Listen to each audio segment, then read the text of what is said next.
Plaque reversal is possible. This video shows you exactly how to do it. This is not hype. It's the most complete guide we've ever released on reversing plaque.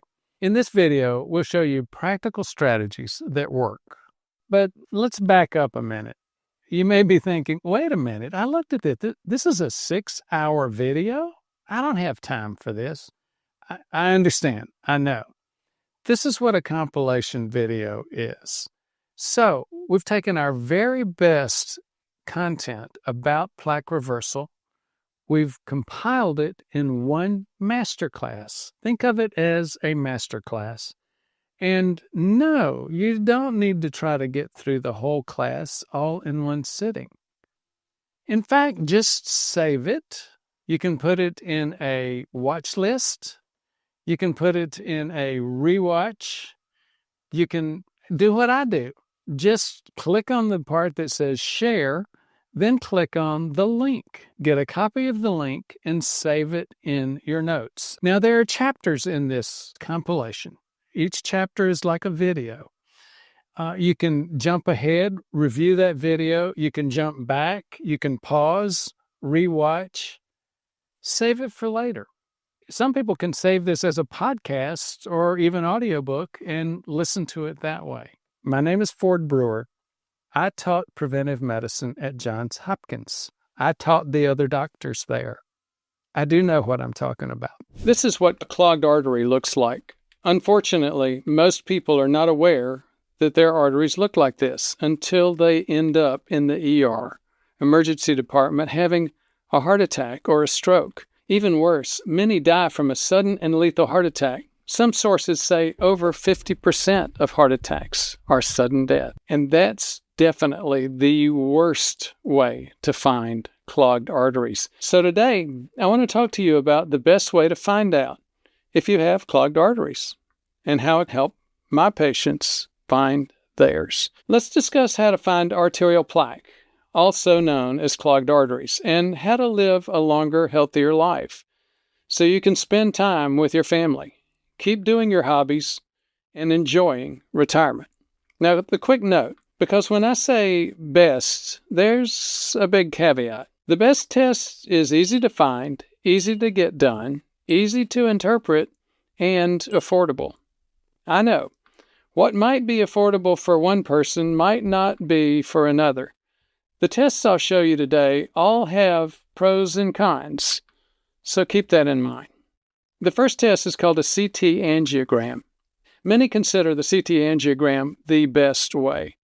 A CT angiogram uses CT technology. It stands for computed tomography. It's just a high-tech type of X-ray.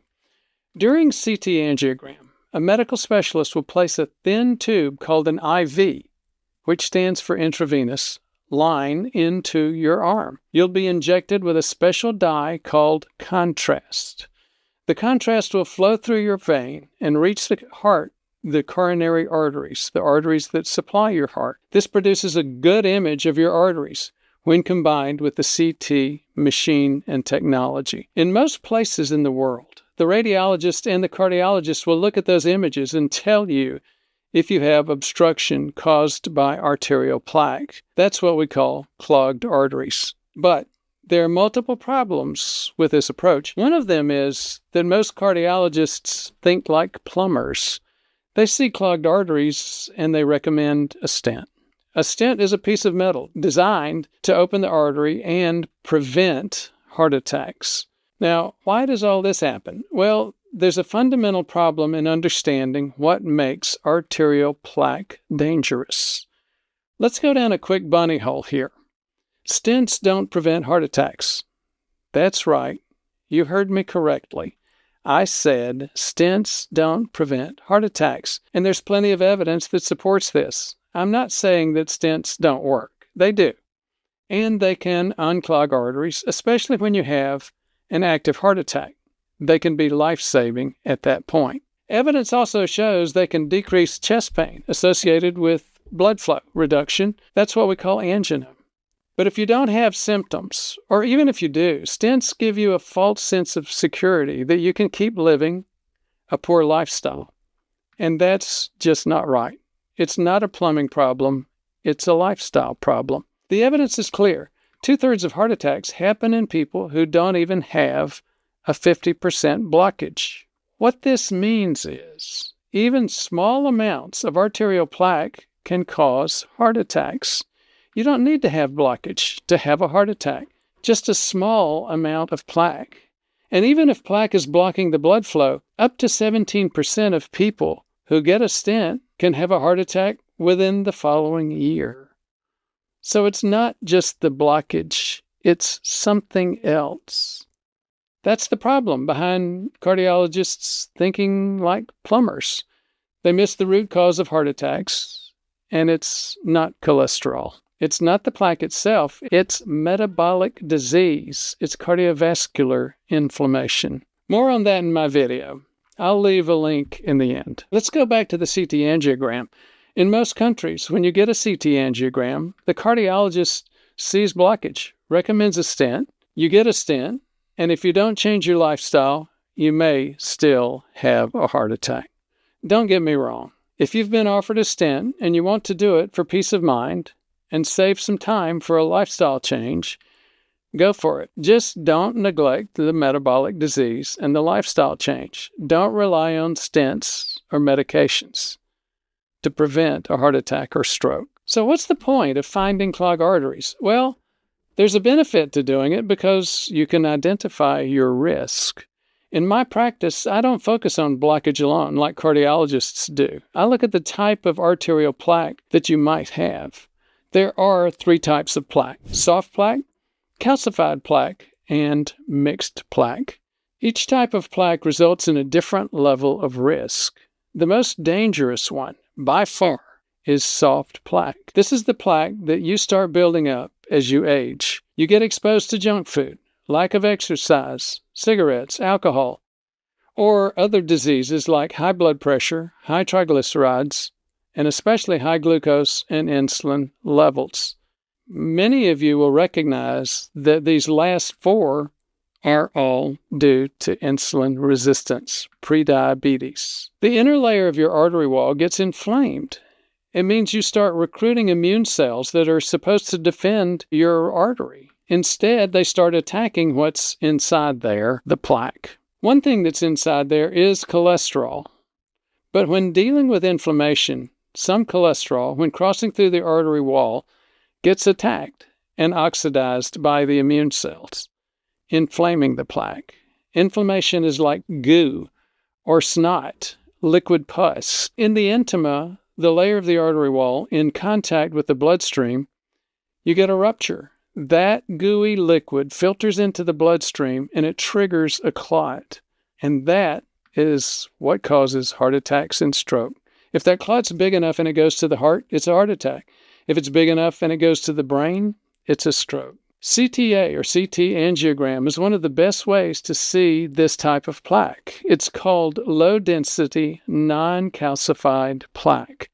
And if it's present in 4% or more of your vessel diameter, that's considered high-risk plaque. But our body is smart, and it will work to heal the plaque. Now, we must support our bodies in doing this work. Lifestyle is the key factor here. It might sound repetitive, but it's the truth, and so many people want to avoid it. Now let's talk about calcium for a minute. Calcium is clearly a marker of plaque progression, and for some people, plaque stability. For those eating a low-carb diet, exercising regularly, sleeping well, and avoiding stress and environmental toxins like plastics, the chances are that you are calcifying that artery for stability. You see, in arterial plaque, you have 2 key components, a core and a cap. That cap is made out of smooth muscle cells. Having a thick, fibrous cap is good. It's stable. Lifestyle helps that cap to become thicker and more stable. It'll also calcify the plaque. Some people say calcium acts like mortar between bricks, but I'm not so sure. I think it's more like a marker of stability and decreased inflammation. Regardless, building up a thick cap is critical to stabilize plaque. A stable plaque won't break, so it won't cause a heart attack. Suppose you're eating the SAD diet, the standard American diet, eating Doritos, drinking soda. In that case, chances are you're calcifying your artery. Oh, and I forgot, eating cereal. You're calcifying your artery in the wrong way. You're adding more soft plaque and increasing the burden of inflammation, creating a bigger job for your body, more mess for your body to clean up. Your body's building patches of calcium, but it can't keep up. It's creating calcium islands surrounded by liquid pus. That's an unhealthy form of calcification, and this type of plaque usually has a very thin cap. This is a setup for a heart attack. Mixed plaque is at a point between soft plaque and healthy calcification. You have significant calcium, but not enough to make the plaque as stable as needed. This mixed or non-calcified plaque is still far better than soft plaque alone. Unfortunately, standard CT angiograms, interpreted by radiologists and cardiologists, often don't give you this level of detail. In the U.S., there's a new company called Clearly. It uses artificial intelligence to provide a more detailed description of the different types and amount of arterial plaque. Clearly's stated company purpose is to avoid heart attacks and strokes, to avoid unnecessary stents, and empower the patient to find the right options for their treatment. But not everything is sunshine and rainbows. Getting Clearly AI has its challenges. It's like getting a CT angiogram. That's challenge number one. It can be expensive, and that die, and having to go to a hospital and taking a few hours. The AI analysis is usually not covered by insurance. It's not cheap. The other downside is having to go to the hospital, the X-ray facility that can do IVs, get the contrast dye, which you might be allergic to, and exposing yourself to some radiation. Additionally, you might need to prepare with a dose of a beta blocker, a medication to slow down your heart rate. That will allow the radiologist to see your heart more clearly. Pun intended. Surprisingly, that's still not the worst part. The worst part to getting those results is getting them to a doctor who thinks like a plumber. And despite the report, you can still end up with an unnecessary stent and neglect the necessary lifestyle changes that need to be done. Even with these challenges, I think Clearly is the best way to see plaque in your coronary arteries, at least the best way available to the public and the best way to see the anatomy. There are more advanced ways to see coronary plaque, like IVUS, intravenous ultrasound, and OCT, but those are usually more academic. They're not worth discussing right now. I won't take your time. There's one more downside. Those with significant plaque or previous stents and some patients with kidney disease just might not be able to get this test. There might not be candidates. So, what happens if you can't or you don't want to do a CT angiogram with AI, like Clearly? Well, I have another option, and I've been promoting this test for years. It's called a CIMT. It stands for Carotid Intima Media Thickness Test. It's a special neck ultrasound, specifically the carotid artery. That's the artery that connects the heart with the brain right here in the neck. It will measure the thickness between your intima, remember the inner layer of the artery wall, the one that gets inflamed, and the layer beneath it, the media, the muscle layer. That's where plaque starts to build up. That's why it's called Carotid Intima Media Thickness Test. A CIMT uses ultrasound technology, meaning no radiation. It's a non-invasive test proven in the evidence to predict up to 98% of cardiovascular events. Plaque builds up in multiple vessels, not only in the heart, and studies like the Café de Cave study and the Honda study, as well as multiple other studies, have shown that if you build plaque in your neck or the arteries in your leg, the femoral arteries, you're building up plaque in your heart. A proper CIMT can potentially find soft and dangerous plaque. Though it's not as good as the CT angiogram at showing the actual anatomy, it's still a very reliable way to assess your cardiovascular risk, because what we want to know is not so much the anatomy. We want to know the degree of calcification or the degree of softness. The more that it's soft, the more dangerous. Not to mention, CIMT is far cheaper than the CT angiogram, about 10 times less expensive. Maybe not cheaper, maybe more affordable. But a CIMT has its own challenges too. Since it's an ultrasound, it depends heavily on the technician's ability to perform the test. Some centers will tell you they do a CIMT, but they'll perform a traditional carotid ultrasound. They're not the same thing. The CIMT has added analysis, added analytics using information technology. A traditional carotid ultrasound might report plaque, but it won't report either the type of plaque or the intima media thickness that we've been talking about. Traditional carotid ultrasounds usually focus on blood flow. It's a blood flow test. Here we find definitely the biggest challenge with a CIMT: finding a good provider. 3 of the best ones in the country are CardioRisk, Carotid Care, and Vasolabs. However, they're only available in some states. The other problem is that most doctors won't know how to interpret the results. We do that every day. But creating awareness about this test, which can help hundreds of thousands of lives, has been an uphill battle. Well, we've covered the best ways to find clogged arteries, and both can give you similar information. I have a bonus option for you, though. If you can't or won't have a CT angiogram, and you can get a CIMT, there's also the option of a calcium score. The calcium score is also a CT scan. It's of your chest and coronary arteries, the arteries of your heart. It will show how much calcium you have built up with a lot of accuracy. In general, a higher calcium score is associated with a higher cardiovascular risk for most people. A calcium score of 1 or more means there is calcium in your coronary arteries. That's calcified plaque. Like the other tests, it also has some challenges. You need to be aware of them. First, it involves an insignificant dose of radiation.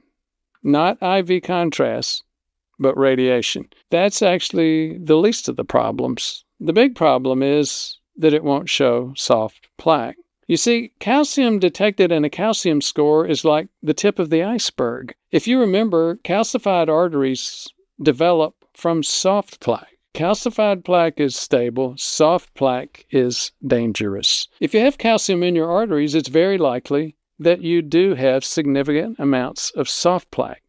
That's what we need to know. Especially if you are deep into an addiction to carbohydrates and junk food and you don't exercise or sleep well, the interpretation of the calcium score turns out to be another problem. Remember, we said there are 2 types of calcification: healthy and unhealthy. If you actually have a very healthy lifestyle, you lose weight, you avoid unhealthy carbs, you exercise, and you're back in good shape, you might be promoting healthy calcification. Guess what's going to happen with your calcium score after going through that health improvement journey? Yep, you'll be taking your soft plaque, which is dangerous, calcifying it, and stabilizing it. And guess what's going to happen to your calcium score? It will go up. Research shows that some people with a calcium score of over 1,000 actually live longer. That's because their plaque is now stable. So, is a high calcium score a good or a bad thing? Dr. Vega, our channel manager, hates it when I say this, but it depends. It depends on whether you're working every day to stabilize your plaque in a healthy way, or if you're still building both calcified and soft plaque. Now you have 3 ways that I recommend to assess cardiovascular plaque: CT angiogram, CIMT, and calcium score. There's one more test that I'm neglecting to mention, and you've probably already gone through it. You may have anyway. It's called a stress test. A cardiologist will put you on the treadmill and ask you to walk and run, maybe, or even inject medications, or make your heart go faster. An EKG, electrocardiogram, it's a machine that measures the electrical activity of the heart. It will assess your heart and show reduced blood flow as a response to physical effort. Do you see the problem here? Exactly. The focus is on blood flow. A stress test is another flow study, just like a regular carotid ultrasound without the CIMT. A stress test is usually done to predict if somebody will have a heart attack. Unfortunately, 90% of those are done for that reason, prediction of heart attack, and they don't do that. If you have a positive stress test, then that means they've found some level of blockage. Now, you might be on a slippery slope because following a positive stress test, expect the cath lab, then a stent, and most likely still even a heart attack after all of that. But that's not the worst part. The worst part is what happens when you have a negative stress test and they didn't find anything and you still have your heart attack 6 months later. You pass your test with flying colors, you think you're fine, and then you have a heart attack 6 months later. That's exactly what happened to Tim Russert. Now, you can say he wasn't in the best physical shape, but he was a runner, and he passed his stress test. It's clear that the stress test did not predict his heart attack, and he's not the only one. He's just an example of so many people that have passed their stress test and then had a heart attack. Stress tests are good for evaluating fitness, but fitness doesn't always mean heart health. There's some correlation, but it's not great. So what about a nuclear stress test? Is that really better? It's basically the same thing. The difference is you'll get injected with some radioactive dye. That'll be seen on a special machine. The problem is again the same. Both types of stress tests are based on the assumption that blood flow is the problem, not the type of plaque. Stress tests won't be able to evaluate problems until there's a 50 to 70% blockage. And do you remember? We've said it multiple times. 2/3 of heart attacks happen with less than 50% blood flow blockage. That's why I don't recommend stress tests for heart attack prevention. I prefer that you get your plaque risk assessment from a CT angiogram, a CIMT, or even calcium score. So now you know some actions you can take to address your cardiovascular risk. But as I have mentioned, lifestyle is king.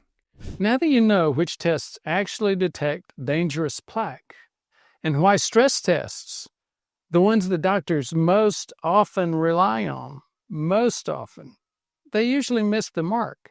Why? Because they're really more of a test for cardiovascular conditioning, not cardiovascular risk, event risk, heart attack risk. And here's the real tragedy. For far too many people, the first sign of plaque isn't chest pain. It's death. Sudden cardiac death. No warning, no second chance. They felt fine. Sudden cardiac death. That's a big deal. It kills a lot of people. In fact, half of heart attacks begin with sudden death. These people don't get a second chance. But believe it or not, there's a huge opportunity here. You think of sudden death happening like lightning striking out of the blue. A couple of really good medical institutions have done a lot of research on this, and they're clear that's not what's happening. It is sort of like that lightning out of the blue. It's a Hollywood myth, maybe an urban myth. Lightning really doesn't happen out of blue sky. It happens in a storm with clouds, wind, and rain. Guess what? Sudden cardiac death and heart attacks are the same way. They don't happen out of the clear blue. They happen in the middle of a metabolic storm. Did you know that half of heart attacks present their first sign or symptom is sudden death? These people don't get a second chance. That's 50%, 5 out of 10, half of them. And the worst part is, the test that most doctors use, the stress test, that cannot predict heart attacks. So about 10 years ago, I found I had arterial plaque. The first thing that crossed my mind was, I could have a heart attack anywhere, anytime. I lived in the bluegrass area of Kentucky, near Lexington at that point in time. I used to run in beautiful horse country, some of the most beautiful horse country in the world. And I thought, if I have a heart attack here, The week that I discovered my plaque, I went out for my weekend long run. It was a couple of hours. And if I have a heart attack here, it'll be hours or maybe even days before they find my cold, stiff body in a ditch next to a beautiful horse farm. Now, I know that sounds dramatic, and I got over that. And I said, look, I do this for a living. That's not a problem. I need to head on out. And I did, and I was fine. Now, here's the question. If there's a storm that precedes these heart attacks, why don't people recognize that storm? Could we recognize it? And if we could we actually even intervene and prevent that heart attack? That would have a lot of promise. And let me tell you, we can. In this video, I'll show you how to recognize the storm, why stress tests don't predict heart attacks, and let me give you an example. This is a typical story. You probably have heard of this event. Let's go through the details and see if you can guess. The setting is Washington, D.C. The date was April 29th, 2008. The office of Dr. Michael Newman. It's in that Tony district there of Georgetown. He was like the doctor or the internist to a lot of D.C. stars. It's a familiar patient story. 58 years old, non-smoker. Family history was not that remarkable. His waist size has grown to over 40 inches. He had high blood pressure.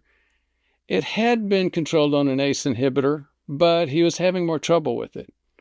Total cholesterol, LDL cholesterol, these were not remarkable. C-reactive protein, his doctor even had checked that. It wasn't a big deal. Cardiovascular risk estimate, less than 10% over the next 10 years. So relatively low risk. But he said, hey, doc, I'm worried. Could we just do a stress test? Because he'd been gaining weight. He had to eat out a lot as part of his job. He was a runner, a jogger, but didn't do a whole lot of high-intensity interval work or resistance work. They did the stress test, and it was normal. They changed his meds from an ACE inhibitor to an ARB, and again, you don't have to remember any of these technical terms. The patient went back to work. 6 weeks later, on Friday, June the 13th, 2008, he collapsed suddenly at work at 1:30. A CPR was performed within minutes. EMS arrived at 1:40, and he arrived at the hospital at 1:44. 3 shocks were administered en route to the hospital. He arrived at Sibley Memorial Hospital and was pronounced dead at 2:23 p.m. The autopsy showed soft plaque, a clot in the LAD. You've heard of it, the widowmaker. That's the place where if you're going to get plaque in the arteries of the heart, it's the most likely place. Now, look at what Dr. Newman said on this video. This is the sad story of Tim Russert. He had just returned from family vacation in Rome. He was celebrating his son's graduation from Boston College and his birthday. His wife and son had remained in Rome while he returned to prep for that Sunday's Meet the Press. He was the longest-running host and the most loved host of Meet the Press, where he would take a Washington, D.C. politician and show videos of 3 years ago and say, well, wait a minute, this is what you said you were going to do. You're not doing anything like that. That's what the public loved Tim Russert for doing. He walked over to the sound room to do some voiceovers. On the way, he greeted the editing supervisor, Candace Harrington, and he said, what's happening? If you weren't around in 2008, that was sort of like what people mean when they say, what's up? Same thing. Those were his last words. He collapsed, and you know the rest of the story. He'd been the host of Meet the Press since 1991. Passion, research, ability to find clips of inconsistencies in his guests' past, again, had endeared him to the country and the whole world. A plaque had ruptured and ended those interviews in his life. Why did this happen? A ruptured plaque ended his life. He'd had a positive calcium score 10 years earlier. It was 210, that was the score, and that was back in 98. Doctors Newman and Brown said the autopsy showed a surprising amount of plaque, and the pathologist said The lining of that artery looked like the face of a teenager with a severe case of acne. There was just a lot of these pockets of inflammation. Carl Levy of the Oxner Review said, you know what? He had to have less than 50% occlusion or blockage because the stress test was totally fine. There's no way to anticipate or detect them. An hour before this happened, he could have had a stress test and it would have been perfectly normal. If we went through that whole interview with Dr. Newman earlier, that's one of the things he said. He said we could have done a stress test the morning he died, it would have been normal. So they knew he had plaque. They knew he had problems. Why didn't they fix it? Well, they couldn't. Well, that was 2008, that was 15, 16 years ago, right? So they can fix it now, right? No, we can't. So again, in fact, most people are never going to see it. Just like Michael Newman and Tim Russert's doctor, Tim Russert, did not see this coming. Here's the reality of America.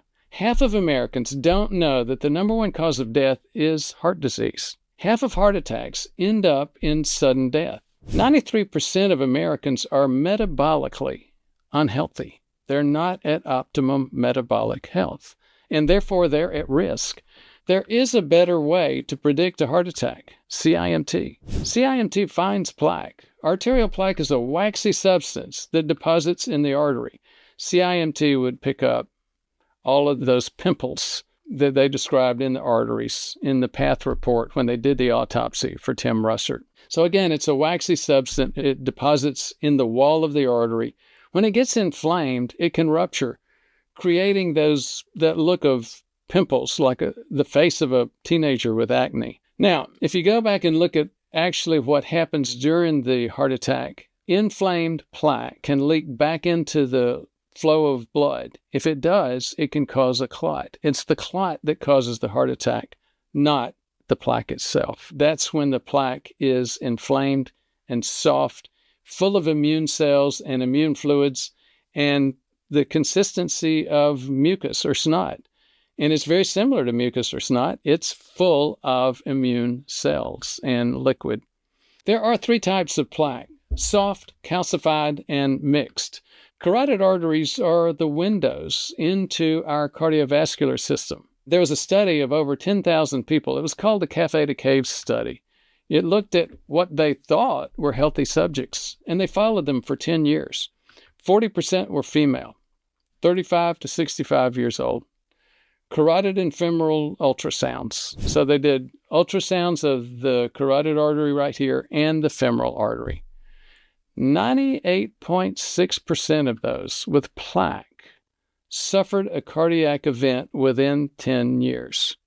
So you've heard us in different shows talking about the CIMT saying this picked up 98.6% of heart attacks. And let me tell you, that is a lot better record than stress test. Now, is calcified plaque really more stable? So once you start studying plaque like this, you begin to realize that calcified plaque is very, very different from inflamed plaque. This is from the Honda study. We're going to show you a chart here. It's got a Kaplan-Meier curve on it, basically showing every time each of these lines drops, that's another event. So as you can see, the people that had calcified plaque had a couple of drops in the very beginning and then stabilized. Their plaque was just as stable as basically having no plaque at all.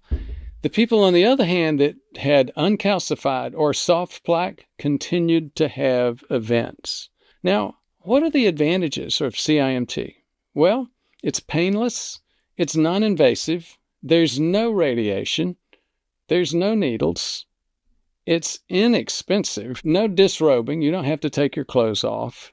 And it's safe for all ages. That's why you'll see on nomograms plenty of surveys done on children as little as 5 years old and even younger. There's no prescription needed. Now, it sounds like it's a perfect study. Not really. There's some problems with perspective. If the person that does your CIMT isn't really clear on their standards and how they went in, they can see places that look like a lot more or a lot less plaque than you actually have. So it's very technique driven. The research and the evidence shows some challenges. A lot of the research was done by people who didn't know how to do these. So you ended up with an effect of garbage in, garbage out in terms of the research. The standards have suffered because of that. But here's the biggest issue: access. To get a good one, you can't just go to the local x-ray department or the local hospital. There's only a few places in the country that I've found that get good CIMTs. Now, a couple of them do them in many parts of the country. So people throughout the country can access them. It's just not that easy. A company called Carotid Care has found that 85% of their patients showed plaque and are at risk. So as you see, heart attacks don't just suddenly happen. Heart attacks happen within a storm. Get the right tests, change your lifestyle, and ask the question, why is this so common? And why is it so common that the people that have these problems don't know?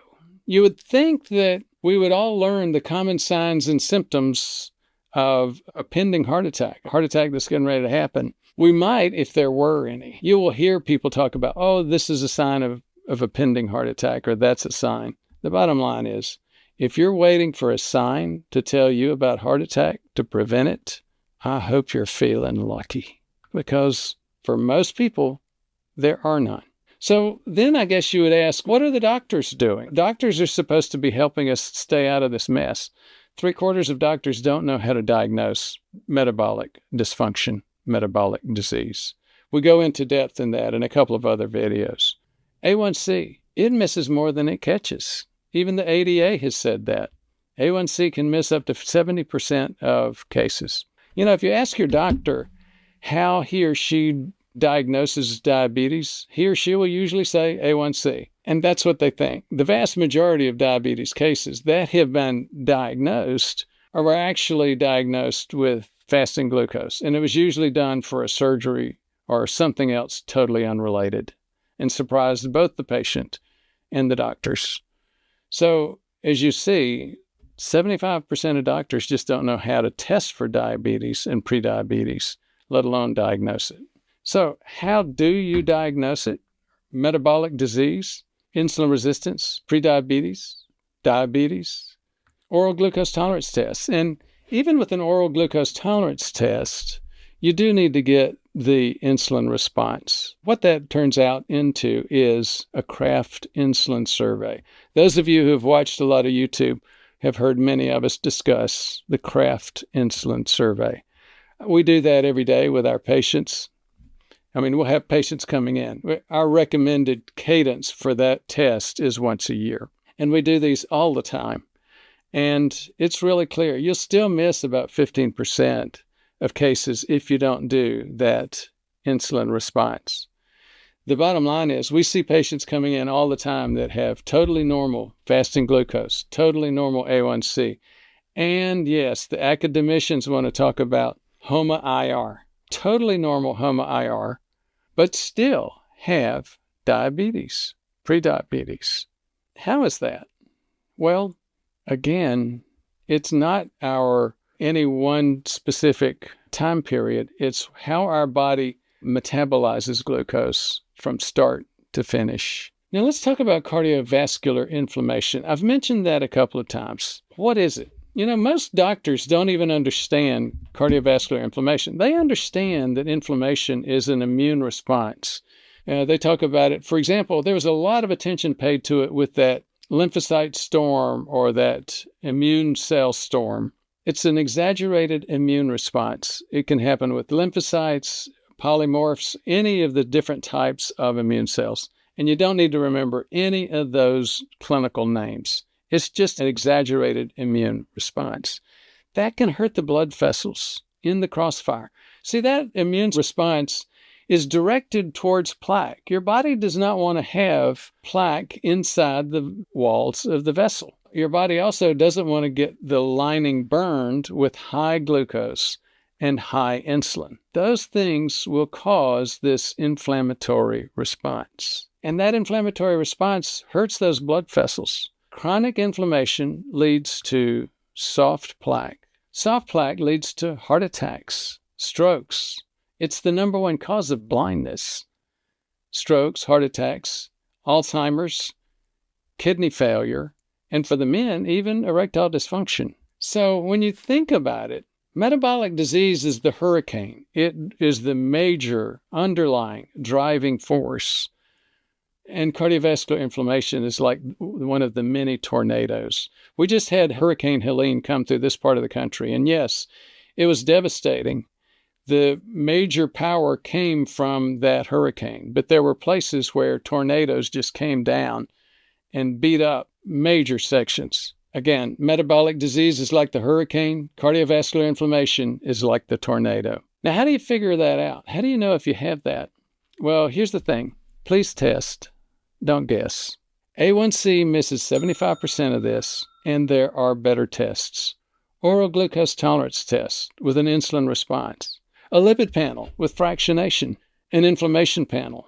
So the OGTT, oral glucose tolerance test, has 90% accuracy. It does require drinking 75 grams of glucose, and a lot of people don't like to do that.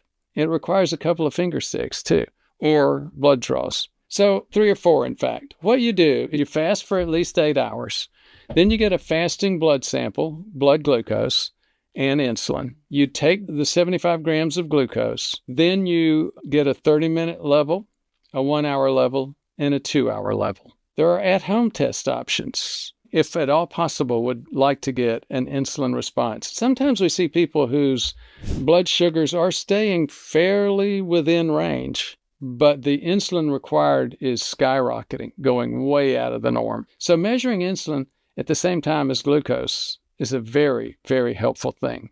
Now, you want less than 10% of margin of error to diagnose metabolic disease. You don't want 75% margin for error like you get with the other tests. Lipid panel is a very helpful test. Triglyceride over HDL is one of the key blood indicators of metabolic disease. The lipid panel measures fats and oils and cholesterol inside the bloodstream. There is a major focus on triglycerides and HDL. Elevated triglycerides and low HDL are major risk factors for cardiovascular inflammation and indicators of metabolic disease.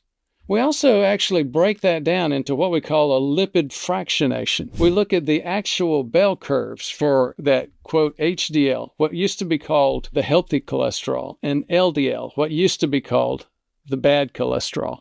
We measure the particle sizes. We look at problems including loss of HDL large and loss of that large fluffy LDL, which you've heard is healthy. Maybe it is, maybe it isn't, but it's clearly associated. Loss of large fluffy LDL, loss of large HDL are clearly associated with warning signs for metabolic disease. They show that those particles, the proteins, well, I will just mention them quickly, ApoB and even a little bit of ApoA1.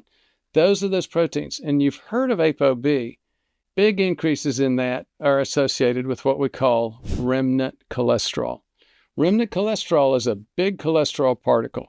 Unlike HDL and LDL, it carries mostly triglyceride. And don't you remember? We said high triglycerides are a major sign of this problem. High triglycerides, high remnant cholesterol. So, why are we taking up protein with remnants? Because they're really big. And why are they really big? Why are they taking up a lot of protein? Because we're unable to burn that triglyceride. Let's go back to the beginning of this video. You remember we said high levels of insulin make it impossible to burn fat. And that's one of the reasons that we get fat. Well, think about it. One of the first places our body stores that triglyceride, that fat that we're not able to burn, is right here in our cholesterol particles, the ones called remnant. And guess what? Your doctor doesn't know that in most cases. So what's happening here is that remnant cholesterol, that ApoB particle, is storing and transporting that excess triglyceride. So are we big ApoB guys? No, we've been using ApoB for over a decade. And we have much better bioindicators than ApoB. But we know a lot of people have been talking about it recently. We just want to help you understand what they're talking about. When they say ApoB is a better test, they mean it's a better test than LDL. It's not a better test than OGTT with insulin response, and it's not a better test than fractionation. Fractionation is a great in-depth analysis which helps us understand how much we're struggling to burn those fats, those triglycerides. So what we're looking for is identifying healthy and unhealthy LDL and HDL particles. Inflammation panel.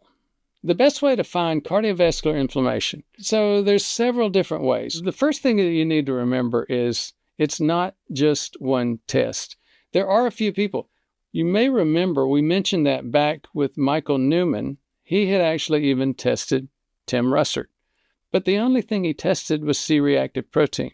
And that's what you'll find with most docs. Very few docs are really testing for any kind of inflammation. Those that do only test for CRP. Here's the problem with that. CRP has a very high rate of false positives. Even just getting a flu shot will cause 2/3 of people to have a false positive C-reactive protein. So we look at a full panel. The first one is microalbumin creatinine ratio. And again, we're going to geek out for just a second. You don't have to remember any of these names, any of the tests. Just be aware of the concept that there's not one good test. You really need to do a few tests to make sure that you know what you're talking about. Microalbumin creatinine ratio. It shows whether or not we're spilling protein. We only spill protein if we've got damage to that lining of our artery wall, that intima. It's a good systemic marker. C-reactive protein, we've already talked about. It's a good marker for inflammation, but there are way too many false positives. Like we talked about with flu shots or even cuts or bruises can cause incorrectly elevated CRP. There are a couple of other markers that we look at too. One is called MPO or myeloperoxidase. Another is called LPPLA2. And we have discussed those in other videos. I'm not going to go deep into that because that gets a little bit geeky. What do you do if you have plaque or metabolic disease? Well, you can start thinking about all these medications and all these supplements and stents. The bottom line is you cannot out-stent, you cannot out-bypass, you cannot out-prescribe, and you can't out-supplement a lifestyle. And among the lifestyle components, diet is the most effective and most important. You need to start with cutting carbs. Over 90% of this problem worldwide is undiagnosed prediabetes. And undiagnosed prediabetes means you cannot metabolize carbs in the healthy way that you could when you were younger. Now, exercise. Body composition is huge. Increasing body fat causes more of this problem. Decreasing muscle mass also causes more of this problem. So in the old days, a few decades ago, my generation, they used to think, well, you just need to go out and jog. Aerobic helps, but you really have to get some resistance training in there and high-intensity interval training. Sleep needs to be healthy. Sleep is going to turn out to be one of the biggest things over the next decade in the research area. It's already starting to show that way. Sleep is critical. Stress, toxins. Now, these are all important things that we need to consider when we're following a healthy life. Unfortunately, the U.S. government is not always that helpful. You look at the food pyramid, what's now called My Plate. I hate to say it, but that's a lie. You know, what they do is they want you to get most of your calories from grain products. So you do need to reduce carbohydrates. You need to include protein and healthy fats. Intermittent fasting is a great way to go. Prolonged fasting. I often get people coming in that have lost 30 pounds. They're motivated and they want to keep going. And they'll say, yep. I'll say, you've already saved your life to a large extent here. What did you do? They'll say, I cut my carbs and I did some intermittent fasting. What else can I do, Doc? One of my next places is prolonged fasting, resistance training, and high-intensity intervals work, and REHIT, reduced exertion, high-intensity interval work. You want to include nutrient-dense foods in what you're eating. Nutrients are tools for the body, tools the body needs to perform basic metabolic activities. A good nutrition goes way beyond just carbs and calories. We use a thing called Chronometer app. It's one of those apps that's pretty detailed, and you have to just take a couple of weeks and say, okay, I'm going to spend some little extra time each day entering my information. Once you get better, it becomes easier, and it's incredibly informative. So one of the things that you want to think about, you want metabolically active muscle. And when we talk about resistance training and muscle, men just start thinking about those guns. Think about it. We're talking about your metabolism here. As big as your muscles might be, Arnold Schwarzenegger, bodybuilder, really big upper body, but still his upper body was dwarfed by the muscles in his legs. The muscles in your legs change your metabolism. That's where to focus. Yes, you want to get a little bit of aerobics, but you got to get that resistance. You got to get that hit and rehit. As we said, sleep is critical, and it's been a major neglected factor. And it's more than just sleeping 8 hours. It's the quality of your sleep, sleep hygiene, getting that resistance and hit training so you do sleep better. You start to reverse that vicious cycle. There are so many vicious spirals associated with prediabetes, diabetes, loss of insulin receptors, loss of those capillaries in those leg muscles. You want to reverse all of that vicious spiral. As I said, medications and supplements can help, but lifestyle is the key. You can track your progress with something like a Whoop or an Aura Ring. I'm doing both. And here's the thing. The Whoop is very picky and very critical. The Aura Ring, well, the Apple Watch is very forgiving, and the Aura Ring is probably the most realistic. It's the balance between the two. I keep thinking we need to do some more videos on that because that's going to be growing. Use of wearables. Stress is continuing to be an emphasized thing, but one thing that very few people actually deal with. Things like breath control, they sound kind of woo-woo to some people, kind of silly, but they actually work. If you're actually trying stress management or breath management for stress, and you're not getting a big impact, you're probably not slowing your breath down enough. You need to think about getting from a normal respiratory rate of about 20 per minute down to less than 10. We're talking about really slowing things down. And again, stress is one of the more common risk factors. And of course, yes, look at things like adjusting your work-life balance, healthy relationships, healthy communities, meditation, mindfulness, life purpose, toxins. There are hundreds of toxins. And as we mentioned, we want to avoid them. Anything from microplastics to heavy metals to parabens to phthalates.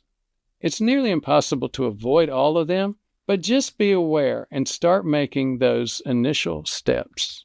Now, when you talk about supplements, they're a tool that are just a tool. Again, you cannot out-supplement a lifestyle. Some of the key supplements that we use are vitamin D and niacin, magnesium, vitamin K2, nattokinase, berberine, bergamot. And yes, we use medications as well, like aspirin, metformin, low-dose statins.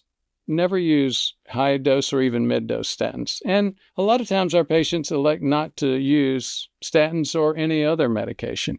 That's fine with us. We're not Luke Skywalker. Our patient is Luke Skywalker. We're just Yoda. We've been in a lot of these battles, and we have a lot of tools that we can use to help that patient and a lot of good advice. So, bempedoic acid or Nexletol. If you've been hearing about things that lower cholesterol, that's been touted as the kinder, gentler cholesterol-lowering medication.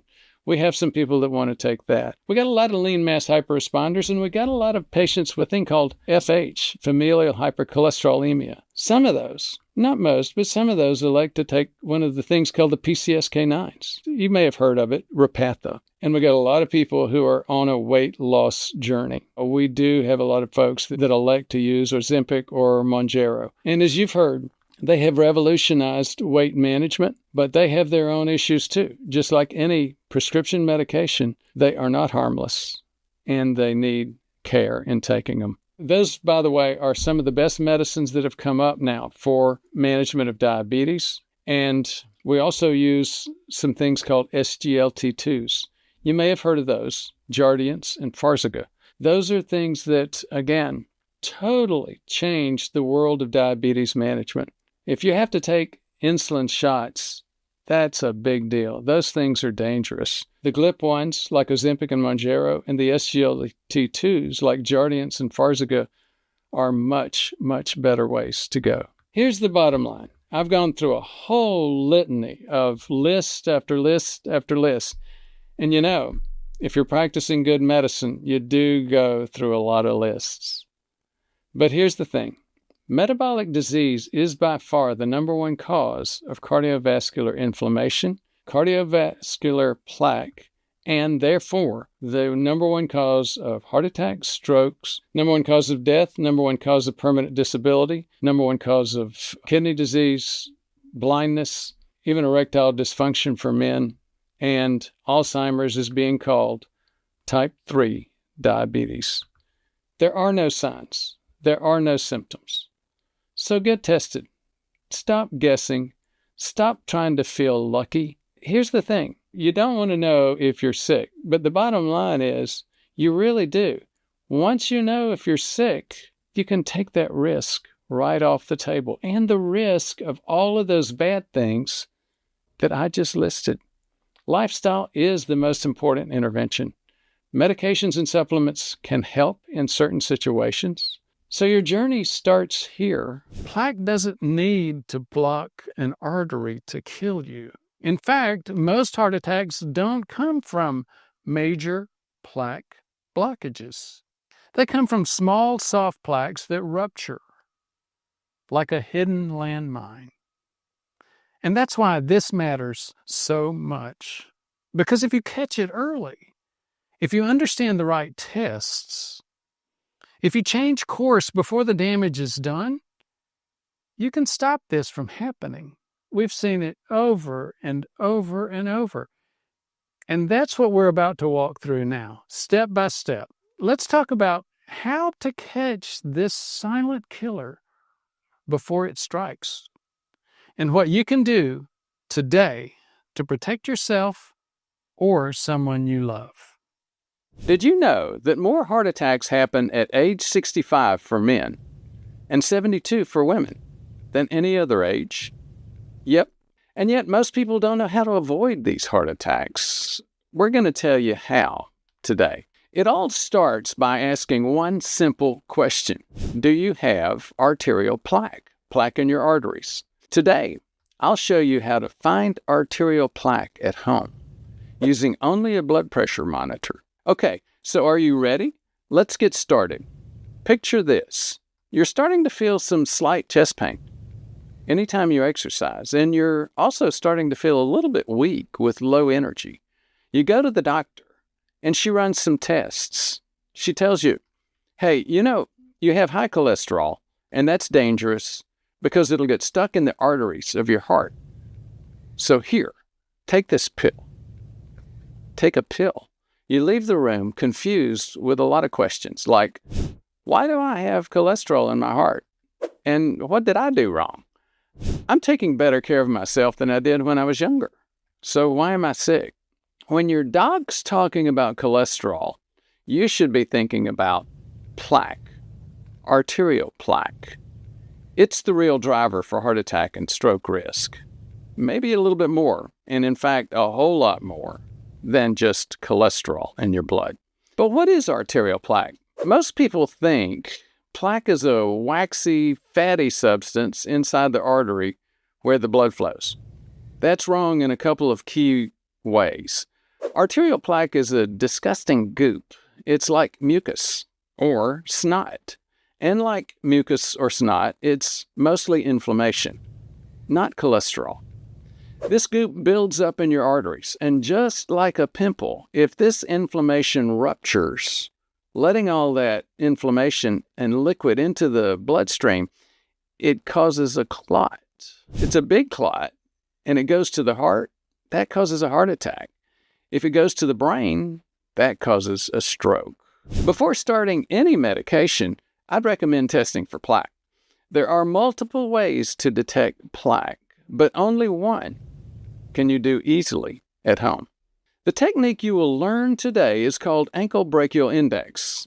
Just a word of caution. If you already have been diagnosed with deep venous thrombosis or DVT, or if you have severe leg pain, in that case, skip this test. Now that you know why it's important, let's dive into how to test your ABI at home. Now we're going to actually take the video clip of me doing an ABI. I've got my blood pressure cuff, I've got a pen and paper, and I've labeled it left arm and ankle, right arm and ankle. I've got a couch to lay down on, and I've got an iPhone to diddle around with while I'm resting.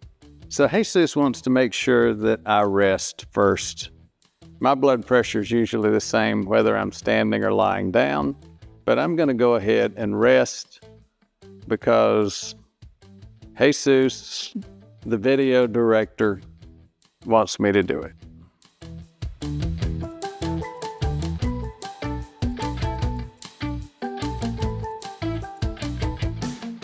We want to get this up next to my artery, which is going through here.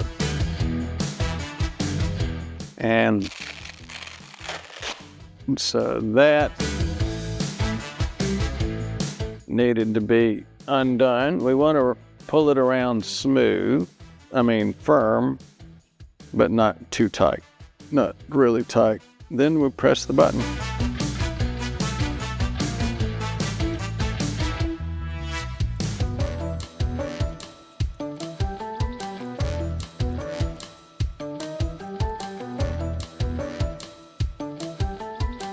Okay, 107/69, right arm.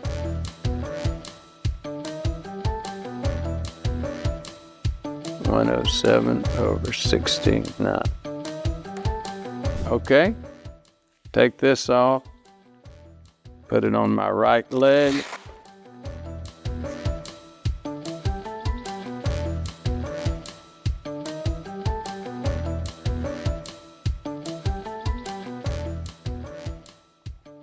I was clearing thorns in a nearby woods a couple of weeks ago. That's why I've got all these scratches on my legs. I don't know why that didn't do that the first time we did this. The artery's going up through here, so that's where we want to put the air bladder. Oh, wait a minute. I have to wait for a minute for Dr. Vega.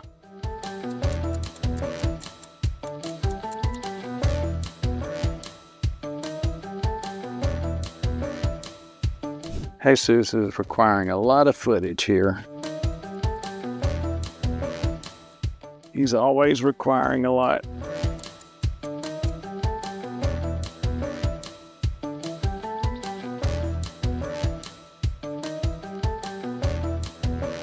I can't really tell how it's doing yet.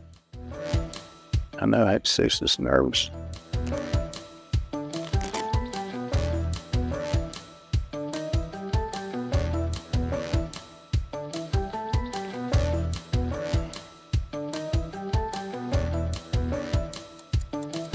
And that is going to be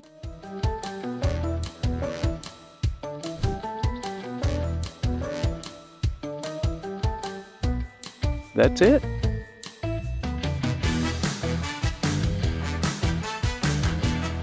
I can tell you from looking at this already that it doesn't show a lot of evidence of plaque, which is not a surprise given the I certainly wouldn't expect to have enough plaque to cause problems in my legs with the hill sprints and things like that I can do.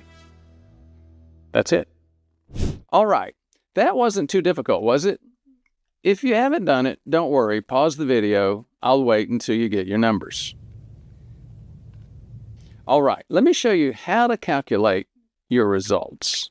These are my numbers. For my right arm, I got 107/69. For my left arm, 114/72.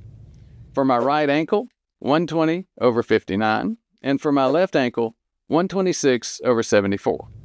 By the way, the units are called millimeters of mercury, and that's just how high the pressure can push a column of mercury. The first number is called the systolic blood pressure. The systolic blood pressure reflects the pressure from the blood after the heartbeat. And the second number is the diastolic.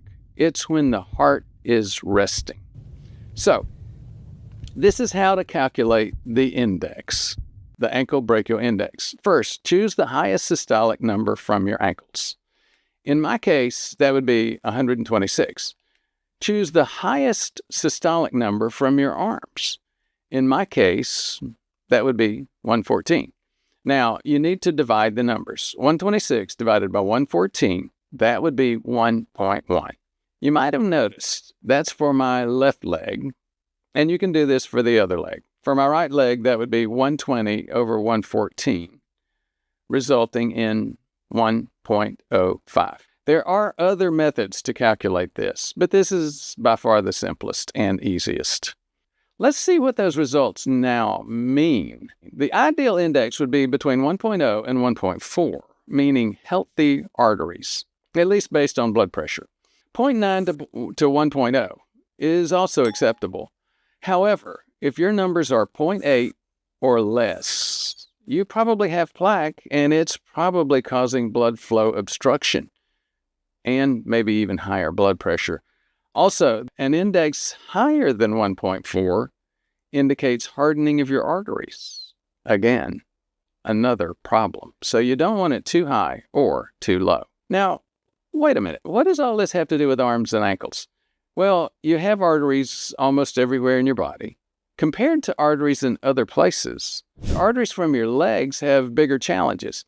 They're more narrow. They depend on your leg muscles to stay flexible. This, by the way, is one more reason not to be sitting all day.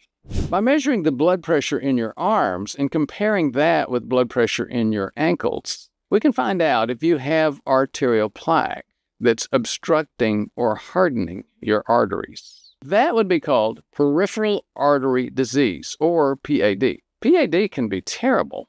It causes cramps, pain, swelling, and even hair loss in your legs. Why? Because any part of your body that doesn't receive enough blood is going to die slowly.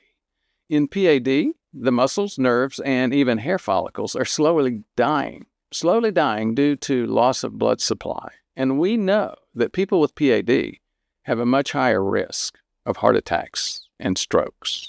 Now, remember, the problems here are number one, loss of blood flow to the muscles of the legs, and number two, the risk of clots. The risk of clots is demonstrated by a signal of too much plaque. Too much overall plaque can mean that there's a lot of soft plaque. Soft plaque can rupture, creating a clot, and cause a heart attack. What should you do after getting your results? If your numbers are good, congratulations. You might have some good, healthy arteries. However, I don't recommend just sitting on it. Pun intended. ABI is good for finding severe problems, not so much for subtle problems. And people that have heart attacks often just have only subtle problems. So we have other options to detect subtle plaque problems. If your results are not good, I'm glad you realized it, and you realized it today. There's no better time to take action than now. Let's go back to the scenario from the beginning. Imagine you're leaving the cardiologist's office after being told to take a statin and that's going to fix your problem. You're confused, worried about dying from a heart attack, and worried about how a pill can fix this problem. Now that you've seen this video, you'll understand the importance of doing the right tests. You'll know what to do first to understand your plaque. Now, that's one way to screen for severe arterial disease, using nothing more than a blood pressure cuff and the right ratios. It's simple, it's cheap, and it saves lives. Now, here's a bigger question, though. What if you could prevent the problem before it starts, before the plaque even forms, before the arteries stiffen, before that metabolic storm begins? That's where fasting can come in, not just as a tool for weight loss. Although, yes, it can help with that, too. But for something far more powerful. Because when done right, fasting activates a natural cleanup system in your body.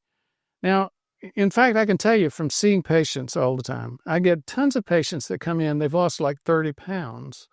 And one of the things, I'll congratulate them and I'll ask them how they did it. They'll usually say two things. Number one, I stopped eating carbs, so I got off of that glucose insulin roller coaster. And then number two, I started fasting. Now, usually they're talking about intermittent fasting. We'll get into that a little bit later. But let's talk a little bit more about why, despite all of the debate you hear back and forth about fasting, I will say, yes, it still helps. It clears out damaged cells. It creates autophagy, and that clears out that cellular trash. It reduces inflammation. It even targets the unstable plaque that leads to heart attacks. It's not hype. It is attacking soft plaque. And this is science, evidence. For many people, it is the missing piece. Let's get into it. What is the number one meal to clean out your arteries? It's not what you think it is. Why? Because about 90% of doctors, maybe more, and nearly every other YouTube video on this topic has gotten it completely wrong. They all lack a fundamental understanding of how the dance between your arteries, the plaque inside of them, and what actually causes you to have a heart attack or stroke because of that dance even works. Can you even clean out your arteries? If so, how? And is this even the right question to ask? Does it even matter? What is the insulin spiral of death? Does your LDL really even matter? Should you be worried about it? What markers should you actually be worried about? What are the real grim reapers? What about supplements like apple cider vinegar, niacin, vitamin K2? Do they even do anything? Wait a minute, don't only older people have to worry about heart attack and stroke? What about people in their 20s, their 30s? How does plaque in your arteries affect your blood flow? How can you actually reduce your risk of heart attack and stroke and therefore death itself? What should you really be looking at or looking for? Do those fancy stents that surgeons want to put in your arteries even do anything? Now, see, these are the questions we're going to answer in this video. And the answers to them are likely to surprise you and even likely to save your life if you pay attention. We're going to start off with two major misunderstandings everyone misses about what you'd call clean arteries. Then we're going to dive into four of the real questions that you should be asking and introduce you to an often missed hidden third actor, the Grim Reaper's insulin spiral of death. The real menace in all of this, which you may want to know about. That is, if you don't want to die or be partially brain dead earlier in your life than you should. Next, we'll cover 7 common misperceptions nearly everyone, including most doctors, have, such as the belief that fancy stents placed in one's arteries to try to expand them will actually prevent a heart attack. Or it's just you being scammed by bad science, bad medicine, along with corrections to the idea that LDL even matters as much as everyone says it does. Then we'll kick down the door on 4 supplement distortions you're being told about. Does vitamin K2 do anything, as other prominent YouTube doctors say that it does? What about apple cider vinegar? Is it anything more than a wife's tale? Finally, we'll get to that number one meal that cleans out your arteries and why it is what it is. Before we get to the lowdown on that number one meal that will clean out your arteries, it's important to understand the nitty-gritty of what's getting them all gunked up in the first place and how that even matters. Also, let's just say, for simplicity's sake, dirty arteries means arteries that are packed with plaque. Let's start off by defining what plaque actually even is, because you can't solve something without understanding it. Now, here's the scene. Plaque. That's like the uninvited guest in your bloodstream. It's made of cholesterol, and it's not just floating around. It gets cozy. wedging itself inside the layers of your artery wall. It's like having a squatter in your house, settling in where it's not wanted. Understanding this, it's like turning on the lights in a dark room. You can finally see what's really going on, and then you can start to figure out how to clean up the mess. So before we get to that miracle meal, we got to know the enemy, that cholesterol stowaway in our arteries. First, we'll start off with the two most major core misunderstandings everybody has about cleaning out their arteries. Core misunderstanding number one, how plaque affects blood flow. We've got a bit of a mix-up about how plaque messes with our blood flow. Most folks think our arteries are like the pipes in your bathroom, getting clogged up with plaque like hair in a drain. But hold up, that's not quite right. You see, our arteries, they're not rigid like those old copper pipes. They're more like those newfangled garden hoses, flexible and able to stretch. They can get bigger, they can get smaller.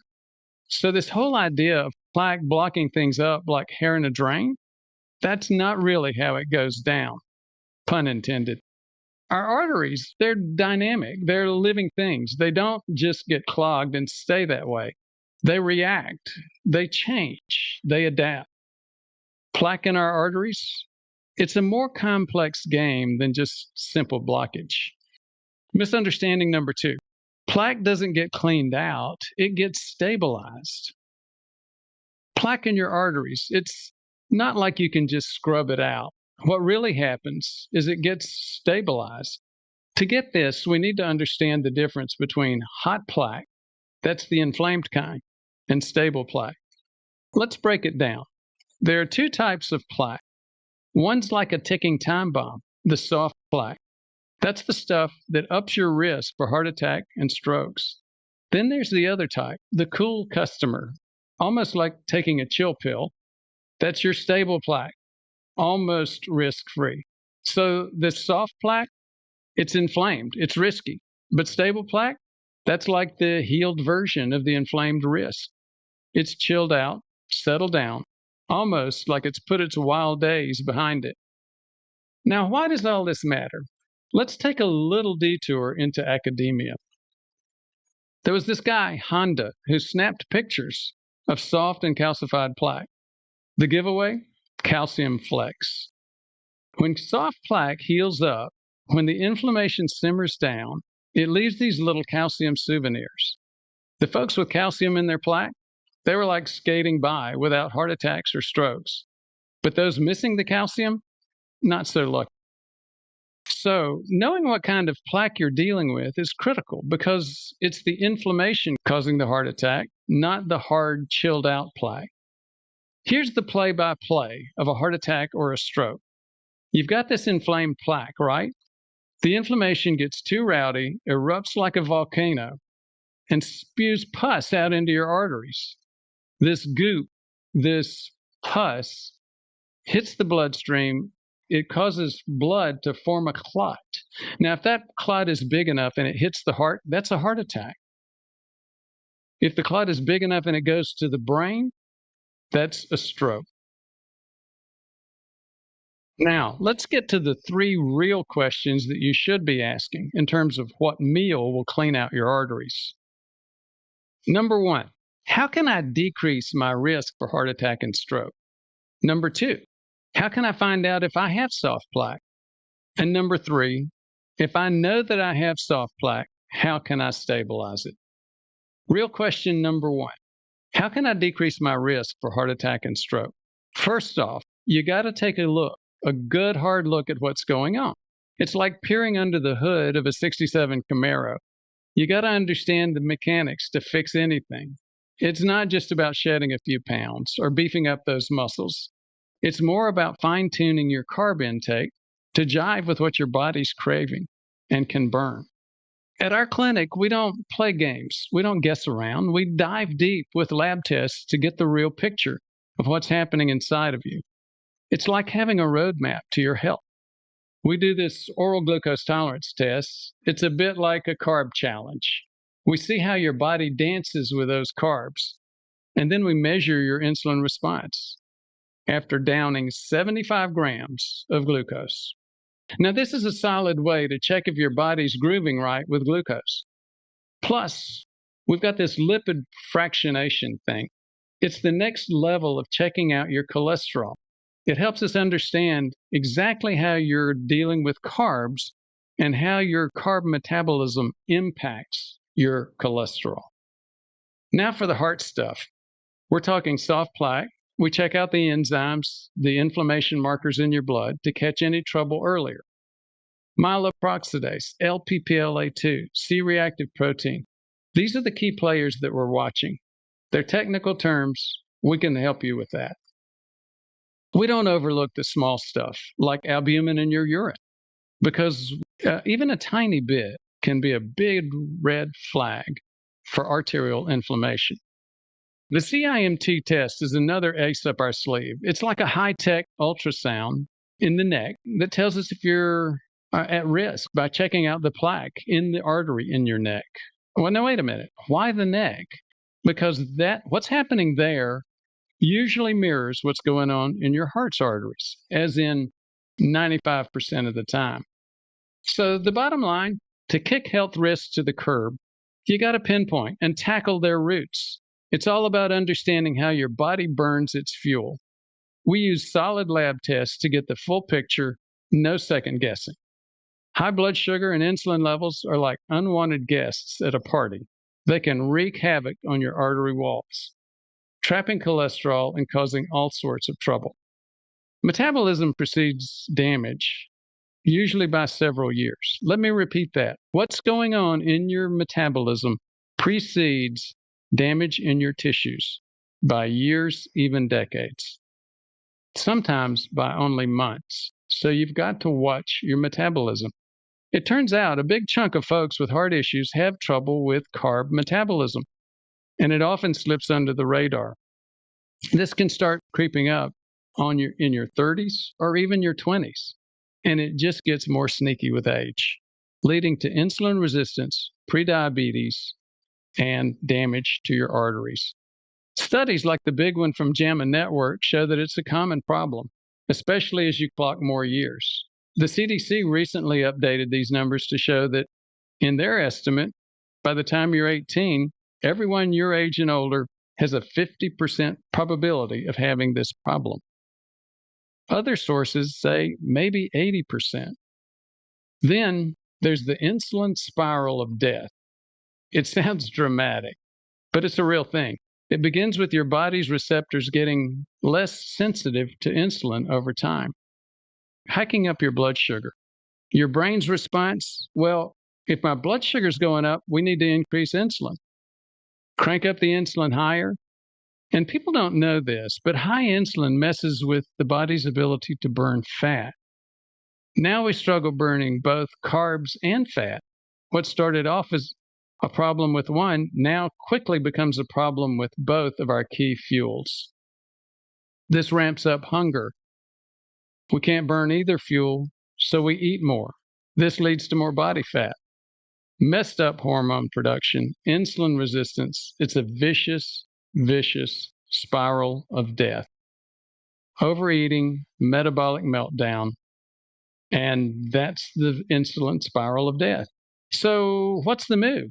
Tailor your carb intake to what your body can handle. If you can't deal with 75 grams of carbs at a time, back off a little bit. Cut them back. It's all about improving your body composition to tackle insulin resistance, prediabetes, type 2 diabetes. And don't forget, body fat isn't just there for the ride. It's not inert. It's not harmless. It actually creates hormones that drive this problem, like resistin, adiponectin, even the satiety hormone leptin. It plays a big role in insulin resistance. Body fat is key. Now, muscle's a game changer too. It's like your body's own glucose regulator. It helps us keep things in check. Resistance, high-intensity interval training are key to building these muscle mitochondria, especially when you do resistance training and muscle training in the big muscle groups of your leg. These are crucial for fat burning, but they're also a safety valve for blood sugar going too high. Even the older crowd can benefit big time from HIIT workouts and resistance training. Now, real question number 2, how do I find out if I have soft plaque?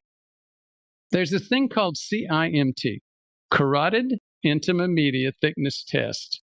It's the real deal. It's safe, simple, and straight up. It uses ultrasound, but it's a different beat. You see, plaque ain't picky about where it hangs out. It's not just in your heart or your neck or your legs. It's an everywhere kind of problem. Why? Because it's not about just the local scene. It's a global metabolic thing. Remember, we said this is metabolism. Your metabolism is the ringmaster here, not just some spot in the body. Like we said, metabolism causes the tissue problem. So the tissue and arteries are everywhere.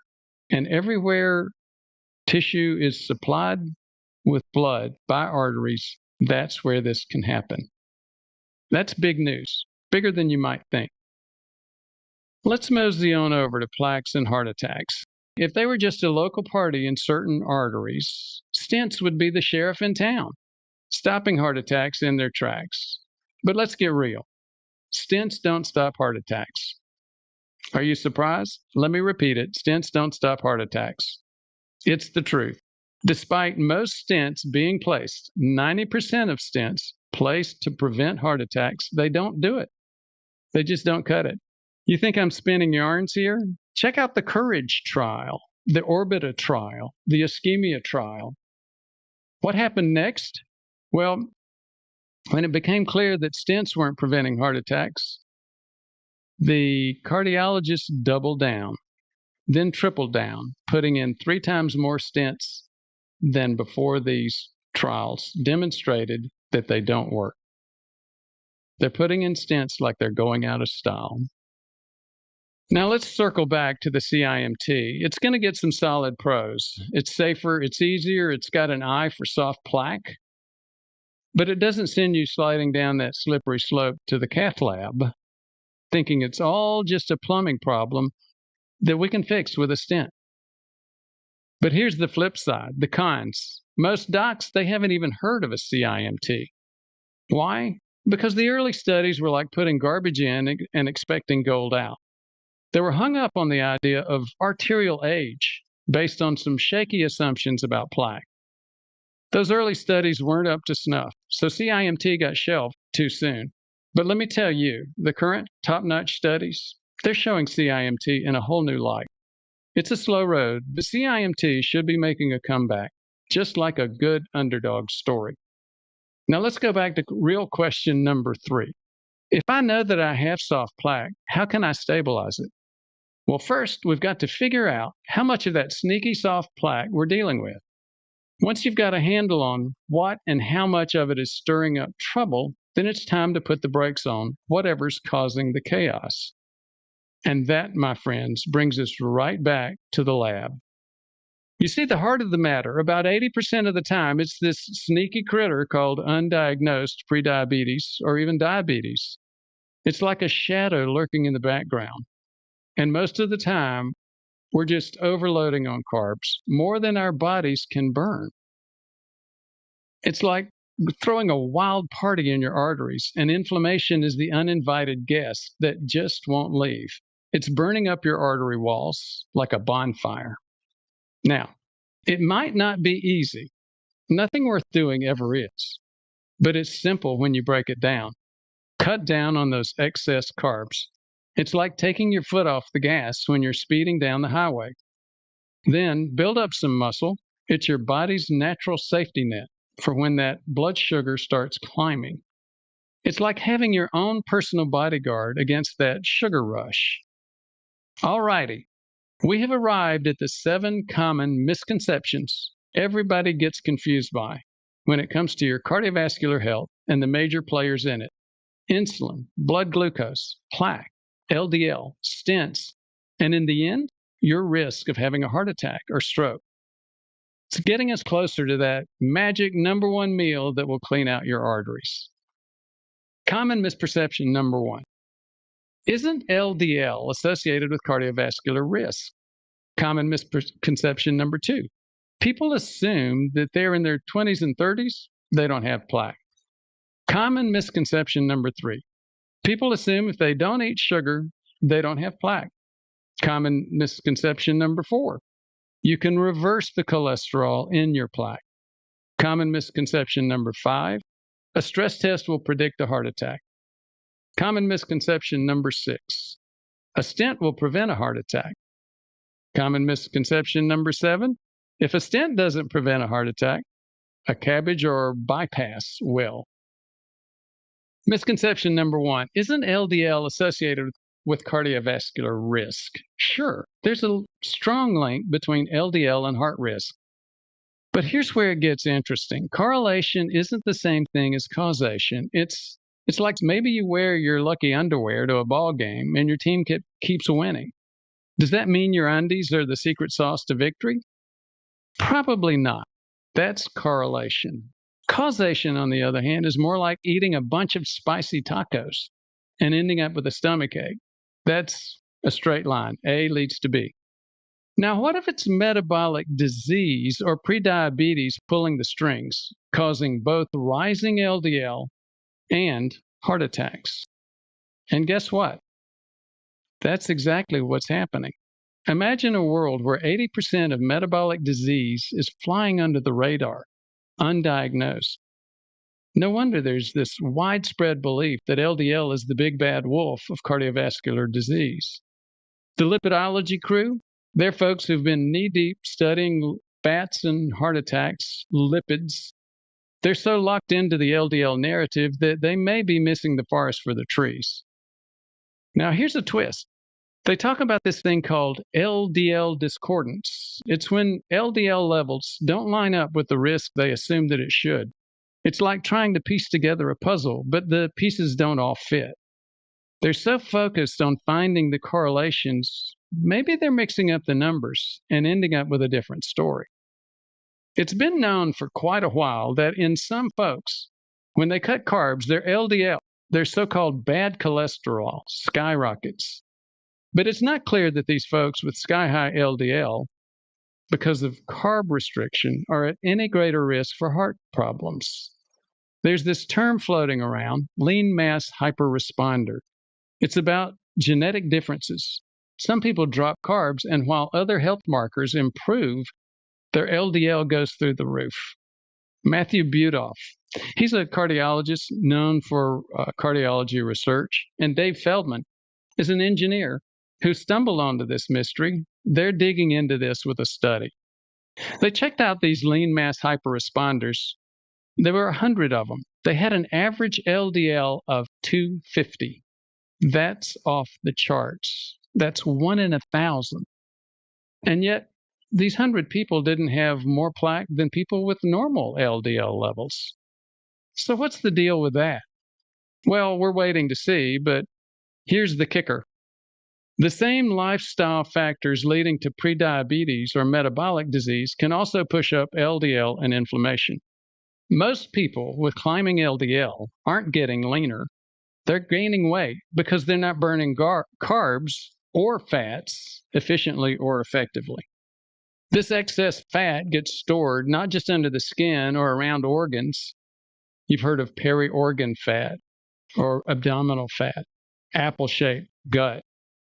This fat's also getting stored in LDL. Can we say LDL isn't linked with plaque? No, we cannot. In fact, high LDL usually does go hand in hand with more plaque, higher heart attack risk, except for those lean mass hyperresponders. But is it as cut and dried as the lipidologists want to believe? A straight line between LDL and heart attack? I don't think so. We got to look deeper. We've got to consider LDL discordance and other factors that we've talked about. Most of all, we have to consider the fact that 90% of people with carb metabolism problems don't know it because it hasn't been diagnosed yet. Common misconception number 2. People assume that if they're in their 20s and 30s, they don't have plaque. There are plenty of young guns, folks in their 20s and 30s, already collecting plaque in their arteries, setting up the stage for trouble. as they cruise into their 40s and 50s. It's like a ticking time bomb. So, what's loading the dice? We're talking age, genetics, and obesity. And don't forget, obesity is often riding shotgun with high blood sugar and hyperinsulinemia. That's a fancy word for too much insulin in the blood. It's just what we've been talking about. Now, picture this, the CIMT graphs. Remember the CIMT, that tool that helps you show the plaque story in your own arteries by taking an ultrasound in the neck? Once you get a gander at this nomogram, it's like a reality check. And this isn't just about folks with special risks. It's your everyday Joe and Jane. The CIMT is safe as houses. No worries there. We've seen this plaque buildup show starting as early as 5 years old. It's like watching a slow motion movie of plaque creeping up year after year, decade after decade. And here's the real deal. You think 30-somethings are immune to plaque? Check out this CIMT picture. Oh, and see those lines? The blue one's for the fellas, pink for the ladies. Think about it. Here's the twist. Does that give you a clue regarding why guys usually face the music, heart attack-wise, about a decade before the ladies? Common misconception number 3. People assume that if they don't eat sugar, they don't have plaque. People think if they dodge sugar, they're dodging plaque. But here's the kicker. Table sugar, the sweet stuff we all know, it's got a glycemic index of just 50. That means it's only sending your blood sugar half the roller coaster ride that pure glucose does. Now, this doesn't mean that table sugar is safe. It's just not the only culprit, and it's really not the worst. But hold on, it gets wilder. You know those everyday staples, bread, pasta, juices? Bread and pasta especially are like stealthy ninjas when it comes to hiking up your blood sugar. These bad boys have a glycemic index that's through the roof, making them sneakier and quicker at spiking your blood sugar levels than your ordinary table sugar. Common misconception number 4. You can reverse the cholesterol in your plaque. There's this misconception floating around, folks thinking they can just reverse the cholesterol in their plaque like flipping a switch. But here's the real talk. You can't just hit rewind on that cholesterol in your plaque. It's not like erasing a mistake on a chalkboard. What you can do, though, is reduce inflammation. That's like calming the storm, stabilizing your cardiovascular risk. Think about it like this. When plaque calcifies, it's like settling down, finding its peace. Because plaque calcifying, that's its way of healing, of getting stable. You don't just magic away plaque. You make it chill out. You stabilize it. It's kind of like trying to remove water from gelatin. Common misconception number 5. A stress test will predict a heart attack. A stress test will predict a heart attack? That's like, okay, a stress test measures how well you can scale a mountain, how fast you can run, how your cardiovascular fitness is. It's checking your cardiovascular fitness, your heart's mojo. Sure, there's a bit of a connection here to your probability of not having a heart attack, but that's just not the whole story. Take Tim Russert, for example. This guy was a runner, maybe not an Olympian, but he had his game on. Russert, he aced his stress test, colors flying high, and then, out of the blue, a few weeks later, the man's gone. Sudden heart attack. So what gives? Pumping up your heart's muscle does wonders for your pipes, helping them flex and expand. And you get more of those tiny blood vessels weaving into your muscle. Getting your workout groove on, that's gold. It does drop your blood sugar, keeps you fit, and running, high-intensity interval work, resistance training, all of that stuff really works well. But here's the kicker. Just because you can breeze through a stress test, it doesn't mean you're bulletproof against a heart attack. It's like thinking you're safe from a storm just because you've got an umbrella. Life, especially your heart, is a lot more complex than a single test. Common misconception number 6. A stent will prevent a heart attack. We've chatted about this before. There are these big deal trials, the COURAGE trial, Orbita trial, the ischemia trial. They all pointed to one clear thing: stents, even those fancy cardiac bypass grafts, they're called cabbages, coronary artery bypass graft. These things don't, they're high-tech plumbing fixes, but they don't prevent heart attacks and strokes. It's a shocker, considering that over 90% of these procedures are done thinking that they will. But hold up. Don't get it twisted. Stents can be lifesavers, real heroes in the clutch. If you're caught in the grip of a heart attack, racing to the hospital or getting an ambulance to the hospital is your best bet. In these moments, a stent can swoop in, clear out the clot, save your life on the spot. So what's the real score here? Less than 10% of stents are used in those life and death moments and can save your heart. The other 90% of stents, they're put in with the hope of preventing a heart attack down the road in the future, but they don't do that. They just don't work out that way. This all circles back to a mix-up in thinking, believing your arteries are like rigid copper pipes when they're more like those newfangled expandable garden hoses. Life, especially when it comes to our hearts, is not as straightforward as fixing a leaky faucet. It's about understanding the whole system, not just patching up parts. Common misconception number 7. If a stent doesn't prevent a heart attack, a bypass will. Now, let's roll back the tape to that earlier mix-up. The ischemia trials, when the Orbita and COURAGE trials hit the scene, the thoracic surgeons were leaning back, tipping their hats, thinking, all right, this is our time. They've finally figured out that stents don't prevent heart attacks, so it always has to be a bypass graft. That's the thing that prevents heart attacks. Hold on, pump the brakes. The ischemia trials, they were dialed in to put this exact idea to the test. And what did they find? Bypass grafts, they're not the silver bullet for stopping heart attacks, for preventing them either. It's like thinking you need a bigger boat when what you need to understand is the ocean. We're learning that fixing hearts isn't just about diving in with surgery or procedures. It's more about understanding the whole map, your metabolism. It's not just choosing a different route. Remember, it's metabolism that drives tissue damage or tissue health. And with that, we move into the 4 food and supplement distortions that have been touted to you all along about how they can actually help you or do anything for your arteries, the gunk inside them, and how that interacts with whether or not you'll have a heart attack or stroke, leading us to some answers that you may not have heard of before. Food and supplement distortion number 1, apple cider vinegar. Food and supplement distortion number 2, vitamin K2. Food and supplement distortion number 3, vitamin D. Food and supplement distortion number 4, niacin.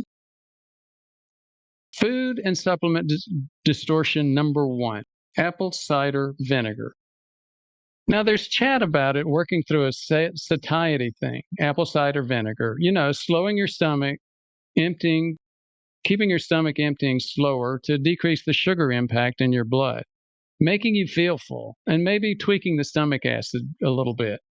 It's supposed to slow down how fast your food gets through the old digestive tract. But here's where it gets a little bit wild. Most of the tall tales about apple cider vinegar, they're like a fish story that just keeps growing. We're talking claims that are stretched so thin, they're practically see-through at this point. Some are just plain out there, the kind of stuff that makes you wonder about what planet they came from. Misconception number 2, vitamin K2. So the word on the street is that K2 waltzes in, yanks calcium out of your arteries, and plants it right in your bones. But hold your horses. It's not that straightforward. It's more about those enzymes doing their thing. Now, if I could just pluck calcium out of my artery wall, like picking apples off a tree, sure, that'd be dandy for reducing heart risks, maybe. But here's the real deal. Calcium in those artery walls, it's really more like a telltale sign of how stable your plaque is. So this whole idea of fishing calcium out of your arteries, what's the point? There was this study, a bunch of middle-aged guys with diabetes. They gave one group K2 and the other group a placebo. Here's what happened. The K2 crew showed some improvement in their insulin resistance, their diabetes. So here's where K2 might be playing a sneaky game. It might be messing with insulin resistance or diabetes, maybe even giving it a nudge in the right direction. K2's been on the rise. It's kind of like a rock star in the supplement charts. You've got sources of this stuff popping up left and right and doubling over the past year, all over the internet. It's like a K2 wildfire on YouTube. But when you dig into the nitty-gritty, it's really more of a murky picture. It's not really crystal clear that K2 is playing the calcium relocation game from arteries to bones. But where it might be throwing a punch is in the insulin resistance ring. Food and supplement misconception number 3, vitamin D. There's a heap of evidence, a whole mountain of it, saying vitamin D is the real deal. It works. But let's take a step back, slow it down, and look at this evidence. Most of what we've got on vitamin D is like connecting dots. It's all about correlation. When it comes to hardcore cause and effect proof, well, there's not much of that rodeo. Vitamin D, when you give it a good look, it's like a Swiss Army knife. It helps with sleep, nudges prediabetes in the right direction, boosts immune health, and it seems to be more about hitting the core of the system, maybe getting cozy with the mitochondria. But let's circle back to the whole correlation and causation thing. What we've got with vitamin D isn't like causation. That's really straightforward, like tossing a rock at a beehive and getting stung. That's causation, clear as day. But the vitamin D story, it's more like correlation. It's like wearing your lucky socks to a football game and your team wins. Is it the socks? Well, maybe, maybe not. That's the world of correlation. After going back and forth on this, you may be wondering and asking, what do? I do use vitamin D, D3. I start with 5,000 international units, and then, you got it, test, don't guess. Get it to a blood level between 50 and 90. So, food supplement misconception number 4, niacin. Whenever niacin pops up, you got to think about David Sinclair. This guy's all about the mitochondria, those powerhouses in our cells. Dive into any of his books, like Lifespan, and you see he's got a strong pitch for niacin and niacin-related products. He argues it's like a tune-up for your mitochondria. He wants to create and sell a pill form of the fountain of youth. But here's where it gets interesting. We've got folks coming in thinking niacin's the golden ticket, the answer to everything. Sinclair? He's the brain behind discoveries like resveratrol, the sirtuins, and his latest hit, NMN, what some are calling the forever pill.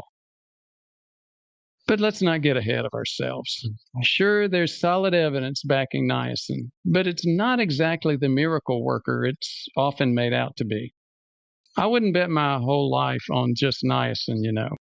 It's in our practice. It's one of the big 2 supplements that we use, niacin and vitamin D. But the key? Knowing when to use them, what to hold on to and what to let go.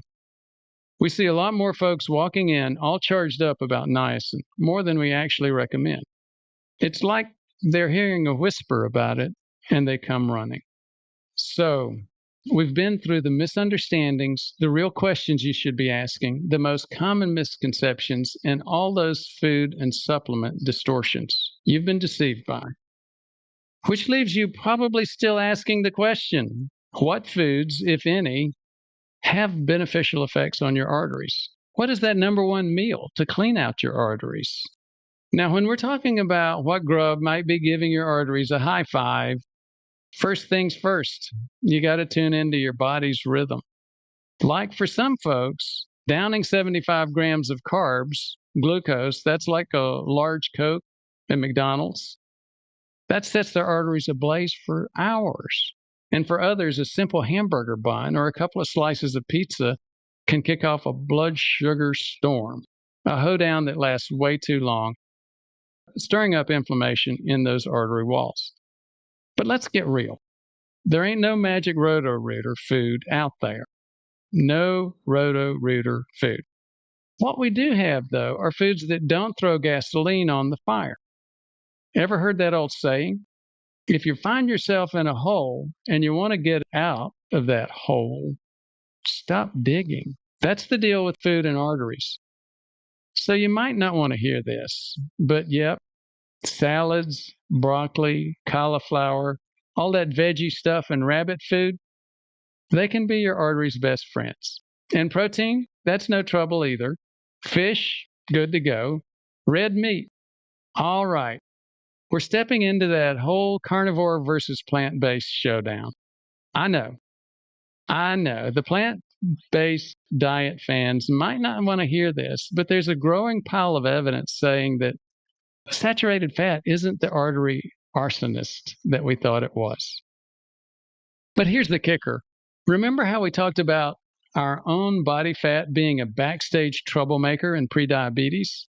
Saturated fat's like a calorie-packed party.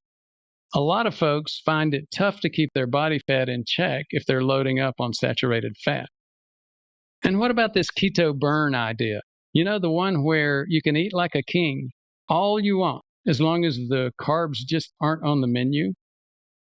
Well, we do burn a little bit less efficiently when we're in ketosis, maybe 20%, and for some people, even 30% less efficient burn when they're not eating carbs. But that's really where it caps out. You can't just triple your calories and suspect ketosis to make it all go away, to make it vanish. So now we're there. We're finally at it. The number one meal to clean out your arteries. And what is it? It's actually the lack of a meal. It's fasting. Let's dive right into that. The why, the how, the magic. Question number one, why is fasting the best meal for cleaning out your arteries? Question number two, which form of fasting has the biggest impact in cleaning out your arteries? And question number three, does having clean arteries actually even matter? Question number one, why is fasting the best meal for cleaning out your arteries? Fasting is not just a weight loss journey, but a path to cellular tune-up. Fasting is often hitched to shedding pounds, but its real star role is in this thing called autophagy. Think of autophagy like a cleanup crew inside your cells, healing out the broken parts and turning them into new energy. This whole process, it's like a reset button, dialing down inflammation and boosting your overall health vibe. Fasting is a crafty tool for fine-tuning metabolic health, turning down the heat on inflammation, all without tipping the scale. But, and this is the key, fasting's a road that needs careful navigation. You got to make sure you're fueling up enough to dodge malnutrition, but that's not as difficult as some people think. Question number two, which form of fasting has the biggest impact on cleaning out one's arteries? Prolonged water fasting, it's like hitting the turbo button. Big, quick impact. But here's the thing. If shedding weight isn't on your to-do list, this might not be your best bet. This health journey we're talking about, it's not a quick dash or even a long-haul marathon. Marathons wrap up in a few hours. But what we're diving into, it's a lifelong gig, a real game changer. It's about reshaping your whole eating playbook for keeps. And let's talk about this yo-yo fasting rodeo. Dropping weight, picking it back, adding 10 pounds, losing 10 pounds, adding it back. That's like a ride nobody wants to be on. So what's prolonged water fasting? Why is that the heavyweight champion of impact? Well, it's simple. It slashes calories like no other, at least on an immediate basis. The steeper and swifter you cut those calories, the faster you're diving into autophagy. But remember, we're playing the long game here. Say your metabolic rate's 2,000 calories a day. Skip eating for 2 days and you dodge 4,000 calories. Trim just 10% off of your daily intake for a week, and you're only sidestepping 1,400 calories. But keep that up every day for a month, and you're cutting out 5,600 calories. So what works for you? That's really the golden question. Some folks ride the wave of prolonged fasting, maybe every other week, sometime once a month or a quarter. Others groove better with intermittent fasting or time-restricted eating. Then you've got the creative ones that are trying things like sardine fasts. Find your groove, something you can jam with for the long haul. And those caveats to fasting for arterial health, some folks worry it's like a risky business. But let's be real. Humans have been fasting since the dawn of time. It's not some major hazard, except maybe for good health. Sure, it might make you a bit edgy, a little bit grumpy while you're at it, but that's just part of the ride with fasting. The assumption that a meal can clean your arteries. So besides the lack of a meal and activating autophagy, it really isn't about one special meal cleaning your arteries. It's the whole lifestyle. Diet's the king of the castle because you can't fast all the time. It's about what you're munching on 24/7, day in, day out, week after week, year after year, decade after decade. It's about reshaping your permanent eating habits. Rule numero uno, get to know your own metabolism. That's the key. Take a gander at some of the latest scoop. It looks like folks over 18 struggle with burning carbs, at least half of them. So when you're not burning carbs right, you start pumping out more insulin. And too much insulin puts the brakes on burning fat. It's like starting with a problem in one fuel tank and ending up with both tanks being on the fritz, leading to the Grim Reaper's insulin spiral of death. We talked about that before. Question number 3. Does having squeaky clean arteries really matter? Well, yeah. That depends on your definition of clean. If we're talking about arteries free of plaque, then it matters a lot. Why, do you ask? Plaque in those arteries is like having a ticking time bomb for cardiovascular events, the kind that can lead to some serious harm and even check you out of the game permanently. But here's the twist. The real McCoy in this story, it's not that plaque itself is the bad guy. It's the inflammation that comes with it. It's like an angry posse in your bloodstream. Inflammation, that's what really stirs up the danger. It's like having a quiet troublemaker in the crowd. You don't even see the trouble until it's already up on you. Fasting doesn't just help with weight. It triggers something a lot deeper, a cellular cleanup system called autophagy. Think of it like a microscopic janitor crew, identifying and removing damaged cells, inflamed tissue, and even the early components of soft plaque. That's right, that's what I said. Even the early components of that soft, dangerous plaque. And that part's critical because it's not just the hard calcified plaque that causes heart attacks. In fact, that usually doesn't. It's the soft plaque, the unstable kind, the kind that's full of what we call cytokines, oozing liquid. It's like a snot. It's not stable. It ruptures suddenly. That in turn triggers a clot, and it turns a quiet artery into a deadly blockage. If it's a big enough clot and it goes to the heart, that's a heart attack. If it's big enough and it goes to the brain, that's a stroke.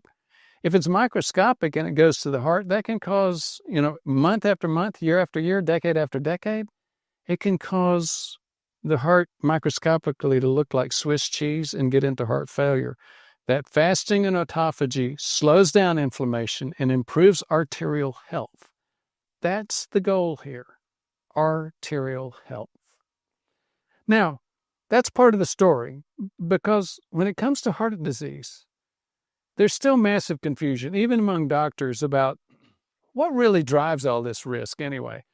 Now, you've probably heard people say it's all about your LDL cholesterol, the quote, bad cholesterol. That's a half-truth at best, and in some cases, it's really dangerously misleading. So before we go any further, let's talk about some of the biggest misperceptions about plaque, cholesterol, and what truly matters when it comes to predicting and preventing heart attacks. You might be surprised by what the research actually says.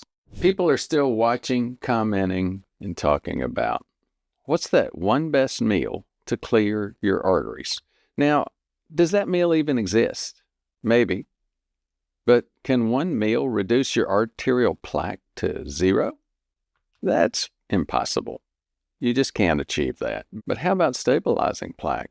Yes, almost every one of us can practically expect to stabilize our plaque. And if we do, the risk is very little, just a tiny bit more than having no plaque at all. And that's about as close as you can get. But that's enough, because you're taking over 90% of the risk off the table. But back to the meal. What is that meal? Well, again, it is the lack of a meal. Fasting. Yep, you heard that right. Fasting. But how you fast carries some challenges, like what is the best type of fasting? Can you eat or drink something during your fast? Should you fast for a couple of hours, couple of days, weeks? Some people have done it for months. What about those diets that mimic fasting? Do those really work? And what about the controversies? Oh, yes, I know. There are prominent health influencers right now saying fasting's actually a bad idea. Have you heard the new buzzword for longevity? Autophagy. It's been around for years, at least a decade. But what exactly is autophagy, and why is it important? Is it worth starving yourself to clean out your arteries and to reach autophagy? And if that's the case, is autophagy really the mechanism that cleans your arteries? Or is it just a calorie thing? We're going to be answering all those questions in this video. And we're going to do it in a quick and simple way so that you have the information you need to decide for yourself whether fasting's right for you. Why am I saying that fasting can clean your arteries? It starts with one simple process called autophagy. Now, autophagy, well, maybe it's not that simple, but let's break it down and it becomes clearer. Autophagy literally means self-eating. You break it down. Auto means self and phage means to eat. It is a more complex process. Cells are able to break down old proteins, molecules, and what we call organelles, portions or parts of the cell. The classic one is mitochondria. Why mitochondria? Because mitochondria are so important in the cell. They're like a furnace, the energy factory of the cell. And like any furnace that's 40, 50, 60, 70 years old, you can see some breakdown there. And in fact, with the chemical processes going on in there, you could see some leakage and not good things coming out of it. Anyhow, more about that later. Think about renovating your house, but instead of throwing away the broken bricks, glass, wood, you recycle them. You put them back together and use it to create a totally new house, a better house. It's a renewal process. That's why autophagy's been linked to longevity. Cleaning out old cells and creating new, more efficient cells, or at least cleaning out old cell organelles and creating new, more efficient ones is what this is all about. And guess what causes the process to happen? You guessed it, fasting. Now, when you fast, you're putting your body into, you can say a survival mode, you can say stress, but it's the kind of stress similar to exercise for your muscles that helps you to grow stronger. It helps your cells to grow stronger, which makes your tissue grow stronger. Getting rid of old proteins, old cell organelles, and molecules and creating new ones is what this is all about. This happens in basically all the cells of your body, but more in the metabolically active cells. For example, the liver. Autophagy in the liver triggers fat burning. Now, you might be asking, what does this process have to do with cleaning out your arteries? In order to answer that, we need to get this part straight. Clogged arteries and arterial plaque are not just caused by cholesterol. There is cholesterol in there, but it is not the main problem. Yes, I'm going to say that again. There is cholesterol in the plaque, but the cholesterol is not the main problem. There's an even deeper problem. It's called cardiovascular inflammation.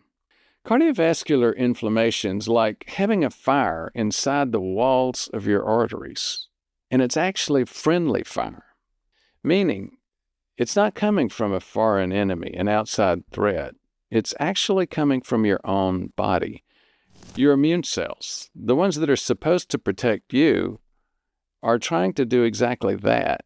But in the process, they're creating havoc and chaos within your artery walls. It's similar to pus or snot.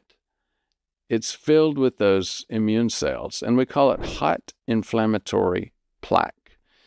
And it can rupture. If it ruptures and touches the blood, that causes a clot. If the clot's big enough and it goes to the heart, it's a heart attack. If that clot is big enough and it goes to the brain, it's a stroke.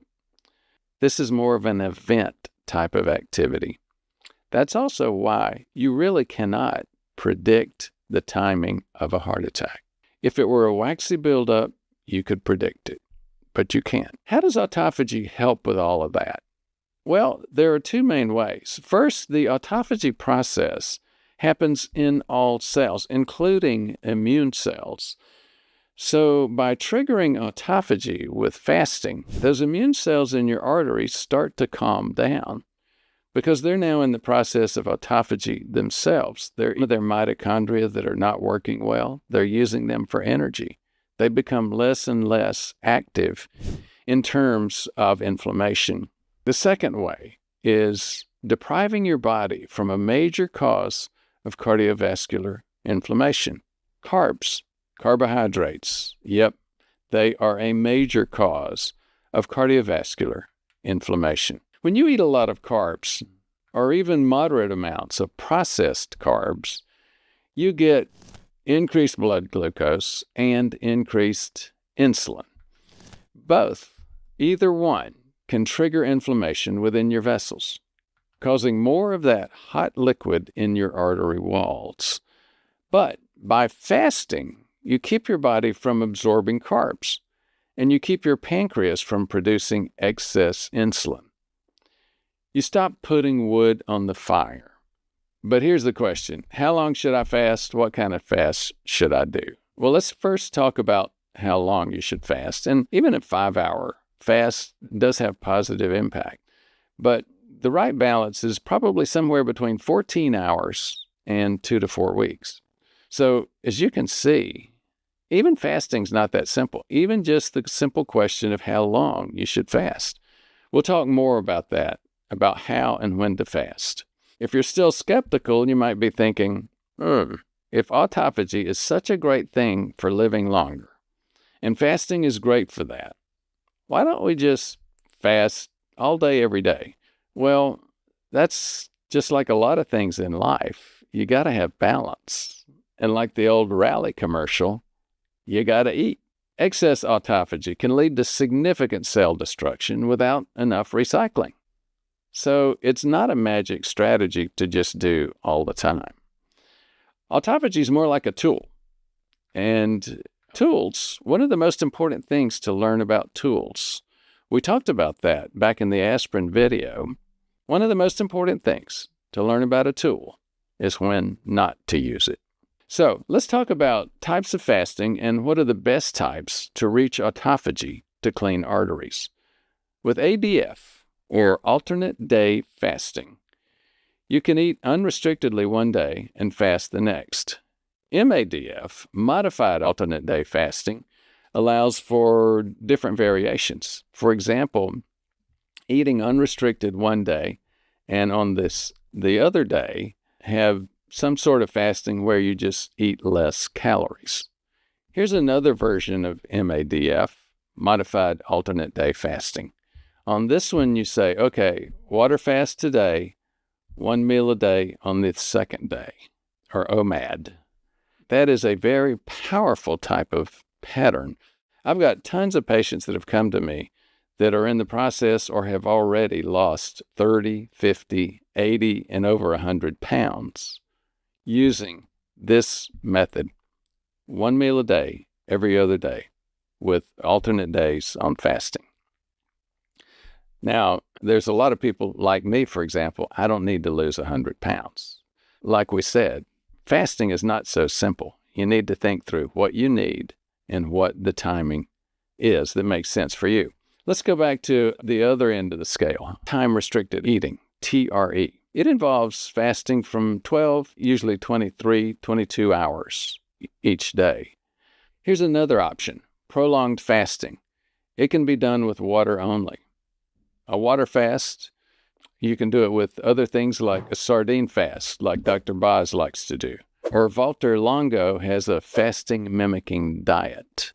But in order to be considered a prolonged fast, let's make sure we define that first. You have to go for at least 24 hours. What does the literature say? There is an umbrella review on fasting.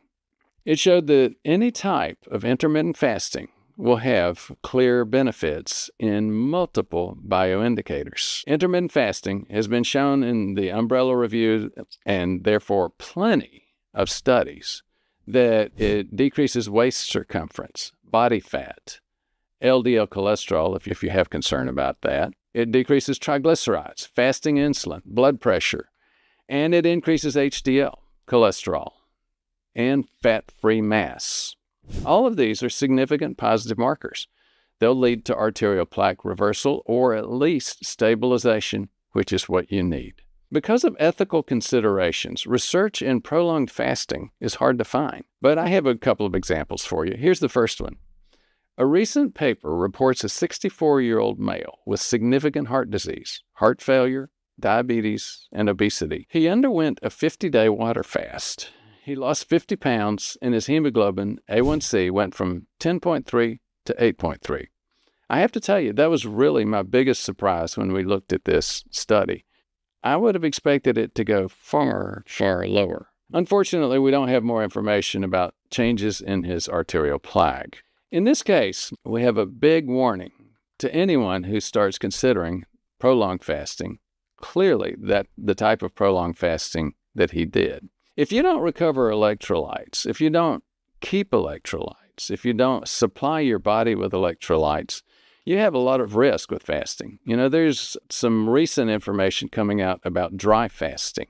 You see a couple of YouTube content creators talking about how much more effective dry fasting is. That's really where other YouTube creators, and myself included, would say, be very careful doing dry fasting. Be very careful replacing your electrolytes. Low potassium can increase heart rhythm problems, and they can be fatal. Additional dehydration, even kidney failure, comes with loss of sodium, and you just feel terrible if you lose too much magnesium. Sodium, potassium, magnesium, these are all very important, and they are the electrolytes that you need to keep an eye on if you're doing fasting, especially prolonged fasting. If you want to review this with a medical provider that understands fasting and you don't have one, again, it probably is a good idea, at least the first few times that you fast. If your provider doesn't understand it, you can call our group, 859-721-1414. Now, the second example, remember that was just one example of prolonged fasting. The second example is Biosphere 2. You remember that? That was way back over 20 years ago. It was headed up by Roy Walford. You know, you may or may not remember who he is, and you may or may not connect the dots. He was the faculty advisor for Walter Longo, the guy doing the fasting mimicking diet, Prolon. Roy Walford, the Biosphere 2. It was a big terrarium built way out in the desert in Arizona. He and a group, Tabor McCallum, Dennis Mock, Roy Verdery, they published an article that described what happened with severe caloric restriction, about 2 years of it, or significant caloric restriction. This included 4 females, 4 males Walford and McCallum were included in the group. During 7/8 of that time, they consumed 1,750 to 2,100 calories per day. That sounds like a lot, right? Well, they did eat what most would consider nutrient-dense foods.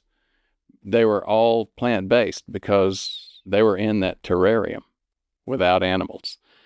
It included 77% complex carbohydrates. So even though there was a 77% component of complex carbohydrates, they lost in the first month 17% of their weight on average. That's a lot.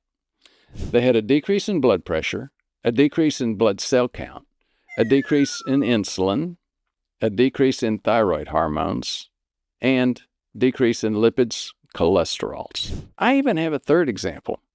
Me. I reversed 20 years of arterial plaque in about a year, and I've kept that progress up until present day. A part of that journey did involve fasting.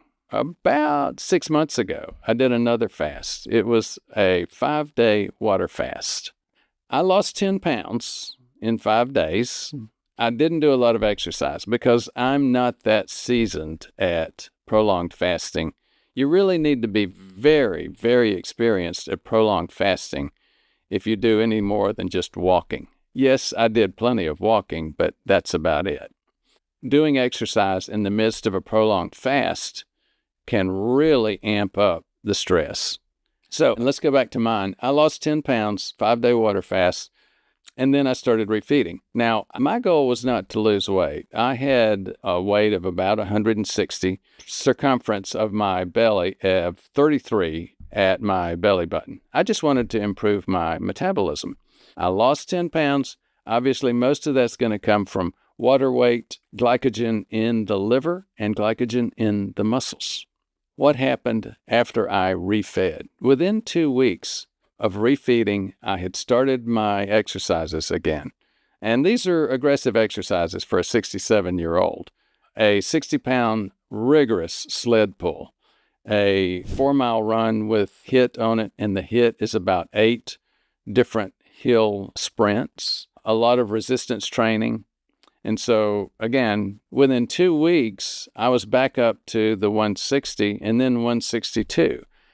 But my belly circumference, it was still at the lower amount of 32, not 33. So the point being is, I gained my muscle back and then some after that 5-day water fast. So as a personal experience, yes, I lost immediate muscle, but again, water in the muscle. Within 2 weeks, I had more of it than I had prior to the fast. So you remember I talked about Walter Longo and the fasting mimicking diet?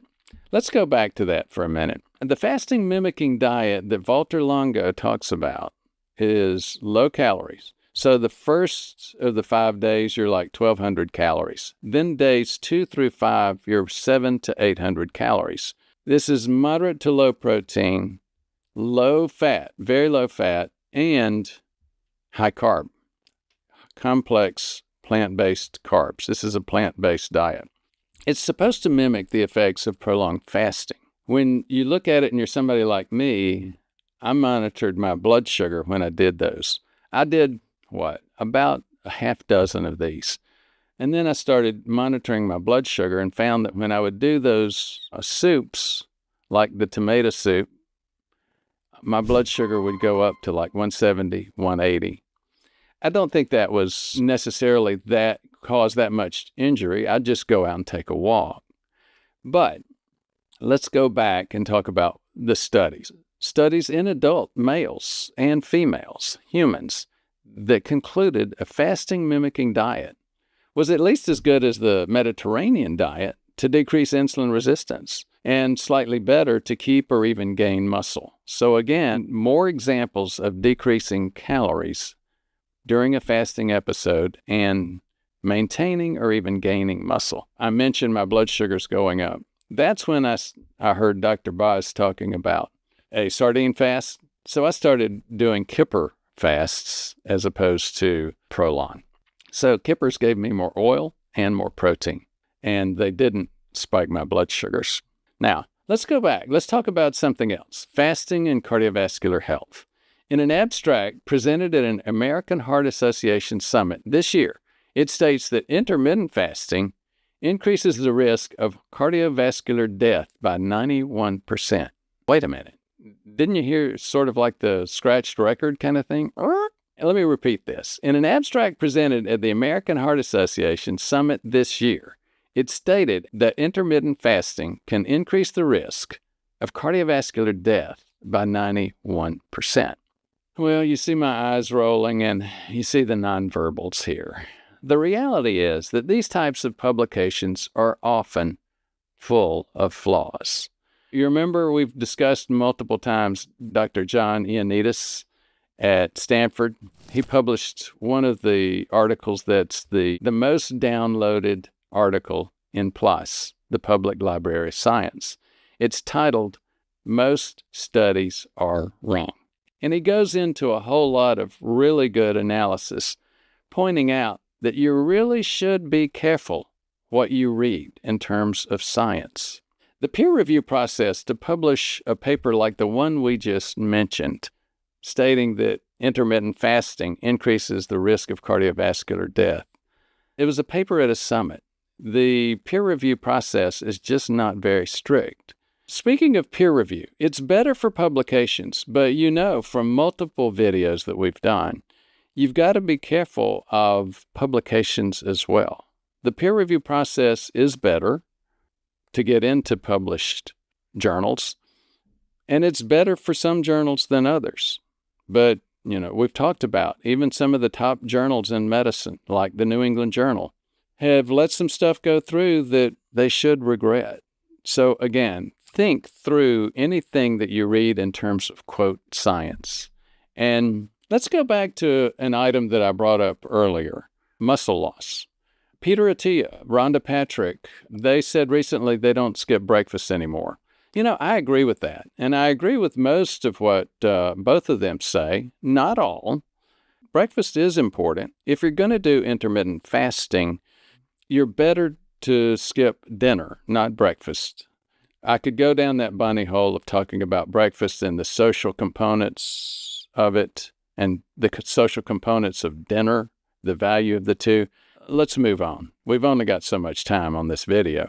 Let's go to one of the most important items in terms of this process and in terms of the title, the meal to clean your arteries or to stabilize your plaque. How does prolonged fasting fit with metabolic reset? What is a metabolic reset anyway? It's pushing your metabolism into autophagy, giving you a boost, getting you adapted to fat burning, and then keeping you in a healthy, low-carb lifestyle. Is the benefit from autophagy or is it from caloric restriction? In a recent claim, Dr. Brad Stanfield, on one of his videos, states the evidence supports the idea that benefits from fasting come from caloric restriction, not autophagy. Again, I'm not going there yet. I think the evidence is not strong enough to say that the only reason, even if you think fasting is only about caloric restriction, that the only reason is calorie restriction, that autophagy is not making an impact. Again, we've had Nobel Prizes won over the deep science associated with understanding time-restricted eating and autophagy. I do believe this. When you're not fasting, it's important to get the most micronutrients that your body needs, or maybe not the most, the correct balance, the correct amount of micronutrients. And with some of the restrictive diets that you see out there, they can be good for helping you manage carbs, which can be poisonous to some people if you have insulin resistance. Be careful with the restrictive diets to make sure you're getting the right micronutrients. You can track this information and avoid making vital mistakes. Now, additionally, if you're very thin, like a BMI 20 or less, consider strongly how you do fasting, especially prolonged fasting, things that will often result in significant weight loss. Not getting enough micronutrients can actually be harmful. So, again, and as we mentioned before, loss and failure to replace electrolytes is a very, very big deal. So regardless of the type of diet you follow, how many calories you're eating, I recommend using tools like Chronometer. It's an app, and no, they didn't sponsor this video. They don't sponsor us at all. It's a way to track your macronutrients. There are others out there as well, and they're getting better and better each year. Back in the old days, I had to do it with a paper pocket book, a little book about this size that you kept in your back pocket. Now you've got software that's better and better. Now, this way you can know the type of foods you need to include and what supplements to consider. So Jesus and I just reviewed the final cut of this video. We noticed something was missing. What's my clear recommendation? So here we go. I believe intermittent fasting, and especially prolonged fasting, they have to be individualized decisions. In general, I believe most people benefit from a fasting period of about 16 hours to trigger autophagy. You don't have to do that every day. I don't. I also recommend prolonged fasting, 24 hours a day or more. Other types of fast, like sardine fasting, are helpful. I use a kipper fast because I just don't like sardines. Now, it does help to have a few weeks or even months of low-carb or ketogenic diet, plus some form of intermittent fasting. It helps to have your body fat adapted, because when you go fasting, here's what you're doing. It's like you're switching fuel tanks yet again. So our body does know how to switch fuel tanks from carbs to fat, and fat in our diet to fat in our body. We just need to exercise it a little bit, and that's a little bit of stress, just like any other type of exercise. Here's the thing that I feel most strongly about in all of this. Never try prolonged fasting without preparation. Watch out for things like electrolytes. To find out more info, check the description of this video. We have over 20 references for you. Check those regarding fasting and cardiovascular health. Now you know a lot more about fasting, the evidence that backs it up, and how it can actually help you stabilize or clean your arteries, at least stabilize your plaque, and therefore accomplish what so many of us want to do: take the risk of heart attack and stroke off the table. As you've seen, most people, and yes, even many well-meaning doctors, are focused on the wrong numbers. They chase total cholesterol, obsess over LDL, the quote bad cholesterol, and they overlook the deeper drivers of plaque buildup. But once you understand what really matters, inflammation, insulin resistance, metabolic dysfunction, prediabetes and diabetes, the question becomes, what can you actually do about it? This is where things actually, they go the other direction. They're not bad, they're good, because you begin to see a way out of this risk. Because unlike genetics or aging, you can't really change your genetics. You certainly can't change your chronological age. But lifestyle, and especially body composition, is something you can control. And when it's done right, it doesn't just slow down plaque. It stabilizes the plaque. It reverses the risk. It takes that cardiovascular risk off the table. I'm not talking about fad diets. I'm not talking about unsustainable programs. I'm talking about real, research-based changes that have helped thousands of patients, including me, reduce soft plaque, stabilize their arteries, return to arterial health that they had in their youth, and reclaim that cardiovascular health and longevity.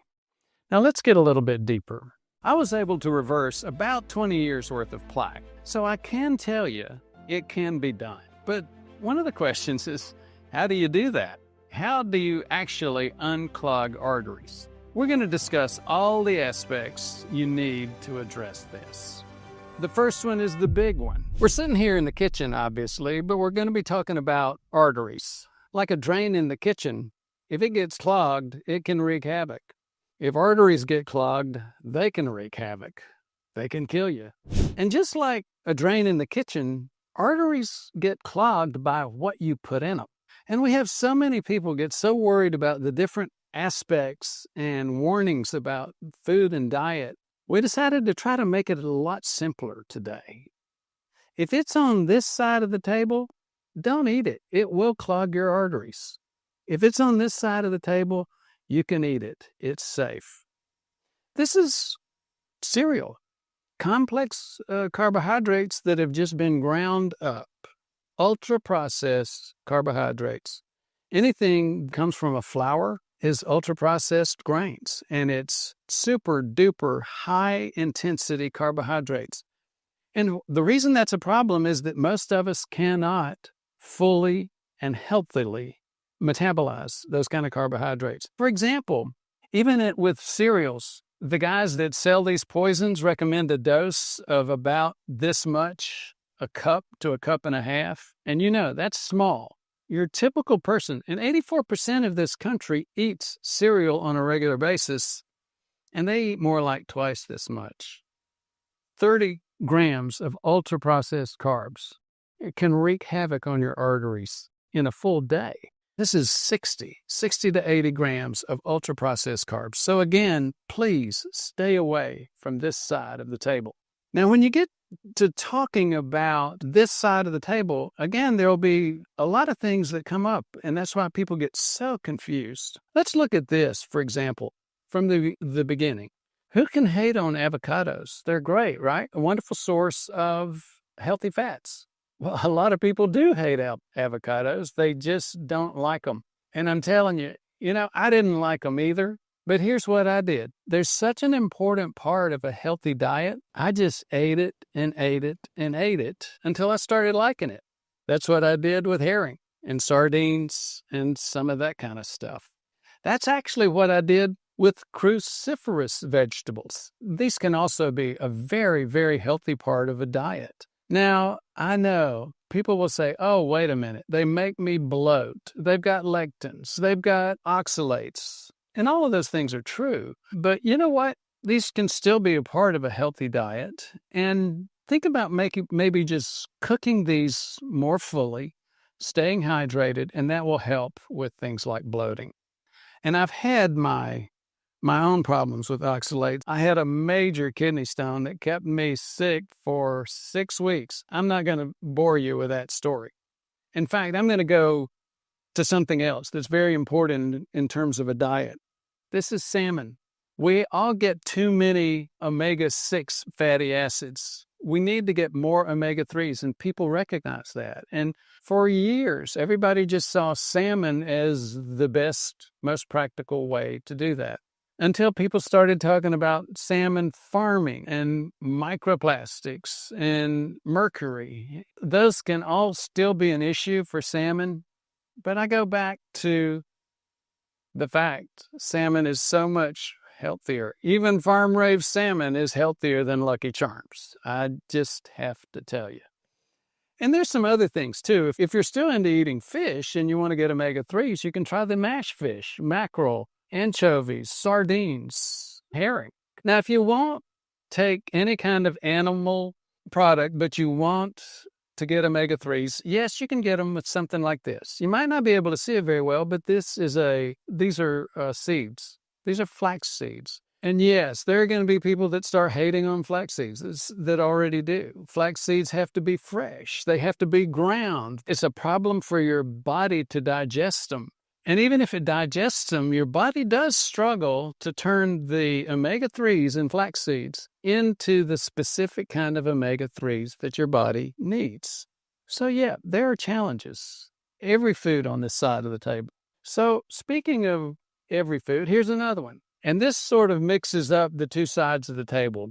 This is sauerkraut. People love to think about the idea of supporting their gut biome with healthy bacteria, probiotics, and prebiotics. Now, when you think about that, most people think yogurt. I love yogurt and kombucha and some of these other things.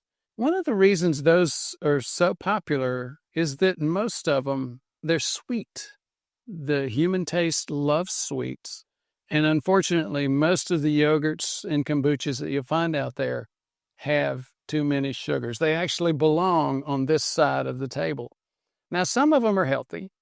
But if you really want to take a reliable version of a fermented food, just stick with my favorite, sauerkraut, or something I'm trying to learn how to like. I had to learn how to like sauerkraut too. I'm trying to learn how to like kimchi as well. Again, all acquired tastes. Now, speaking of oxalates, like I mentioned a few minutes ago, and again, I won't go down that bunny hole of my pain from my kidney stone. I'm still a big fan of nuts, and there's several types of nuts. We've got 3 kinds here. We've got almonds, pecans, macadamia nuts. You know, a lot of people will say, besides the oxalates issue, they'll say, well, almonds have carbs in them, so they're not good for a keto diet. Oh, come on. I can eat plenty of almonds and still remain ketotic. Well, let me just say one other thing about almonds. Yes, they may have some carbs in them, but like Robert Lustig would say, and I agree with him on that point, those carbs in almonds are clearly wrapped in the antidote, fiber. And no, I'm not going to get started on that debate about fiber and whether it's really as healthy as people think. It can be a part of a healthy diet. Now, my 2 favorite nuts are the other 2, macadamia nuts and the nut from my region of the world, pecans, or as so many people from around here say, pecans. These are great parts of a healthy diet. Now, that's it, right? Well, no, that's not quite it. There's one more thing. Saturated fats. Good old red meat and eggs. Now, if you're one of those people who still thinks that saturated fats cannot be part of a healthy diet, please think again. That's just not true. Maybe if you're a reader, read the book, The Big Fat Surprise by Nina Teicholz. Or if you're more of the science geeky side, there's a couple of really good meta-analyses that have been published since then in JACC, the Journal of the American College of Cardiology. Anyway, let's get a little bit deeper in this. We said diet is just not enough. Diet is king, but you need to use the energy you're consuming. You just got to burn it. If you don't burn it, it's going to start sticking there on your hips, your thighs, your belly. So movement improves circulation. It strengthens your heart. It helps burn off harmful fats. And that contributes to artery blockage. So that's what you want to do. You do want to move. You want to exercise. And exercise can be painful. It's also necessary. People in my generation may remember that old Listerine commercial, The Taste You Hate, once a day. And the point they're making is it may be bad. It may not feel good, but it's what you needed. We have found since then that it wasn't what you needed either. But it sort of underlines, what the guys say in Pumping Iron, no pain, no gain. Or what others will say, the road to heaven sometimes feels like hell. Sometimes you just got to do the work. And that's the case with exercise. So talking about exercise, what's the first thing that you need to do?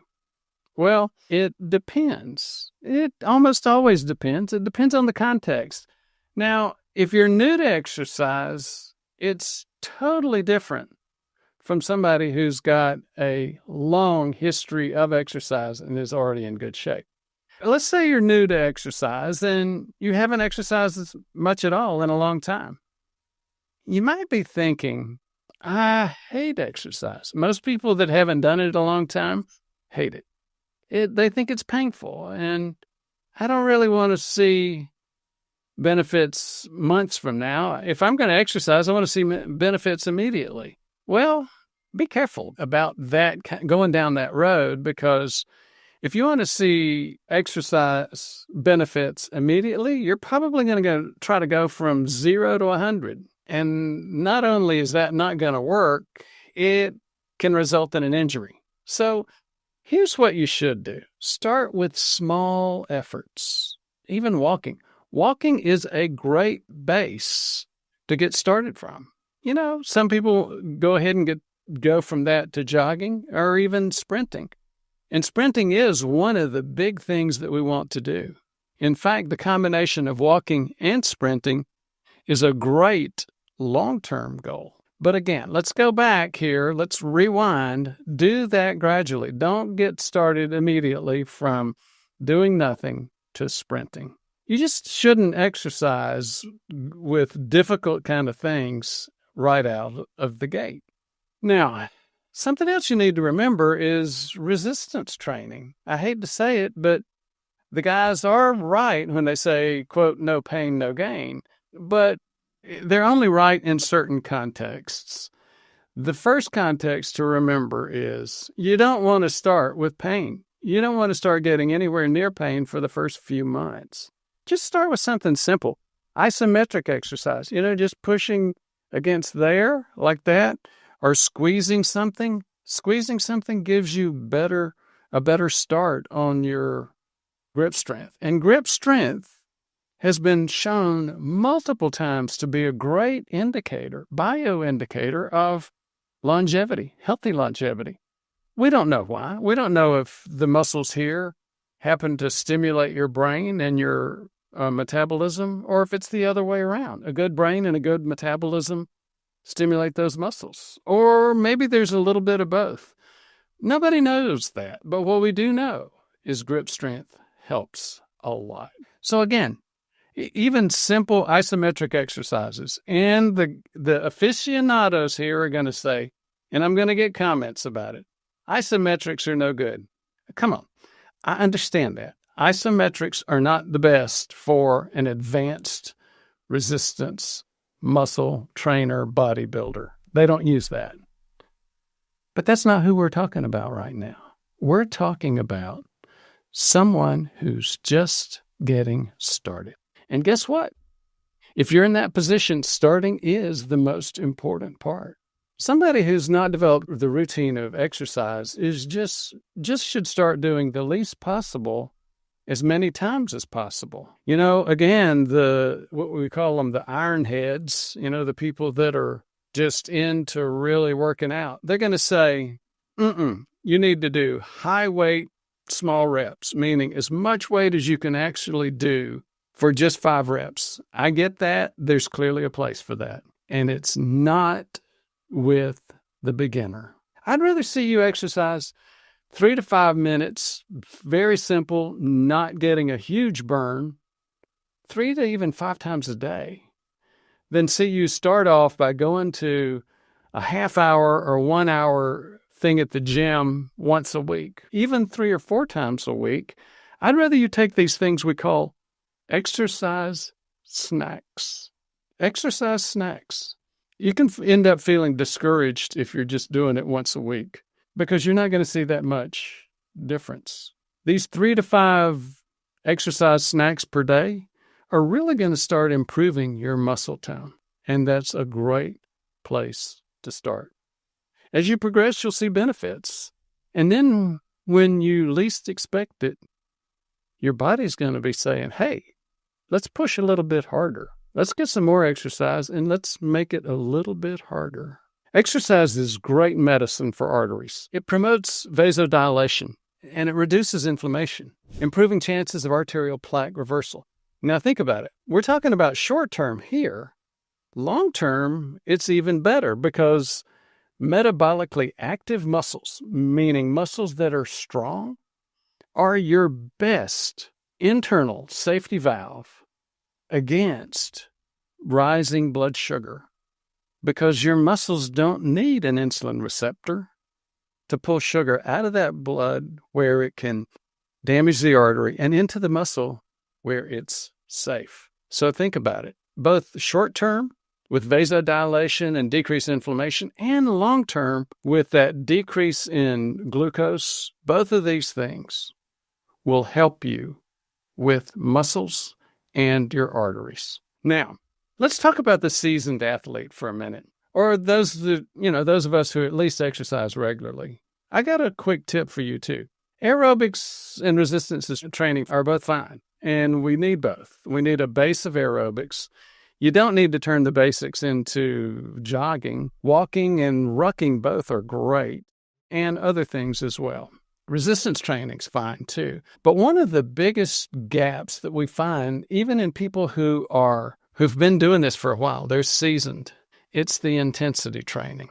We'll talk about that in a minute, but before we do, Intensity training for what? Your arms? You talk about exercise to men, and they always think about their guns, their arms. That's not what changes your metabolism. We want you to focus on your legs.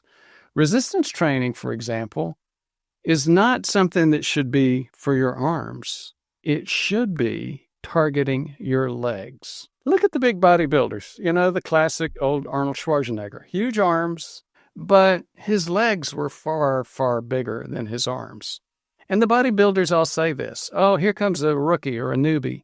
He keeps working on his arms, but they're not growing because he's not working on his legs. You see, the bodybuilders have discovered just by doing it that your legs really jumpstart your metabolism. Why do I talk all this stuff about bodybuilders? Not because I'm trying to make anybody a bodybuilder. That's not our goal here. But our goal is this, to change your metabolism. So it's like Ben Bickman would say, friends don't let friends skip leg day. And he's talking about metabolism. Legs improve your metabolism when you have metabolic disease. Prediabetes, diabetes, insulin resistance. Now, a few minutes ago, let's get back to something I said I was talking about. High-intensity interval training, or HIIT. HIIT is looking for improving those capillaries. Now, what's a capillary? It's that microscopic artery penetrating the muscle. Why is that so important? Well, you remember we keep talking about insulin receptors. You remember we keep talking about insulin receptors pulling sugar out of the blood where it causes damage and putting it into the muscles? So there's a lot going on right there. Think about it for just a minute. Where does our body keep most insulin receptors? In the muscles, because there's a lot more muscle than there is liver or fat. For most of us, there should be, if we're healthy. And where are the biggest muscle groups? In the legs. So it just so happens that when you have insulin resistance, most people with insulin resistance have begun to lose their capillary penetration of those large muscles of the leg. So basically what's going on is they're losing the major surface interface between their arteries and their muscles. Now, think about that. There's a real chicken or egg question here, and that chicken or egg question has not been answered by science yet. Are we losing our capillary penetration of our leg muscles because we have insulin resistance, prediabetes? Or are we developing prediabetes and insulin resistance because we're losing our capillaries, the place where our biggest concentration of insulin receptors lies? The bottom line is we don't know. Now, why did I go there? I thought we were talking about high-intensity interval work. We were, and that's why. Because diet may be king, but diet has not been demonstrated to re-drill those lost capillaries in those muscles like high-intensity interval work. So if we want to regrow the insulin receptors that we're losing, we need to do HIIT training, high-intensity interval work.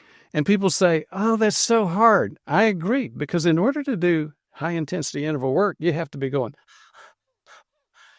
You know, with level 2 training, mild aerobics, you're able to talk, you're able to hum. That's just a lot more comfortable than going. But you think about the whole thing. If you're struggling to breathe, that means a large part of your body is struggling to get oxygen. And if you're doing high-intensity interval work, you're pushing your muscles, those large muscles, their ability to get oxygen. It goes back to no pain, no gain. You want to stress those muscles and their ability to get oxygen. That has been shown to help re-drill those microscopic capillaries in those large muscles. Now, I've gone way deep into high-intensity interval training. I'm just going to make a real quick comment about the newest kid on the block in the high-intensity interval training area.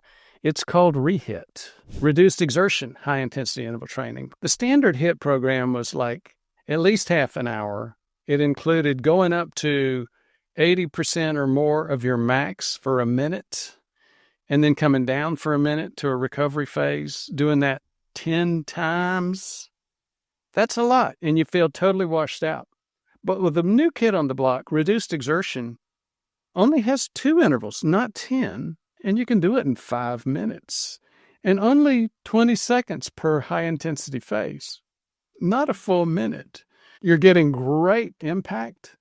The evidence would show that, but you're not feeling washed out at the end. Heck, I can get a few minutes between patients, go down and do some rehab.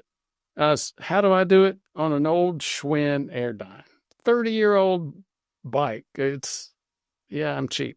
I also do them on a rebounder, which you think is very low intensity. Not if you actually go into a flat sprint on the rebounder. And I've got hills near the house. I go out and run up those hills. So again, not going to go any further on that. I just want to make sure that you understand the importance of intensity training and why it's so important. It's redrilling those capillaries because most people don't understand it. Okay, now let's talk about something else. Diet and exercise are important. They're the base of the pyramid. But when you exercise, you're not really improving your body tissues at the time that you exercise. When are you improving them? When you're resting, when you're sleeping. If you're not getting good sleep, all that work on the exercise is not benefiting you as much as it could. You can really mess up your progress with poor sleep. We need to get at least 6 to 8 hours of adequate sleep every day, and the right amount of deep sleep, the right amount of REM sleep. I'm not going to go too deep into those areas. There's just too much for right now. But if you'd like to hear us go into that, it's a big interest of mine. And so just make some comments down below if you'd like for us to. You got to get a good sleep. You got to get REM, which is rapid eye movement sleep. It's when we're dreaming, and it has a big impact on reconfiguring our brain. Deep sleep appears to have a big impact on reconfiguring our hormones and other physical components. So how do you make sure that you're getting good sleep? And those of you that think, oh, I do fine on 5 hours, you really need to think again. How do you do this? Start with the basics. Sleep hygiene. Simple things like creating a comforting place in your room. Be careful using your phone when you're going to sleep. Meditation can help, but when you're thinking about meditation, one of the key things that a lot of people forget is slowing that breathing down. Normal breath rates are 16 to 20 per minute. With meditating, get less than 10. It has a big impact on your vagus nerve, which calms you down. It also has some other impacts as well. It slows your heart rate. The key is relaxing instead of just trying to go to sleep. Also, if you're dealing with prostate issues, like most of men my age, if they make you pee at night, that's something that really needs to be addressed. And again, if you have some issues there, let us know down in the comments. And again, we'll respond to your comments and start getting some more content in that space, some more information out. Sleep apnea is another major issue. For most of us with sleep apnea, weight loss can help a lot, but not everybody. I have sleep apnea problems. I have it even when my BMI is like 22. So it's not always weight loss and fat buildup around your airway. Sometimes the bones, like your palate, you have a high arch. Sometimes you have a narrow arch on your teeth. Sometimes the tongue gets in the way. So these are all things that you need to be aware of and think about. Quite often, one of the biggest things for sleep apnea, very simple, very easy, is training yourself to sleep on your side instead of your back or your stomach. But again, that's just a very simple, easy thing. You really got to understand what's going on. And that often involves a sleep evaluation. Now, a lot of people would say, you know what, heck with all that. I just take a pill and I go to sleep. Lunesta or one of the other pills. The problem with pills, I don't recommend them at all. In fact, I would strongly advise against use of pills for sleep, especially regular use. You're just not going to achieve quality sleep. And when you try to get off of those pills, it's got a physically addicting effect to where you really, really can't sleep then. So it decreases the quality of your sleep when you're using sleep medications. And then when you try to come off, it really messes you up. Some supplements that might help include magnesium threonate and even things like vitamin D. We're not going to go deeper into the supplement world right now. But we're only halfway into this process. Let's talk about a couple of factors that are so intertwined. They're behind a lot of cases of heart attacks and strokes. You ready? Stress and relationships. Believe it or not, job and social related stress can raise cortisol levels. Among other hormones like insulin, which is impacted by cortisol, you create a cascade of inflammation, fat storage, and more inflammation that ultimately leads to plaque in your arteries. Implement strategies to manage stress. It's critical. To avoid stress sources, that's one way to do it. Exercise is a key thing. It's one of the bigger things for me. I sort of enjoy putting myself in positions where I have stress. So, for example, I'm supposed to be retired. The reality is, I would be bored to tears. I like golf. I like travel. I'm not that good at either one of them. I love doing what I do, and people tell me all the time, we're saving lives. So I do more and more of that. Running a channel, running a clinic that sees patients, running programs like our metabolic reset program, all of those things can be pretty stressful. But exercise is my way of pushing through that, burning out that cortisol, and relaxing and sleeping well at the end of the night. Hobbies and meditation are alternatives as well, and I use both of those. One of my hobbies has become exercise, though. And meditation is something that I actually do almost every night, either when I'm going to sleep or when I wake up early in the morning, like 3 or 4 in the morning, which I often do. Not always, but I often do. And I'll slow my breathing down and start to meditate. That helps me get back to sleep. Something that's one of my favorites, but we just don't get a lot of airtime on it, is life purpose. There have been a couple of studies which show very conclusively having a life purpose, it makes you like the ever-ready bunny. Was it the ever-ready bunny where it took a licking but kept on ticking? Well, that reminds me of the study, the Holocaust survivor study. These people that survived concentration camps survived the rest of life too. And you'd look at that, your first reaction, as an epidemiologist, a scientist, is, well, they had good genetics. They didn't succumb to diabetes, prediabetes, cancers, the other major killers genetically. No, they looked at that, and these people actually had more cancers, more diabetes.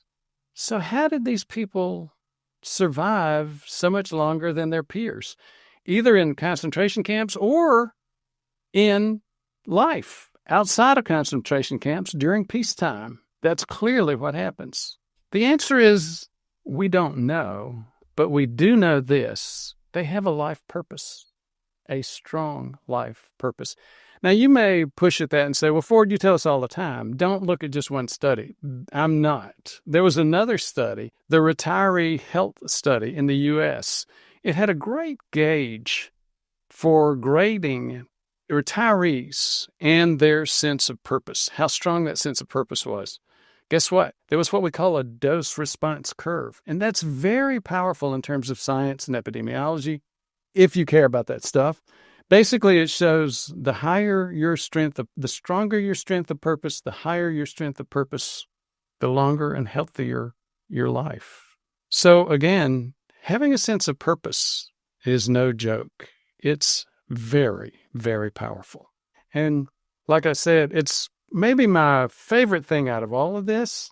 I grew up Christian in the deep South, South Carolina, and was a Bible teacher, a Sunday school teacher for many years. And to me, I do feel very, very strongly that what I'm doing is helping people. I'm diving into an area where there's just untold damage to humanity.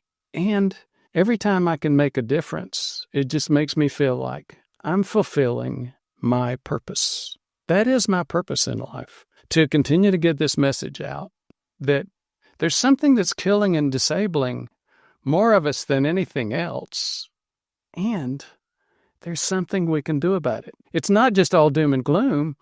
It's with just a little bit of discipline and a little bit of awareness, we can take most of these risks right off the table. And when I say off the table, it sounds like just a term. No, I mean off the table, because you get right back to the very beginning: carbs, carbs, carbs, especially ultra-processed carbs.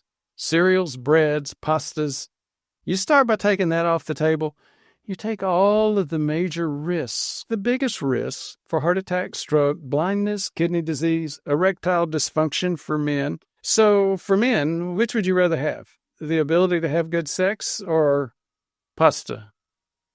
Some of you may have trouble with that decision. Most of us don't. There are several supplements that we would consider, that we would focus on. The two most important ones are vitamin D3 and niacin. Both of these can be dangerous, or there's clearly evidence that they can be dangerous if you take them too high a dosage. And in both of these, the current recommended dosages are too low.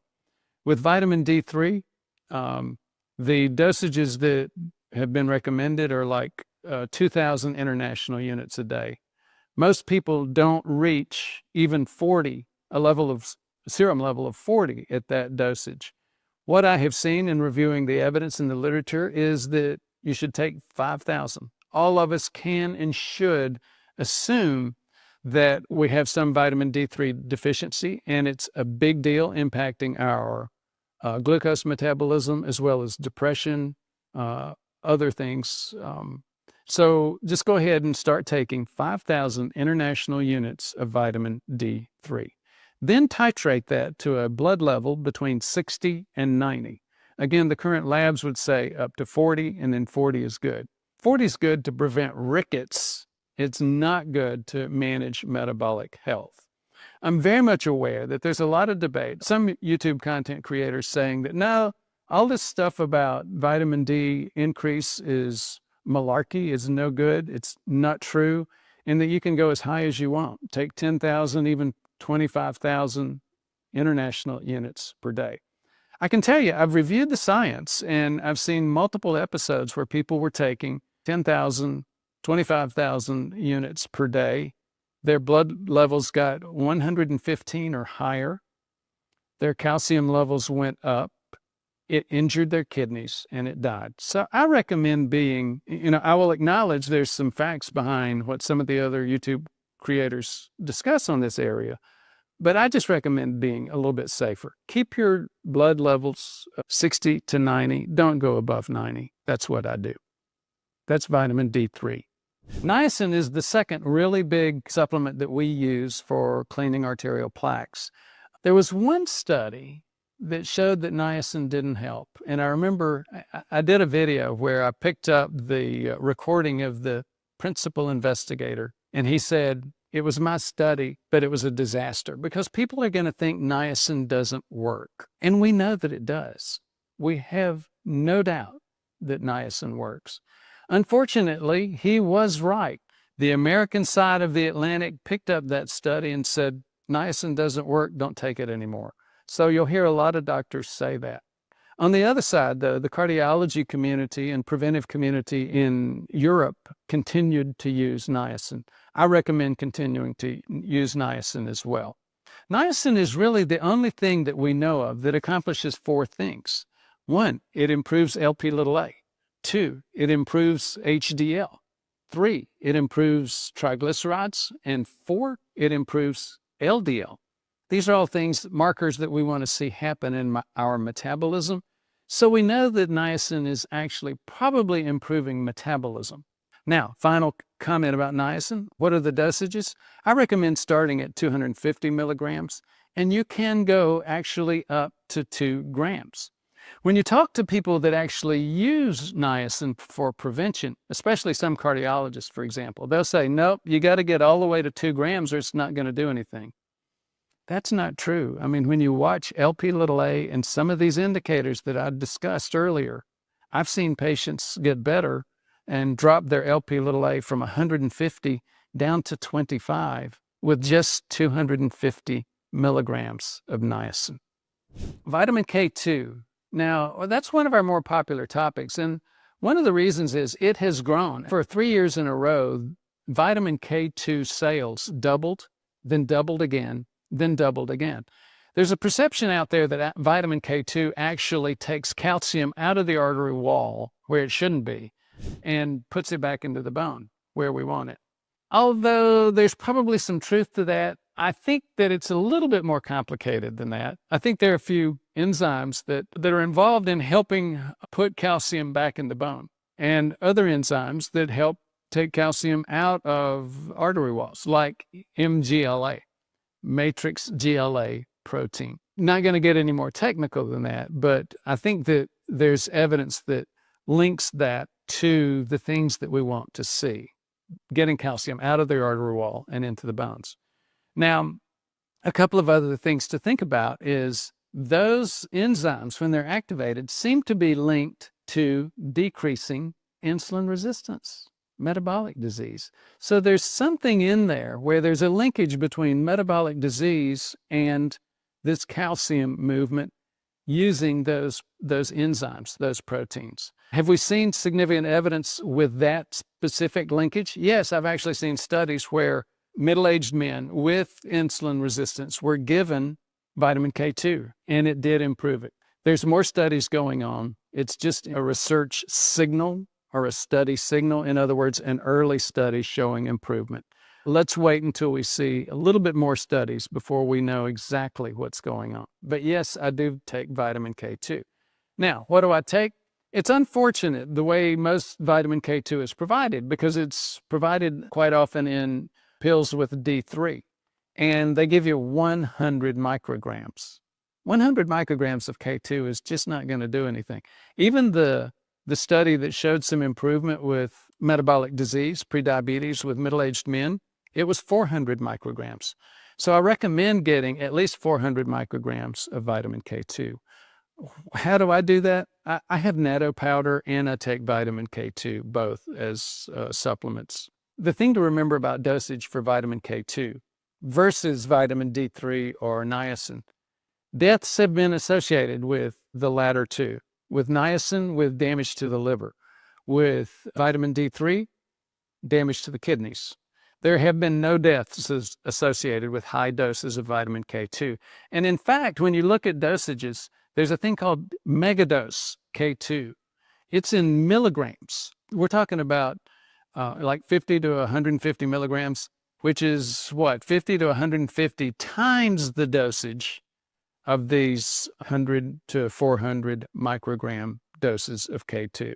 So sometimes I just take the megadose. The megadose was developed and has been studied, by the way, for people with osteoporosis.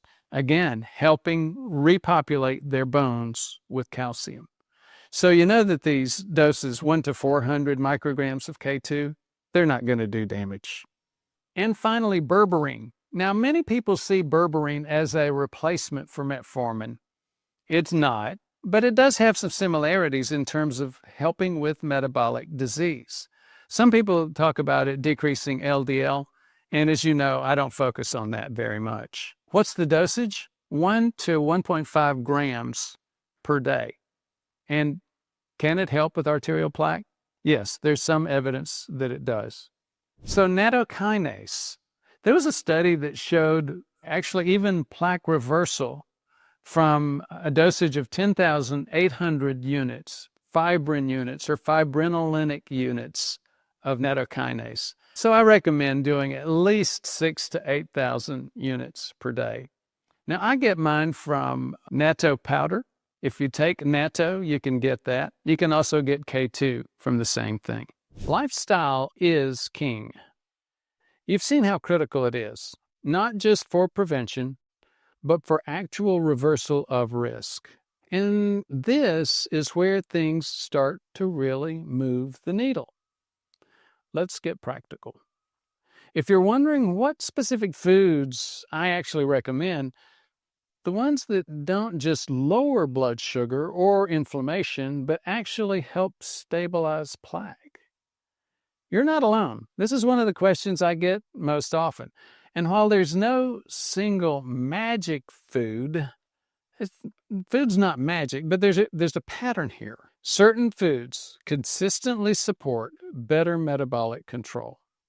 They improve endothelial function. And when you hear the term endothelial or intima, think that gentle but incredibly important, critical lining of the artery wall. Foods can improve the health of that intima.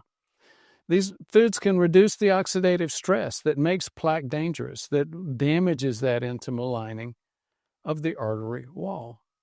So in the next section, I'm going to walk you through the foods that make the biggest impact and why they do. Now, some of these foods might surprise you. Let's get into the list. I love avocado, and it's a good thing. Avocado is great for your heart. I didn't always love it. I had to teach myself. And avocado has its problems too, even its dark side. Before we start, let me share a personal story about how I developed this list of foods. It was the year 2014. I was in the same position as a lot of people in the U.S., Mexico, Brazil, other places in the world. I thought I was healthy. I was thin. I was running marathons and eating what I thought were the right foods at the time. It was a low-fat diet. It was what I'd been taught. I ran the program in prevention at Johns Hopkins, and that was the best that we knew at that point. I avoided medications and supplements. I thought supplements were just expensive urine or pee. But one thing happened that made me question my healthy lifestyle. In my late 50s, I developed high blood pressure. I got tested using a CIMT and found out I was building arterial plaque. Now, let me tell you, that's scary. With all the work that I was doing, and I practiced what I preached, I still was developing plaque. As I dug deeper, I found I'd been making some errors in my health habits. It was like thinking I was growing a beautiful garden, only to realize I'd been watering the weeds the whole time. The weeds. After years of experience, going through the research, going through my own story, I wanted to share with you these top 5 foods everybody should eat to avoid a heart attack. Let's get started. Now, which would you rather eat? A bowl of cereal or an avocado? If you chose avocado, you're right. Obviously, this is the first food everybody should eat to avoid a heart attack. Studies show that eating half an avocado twice a week reduces the risk of death by heart attack up to 16%, and the risk of arterial plaque buildup by 21%. But why are avocados so special? They're full of nutrients, those right there. A bunch of vitamins and minerals, choline, and many healthy fats. Avocados can lower your triglycerides and increase your HDL. Both things are critical to avoiding heart attacks. But as I mentioned, avocados do have their problems. First, avocados can be pricey, especially with tariffs and some of the fights that go on politically over them. You might have heard of the avocado crisis in 2022 in Texas. That year, guacamole became a luxury item during the Super Bowl. Second, they can rot quickly. A ripe avocado can go bad in a couple of days. They might lose nutrients and their taste changes.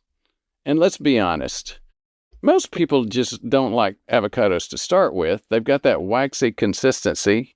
They are an acquired taste for most of us. I didn't like them at the beginning, and I learned to by eating them.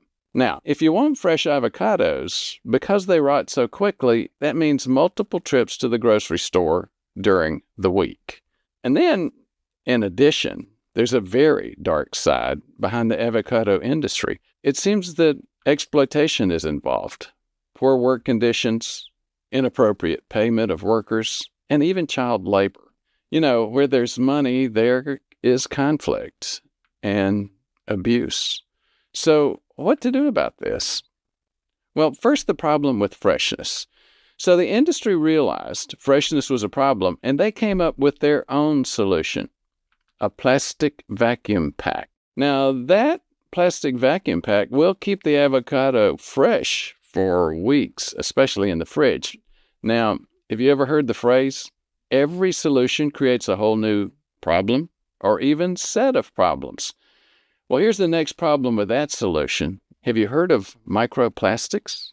So, again, a lot of challenges, but I still eat avocados. Here's what I do. I try to eat avocados as often as I can, despite the problems. I eat some slices or guacamole on bacon and a salad, sometimes with beans. I get fresh avocados when I can, and I just cut them in half and just spoon it out of the peel. I can also buy some ripe and some unripened avocados to have at home, and the unripened ones last a few days longer, again, especially in the fridge. I just don't try to solve the ethical concerns. I don't know how. If you live near a farm, you can make sure to source ethically. You can try getting some from a local farm if you have that available. Now, enough about avocados. Let's go to the next one. How about yogurt, Greek yogurt versus kefir? If you chose Greek yogurt, you might be right and wrong at the same time.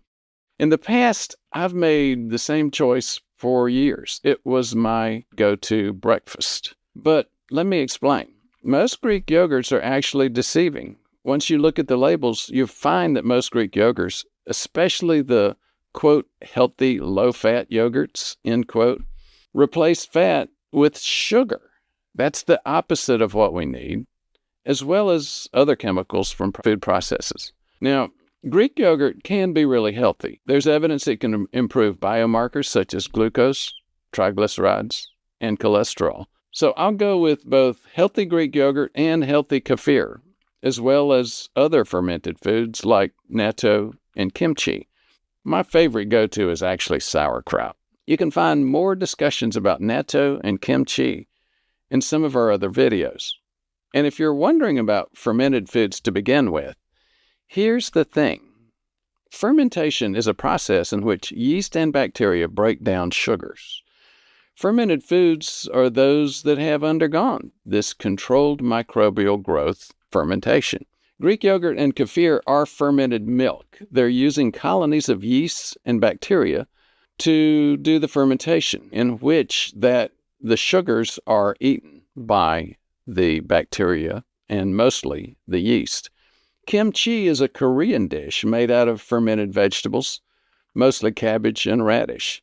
Natto is fermented soybean. Sauerkraut is fermented cabbage. Evidence shows fermented foods can improve cardiovascular risk markers, decrease inflammation, and reduce risk of heart attacks.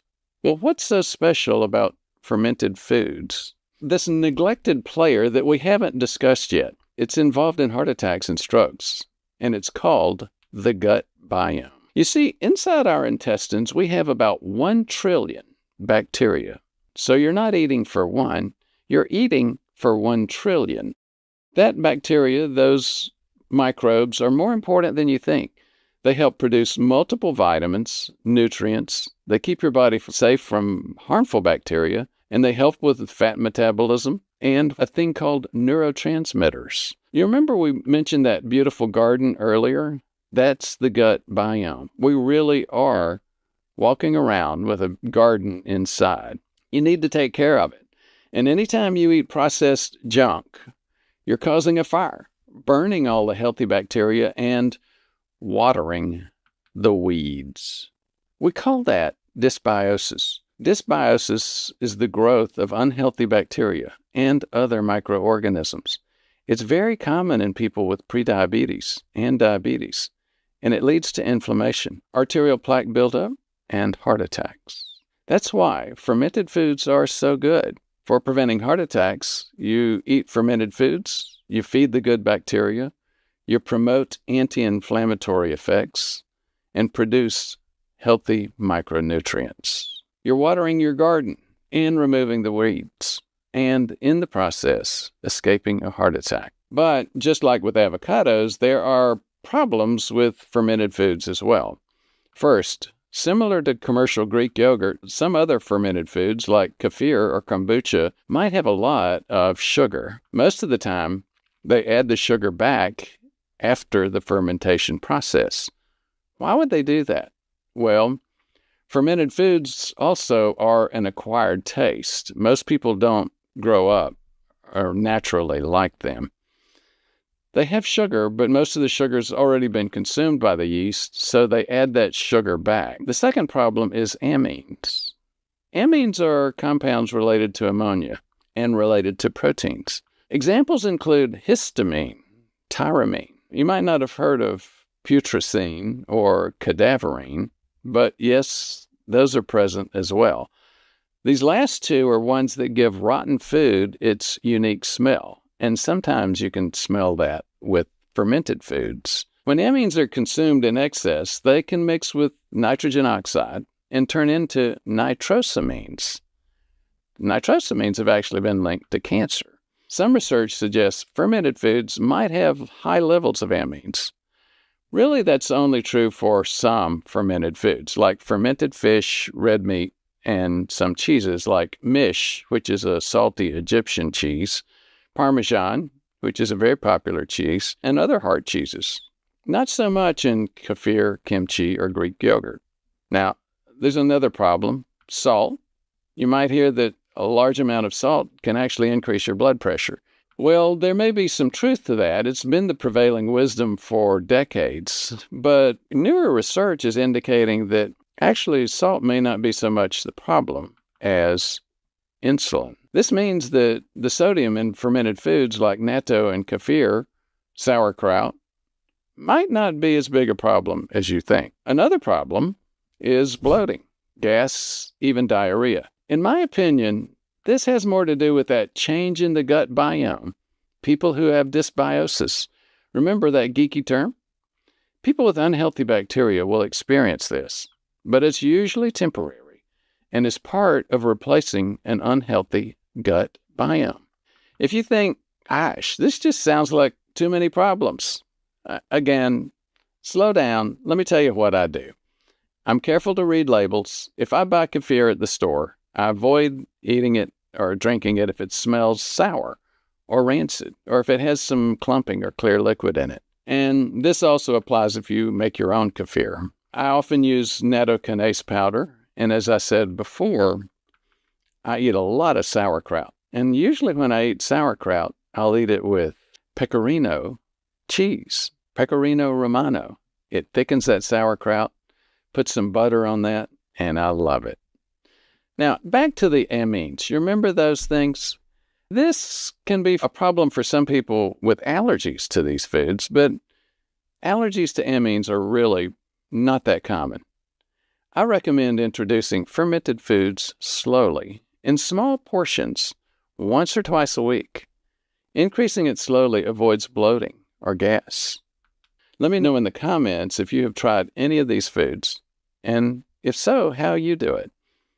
I used to eat Greek yogurt for breakfast every day for years, and it turned out that the yogurts that I liked had way too much sugar. I quit eating them for years, but again, with the evidence supporting fermented foods, I'm going back to those. Now, let's go to another quiz. Which one would you choose for your heart? A protein bar or nuts? Just to continue the trend of misleading labels, there's a lot of unhealthy protein bars out there that are full of sugar and preservatives. I'm not saying never eat any protein bar. There are some good options, but most of them are not. I have to go nuts for this one. Pun intended.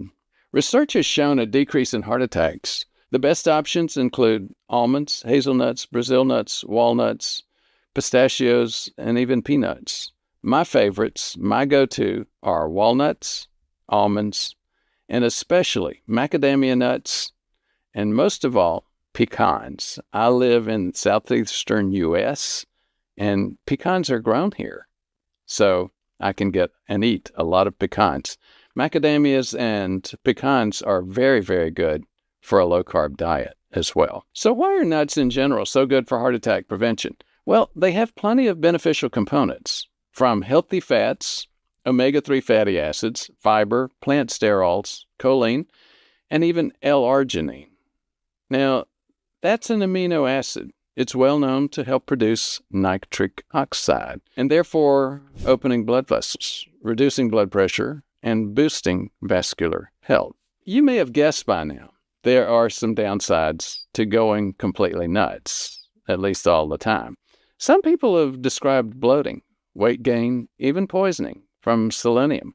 Nuts have their own dark side, yes. Cashew nuts have been linked to exploitation of workers in Kenya. So, let's address all of these real quick. Bloating's actually a side effect of improvement in the microbiome. Nuts can help build that healthy bacteria and the healthy gut biome. Is it possible to gain weight with nuts?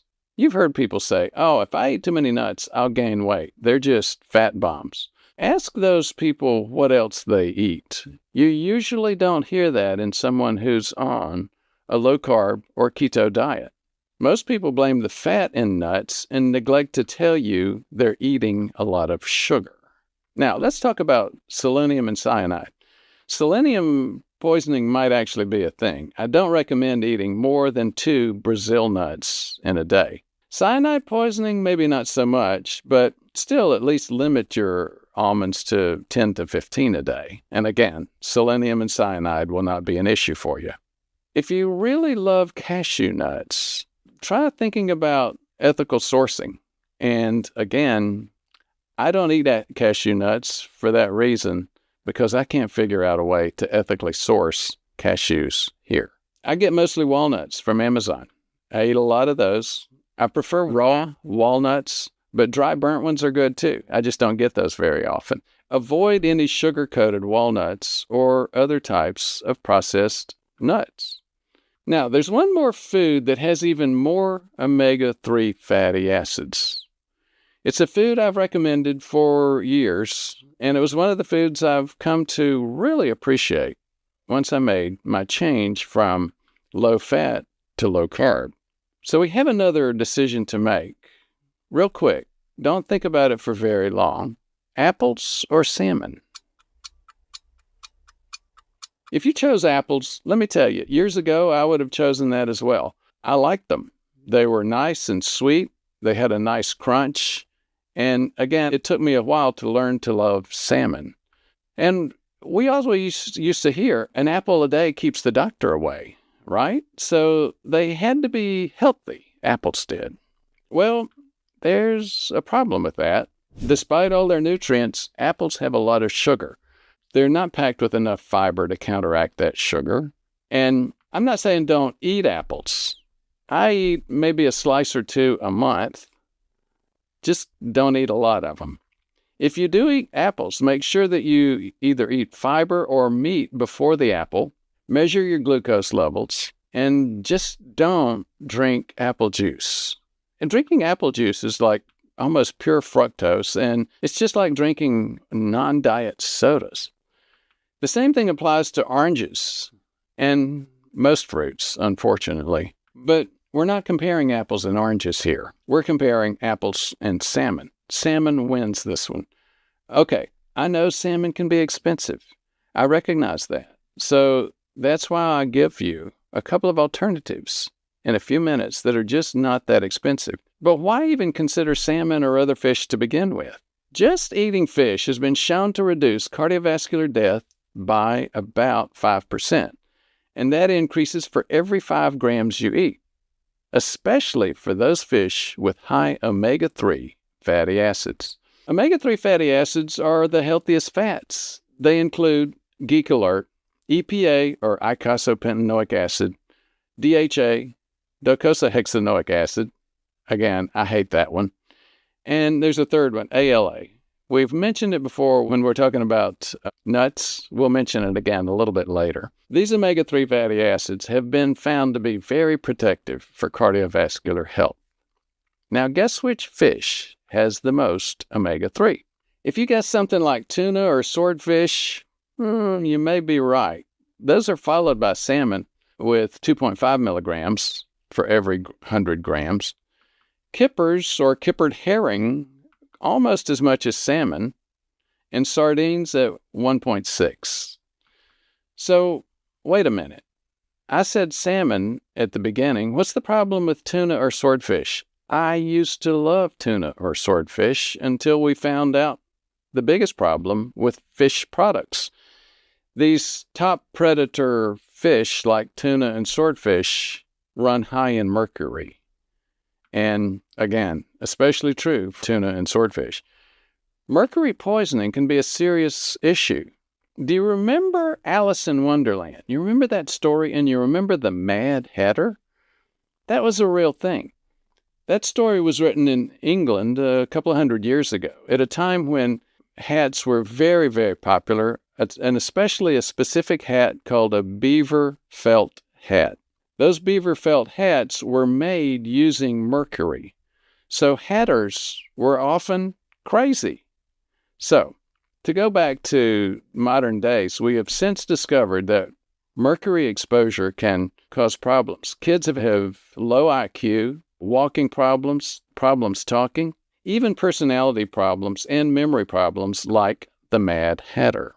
Additionally, other fish have been shown to have more nutrients than tuna, so that's why I prefer to recommend salmon first, tuna, and again, my old favorite, swordfish, last. Salmon's not free of its own problems. We mentioned cost, we mentioned mercury, and then you have microplastics, which, due to water pollution, it's been seen that fish with significant amounts of plastic being eaten and end up in your arteries, causing inflammation. There's another major problem associated with salmon, and that is how you access it. You have wild salmon, which is very expensive, and farm salmon, which is less expensive. Wild salmon are caught in their natural environment, such as oceans, rivers, and lakes. They have more natural diets. They have less exposure to animals, to drugs. They've been found to have a better nutrition profile. Farm salmon is raised in captivity by farmers. They control its breeding, its feeding. They give it medications, including antibiotics. And guess what? 75% of salmon consumed is farmed. So, when it comes to this question, what can you do with this information? Let's just boil it all down. And let me just tell you what I do. I obviously prefer wild-caught salmon. I try to eat it at least a couple of times a week. I used to eat it 4 and 5 times a week, but I've changed some of my habits now. I'm not worried so much about mercury with salmon or microplastics. Not because they're not a problem, they might be, but eating fish, even with these challenges, has been shown to be a much better bet than not eating fish. I don't eat tuna and swordfish anymore. I hate that. I used to love it. Now, when you cook the salmon like this, it's a delicious option. I also supplement with omega-3s. That's another option. It won't include plenty of the other nutrients that you find in fish, and as you know, omega-3 supplementation has its own set of problems, which I'm not going to go down, other than to say, you've heard of supplements going rancid. So you have to make sure to focus on the type of supplement you use if you supplement with omega-3s. Now, if you don't like meat, and you want to add another omega-3 source that doesn't involve supplements or meat, there's another option. What do you think that is? How about canola oil or flaxseed? If you chose flaxseed, you're right. Canola oil is a type of seed oil. Seed oils are plant-based foods derived from plant seeds. And although some studies suggest canola oil can improve cardiovascular markers, the major improvement is seen in LDL cholesterol. Now, LDL cholesterol used to be considered the number one risk factor for heart attack and stroke. That LDL theory is coming under a lot of scrutiny these days. The evidence is beginning to show something very different. In fact, I don't worry too much about LDL. If you have more interest on it, we've got a video on the worst lie about cholesterol. You can also see our perspective on seed oils in this video. But let's talk a little bit more about the winner, flaxseed. I know flaxseed might be the preference of a lot of people. There are challenges with it, though, and I understand, but allow me to elaborate. Flax seeds or linseeds are small seeds from the Middle East. They're packed with nutrients, especially ALA. You remember that omega-3 acid? It's called alpha-linolenic acid. It also has EPA. Both of these are, again, those omega-3 fatty acids. The seed can be hard to digest. You have to ground it into a powder. I know many people recommend against flaxseed because the conversion of ALA is very low. In fact, ALA is considered to be one of the required fatty acids, and that's because with ALA, your body can make the other two omega-3s, and that is EPA and DHA. Now, regardless, for those that do use flaxseed, I use flaxseed as well. I use it as a powder on my salads. About 4 to 5 tablespoons a day is the goal. And it is a great option. But there's another problem. Again, another problem with flax seeds. For those of you who are familiar with it, you may already be thinking about it. Flax seeds full of plant estrogens. Estrogen is a female hormone. It helps maintain female body characteristics. Lack of estrogen is a major cardiovascular risk factor for women. So it's no surprise that heart attacks in women can happen during menopause. That's when they happen. And in fact, just as many women die of heart attacks as men. They just die a little bit later, usually a few years to a decade after menopause. Now, flaxseed has those phytoestrogens or plant estrogens. Do they really impact humans to begin with? And if so, is it really a problem? The answer is yes. Flaxseed does have those phytoestrogens. They've been shown to increase estrogen levels in postmenopausal women, which in turn combines with the benefits of omega-3 fatty acids. And it can provide cardiovascular protection, that is, fewer heart attacks for women. It's great for postmenopausal women who are at big risk for heart attacks. But what about men? Can men get the same benefits, or is it bad for men to eat these types of phytoestrogens? For men, testosterone is the most important male hormone. One of the biggest problems you see online with flaxseed is this high amount of estrogen in flaxseed lowering testosterone levels and causing problems for men. Problems like difficulty building muscle, sexual performance, maybe some getting blamed for hair loss, even depression and sleep issues in men. Now, is that the truth? Well, when you look at the evidence, there are 2 small studies suggesting that this might be a problem for men. But there's a lot more stronger evidence out there that really doesn't indicate that. I've not seen evidence of a problem. And as I mentioned, I do eat some flaxseed on my salads. It's safer for men than what social media might tell you. In the end, it's up to you. There are other sources, as we've already mentioned: salmon, kippers, sardines, even chia seeds, which we didn't discuss. There are other options there for omega-3s. Now, I do have a bonus food on the list just for you. Let's see if you can choose correctly. Would you rather eat margarine or eggs? Well, the right answer, most of you know, is eggs. The result of the Attica study showed that eating an average of 1 to 3 eggs a week can decrease the risk of heart attack and stroke by 45%. Another meta-analysis, again, a study of studies, involving 21 studies, showed that eating more than 1 egg a day was associated with less arterial plaque buildup. There's a clear reason for why eggs are healthy. They have no sugar. They're rich in plenty of nutrients, including things like choline, vitamins, and healthy fats.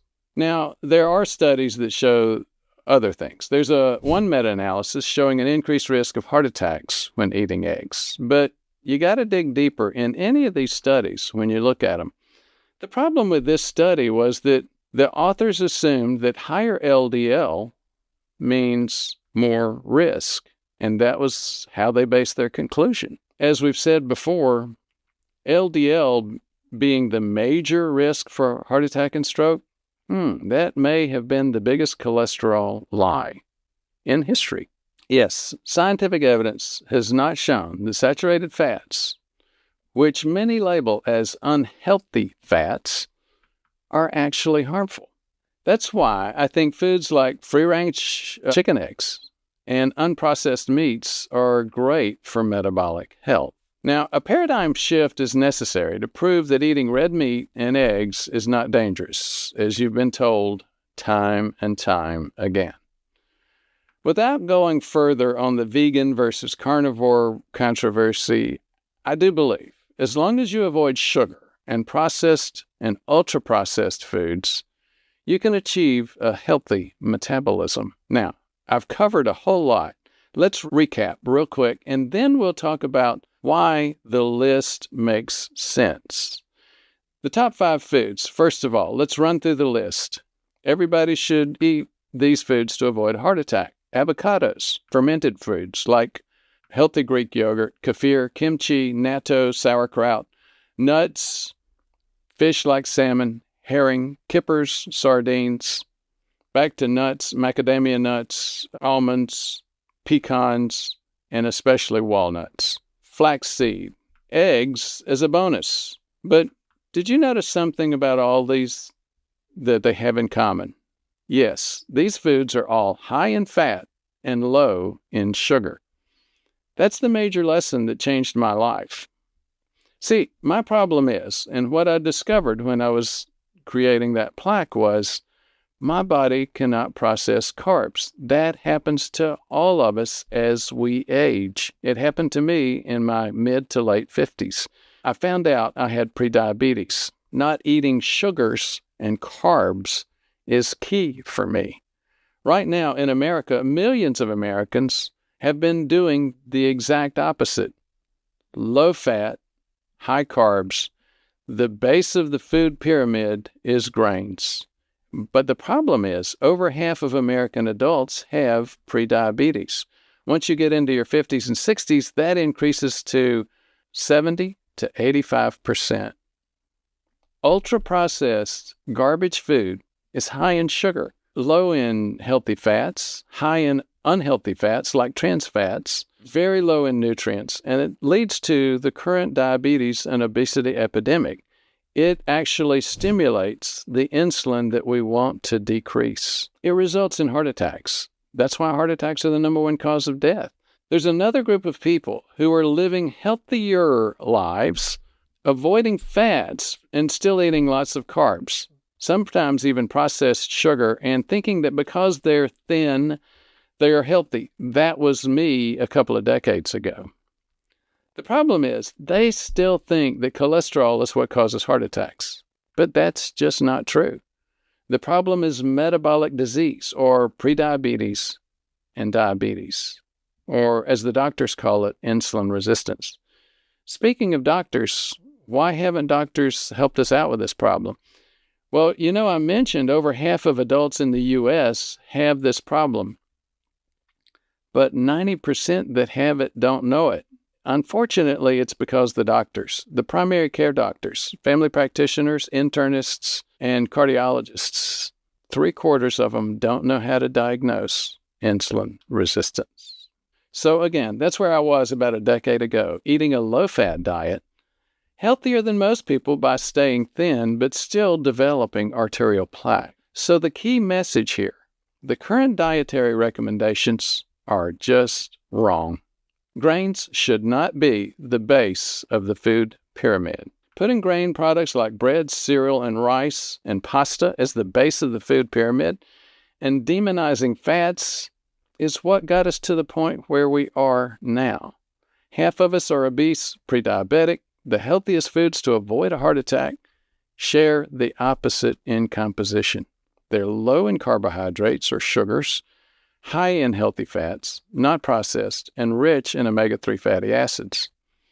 If you don't know what's healthy to eat, look for the characteristics that we just described that made up this list, the patterns: low carbs, higher fats. These foods are nutrient-rich, low in processed carbs, and powerful when it comes to metabolic control. they're not just heart healthy in a vague heart healthy sense. They actively support insulin sensitivity. They reduce inflammation. They lower the metabolic stress that drives plaque formation and softening of plaque and inflammation. But food is really only part of the equation here. There's more to it than that. Over the past decade, research has uncovered specific nutrients and natural compounds, some found in food, others in supplement form, that show real promise in reducing plaque, improving arterial flexibility, and calming the immune system, the immune response inside your arteries. We're not talking about trendy pills or gimmicks. We're talking about evidence-based compounds with measurable effects used in clinical trials and in real patient care. So in this next section, I'll walk you through the ones worth paying attention to and how to use them wisely. Let's take a look at the compounds that go beyond food and deeper into true cardiovascular repair. Just how reliable the evidence is. Arterial plaque is a metabolic problem. We're going to show you the data. Top 7 foods to reverse plaque. When you see evidence of foods that can decrease plaque by 22% and then realize that just a 1% reduction in plaque equals a 25% reduction in cardiovascular risk, you have to pay attention. From aged garlic extract to Iranian whortleberries, here is our list of the top 7 foods that will clean plaque from your arteries. As we review those top 7 foods that will clean plaque out of your arteries, you'll hear examples of small decreases that may not sound like very much, but they are. Even a 1% reduction in plaque has been associated with a 25% decrease in the risk of a heart attack or stroke. Jumping right in, we have number 7, aged garlic extract, and we're looking at a specific study. This trial involved 72 participants who underwent CT angiogram to determine changes in the type and amount of arterial plaque in their hearts. Matt Butoff's study team looked at adults aged 40 to 75 who had at least 2 criteria for prediabetes, at that point called metabolic syndrome. Examples include fasting blood sugar over 110, triglycerides over 150, significant abdominal obesity, high blood pressure. Now, one group was administered 2,400 milligrams of aged garlic extract every day, while the other group received a placebo. The study was designed to last for 1 year, 52 weeks. They found a significant change in the average amount of what they called low attenuation plaque. It's like soft plaque. The artery plaque in participants receiving garlic was reduced by 1.5%. The placebo group gained 0.2% of that low attenuation plaque for a total difference of 1.7%. Again, remember, if this sounds like a small difference in plaque, the tiny difference in plaque drives a huge difference in heart attack and stroke risk. More than 25% reduction in this case.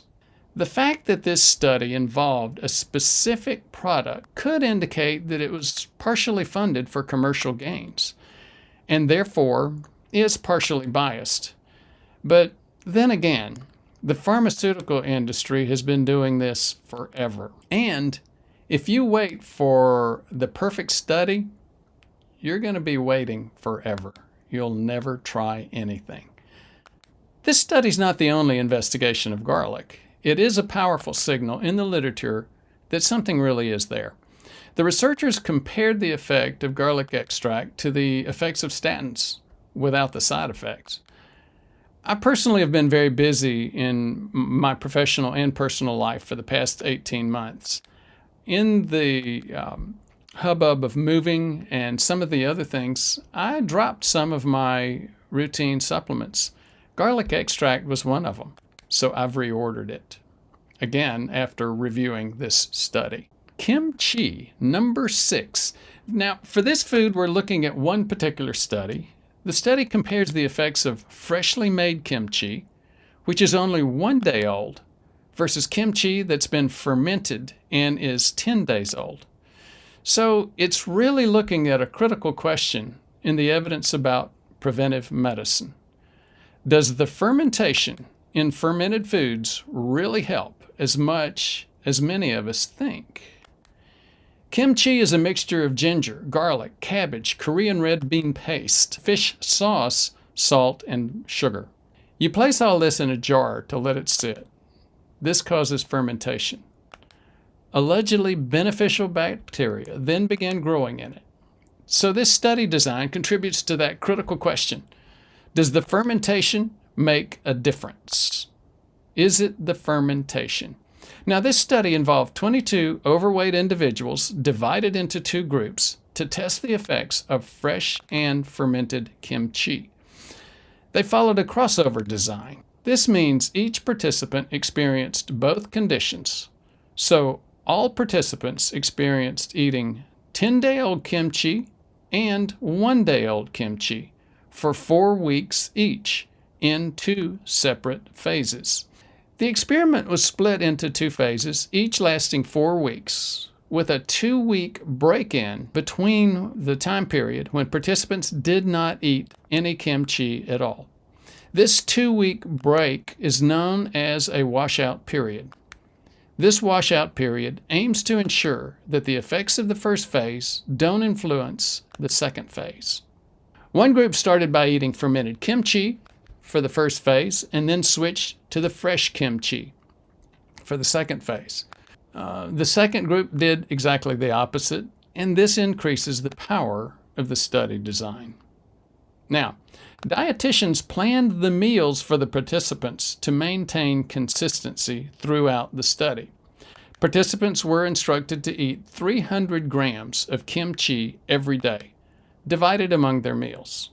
So, what were the outcomes? Drum roll, please.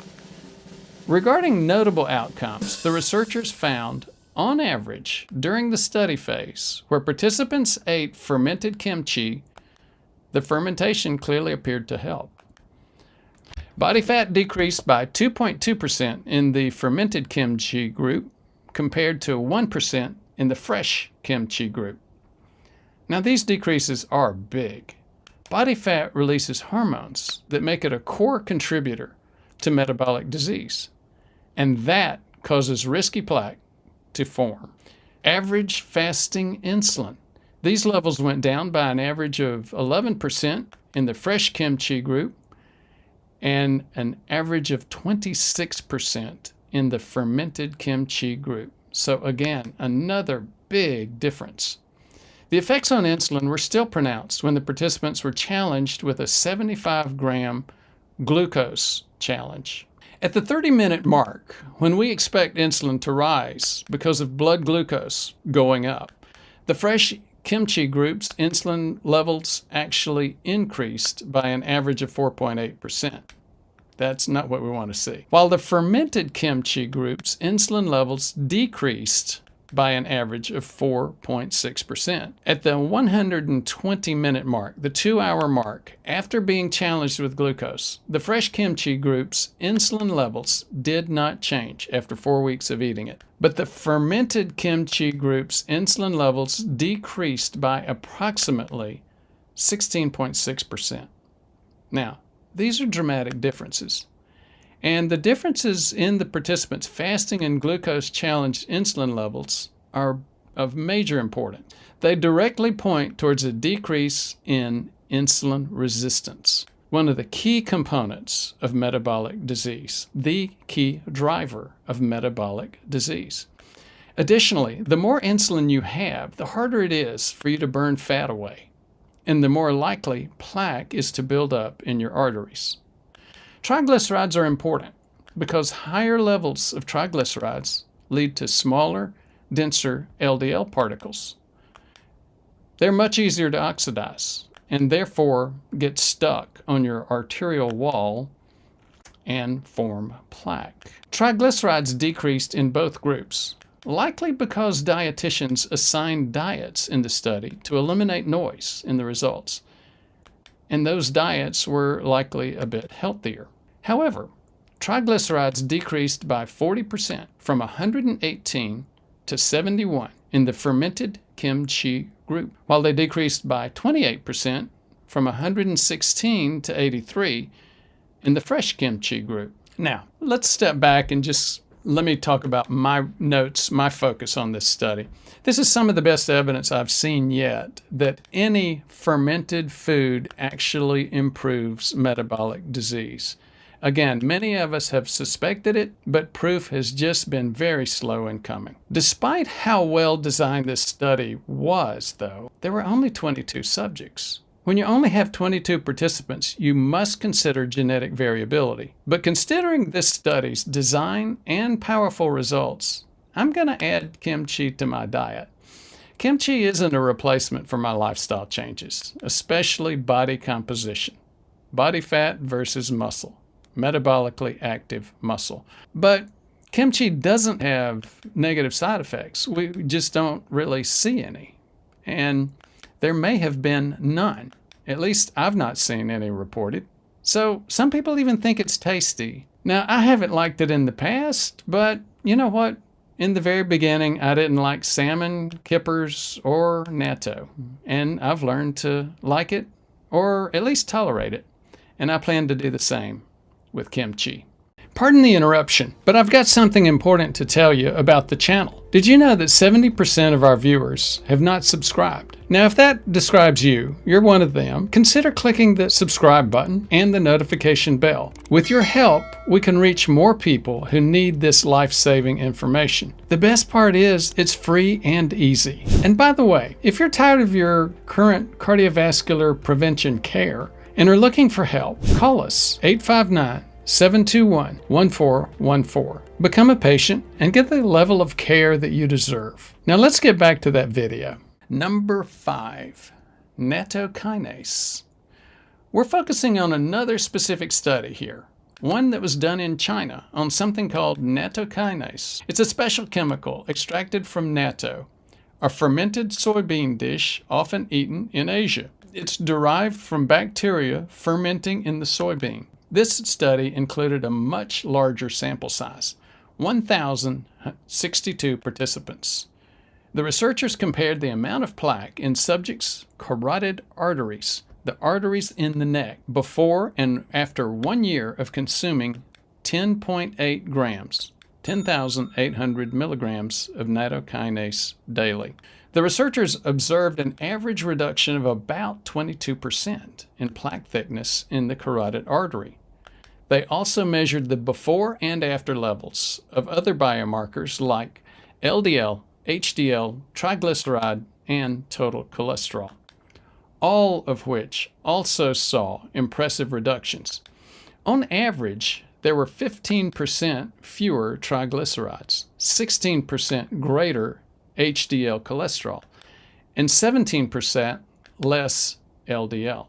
This potent effect was somewhat polluted because there was no placebo group or randomization in this study. But let's examine the study further. 62 participants who only decided to take 3,600 milligrams of nattokinase per day showed a 4% reduction in plaque compared to the 22% in the group that took 10.8 grams. Now, this is very interesting. It's what the epidemiologists call a dose-response curve. Dose-response curves are potent indicators of a causal relationship or cause and effect relationship. In cases like this, where the dose-response curve is so pronounced, you might also wonder, is there a threshold effect? Either way, this is helpful evidence. Now, unfortunately, the study also did not measure the types of plaque in the carotid artery, such as whether it was stable or calcified, or unstable, uncalcified. Since there was no randomization or control group, we must consider the possibility of what's called a healthy user bias in this research. This would mean that people who actively choose to take certain health supplements, in this case, nattokinase, the people that took those supplements, nattokinase, might also be the ones who live healthier lifestyles in general, therefore cleaning up their act, indicating that their lifestyles could have been the major factor. We have to consider other factors too, such as the number of steps subjects walked per day, the number of subjects who smoked, the amount of alcohol users drank, and actually they did look at this. And here's what they found. In groups of subjects who drank more alcohol, smoked, or walked less than 5,000 steps per day, the effect of the reduction of plaque was still just about as strong as that of the users who had healthier lifestyles. In other notes, the funding for this research was not clear. The nattokinase used in this trial was mentioned specifically coming from Sunjin Bioscience Company Limited in Shantou, China. So, like the aged garlic study, you could say you don't trust it due to potential funding sources. That can be an important issue. As we said, though, unfortunately, it's too familiar to ignore.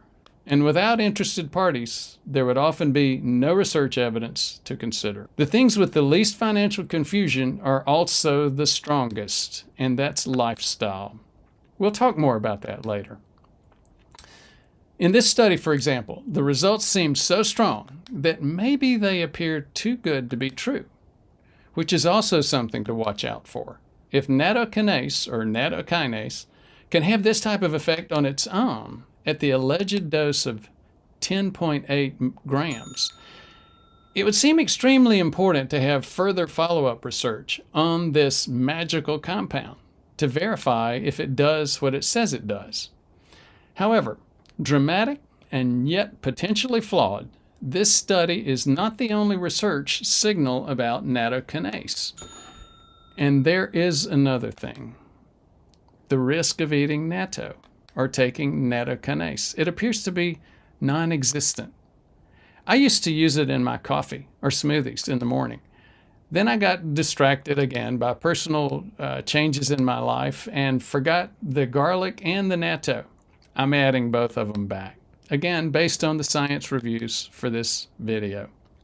Now, number 4, fish and omega-3 fatty acids.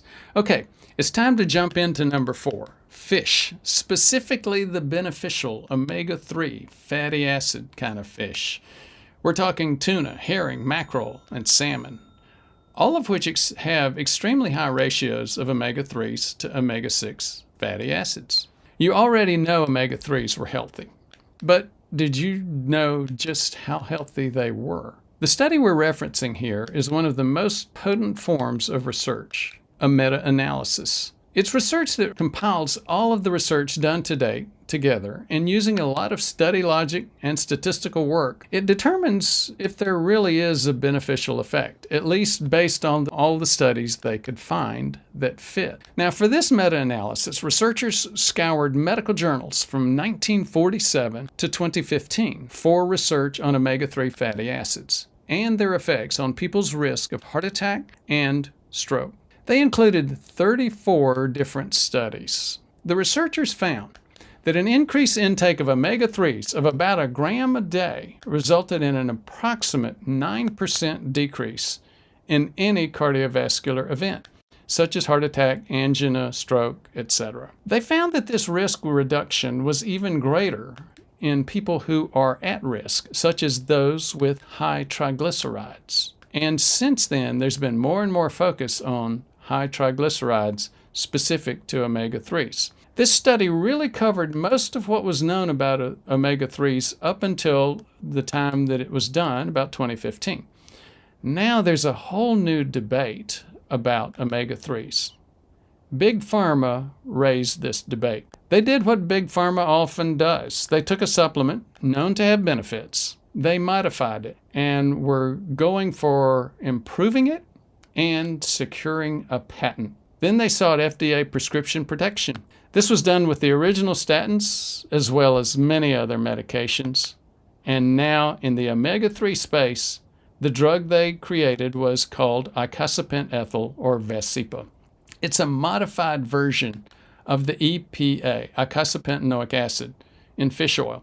The pharmaceutical trials showed a very powerful effect, about a 25% reduction in deaths, with their modified version of fish oil.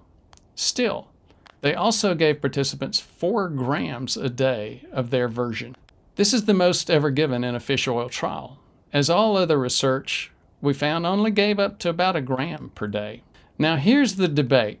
The debate is whether a weaker omega-3, DHA, competed with, replaced, and weakened the more powerful EPA.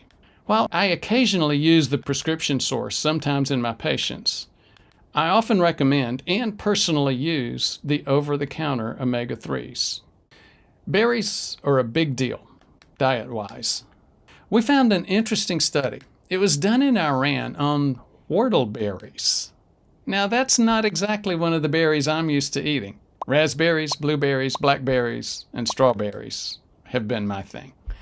Now, what they did was they took 40 people aged 20 to 60 with high cholesterol or triglycerides, and they gave them a whortleberry extract, a capsule every 8 hours for 2 months, while another 40 people took a placebo.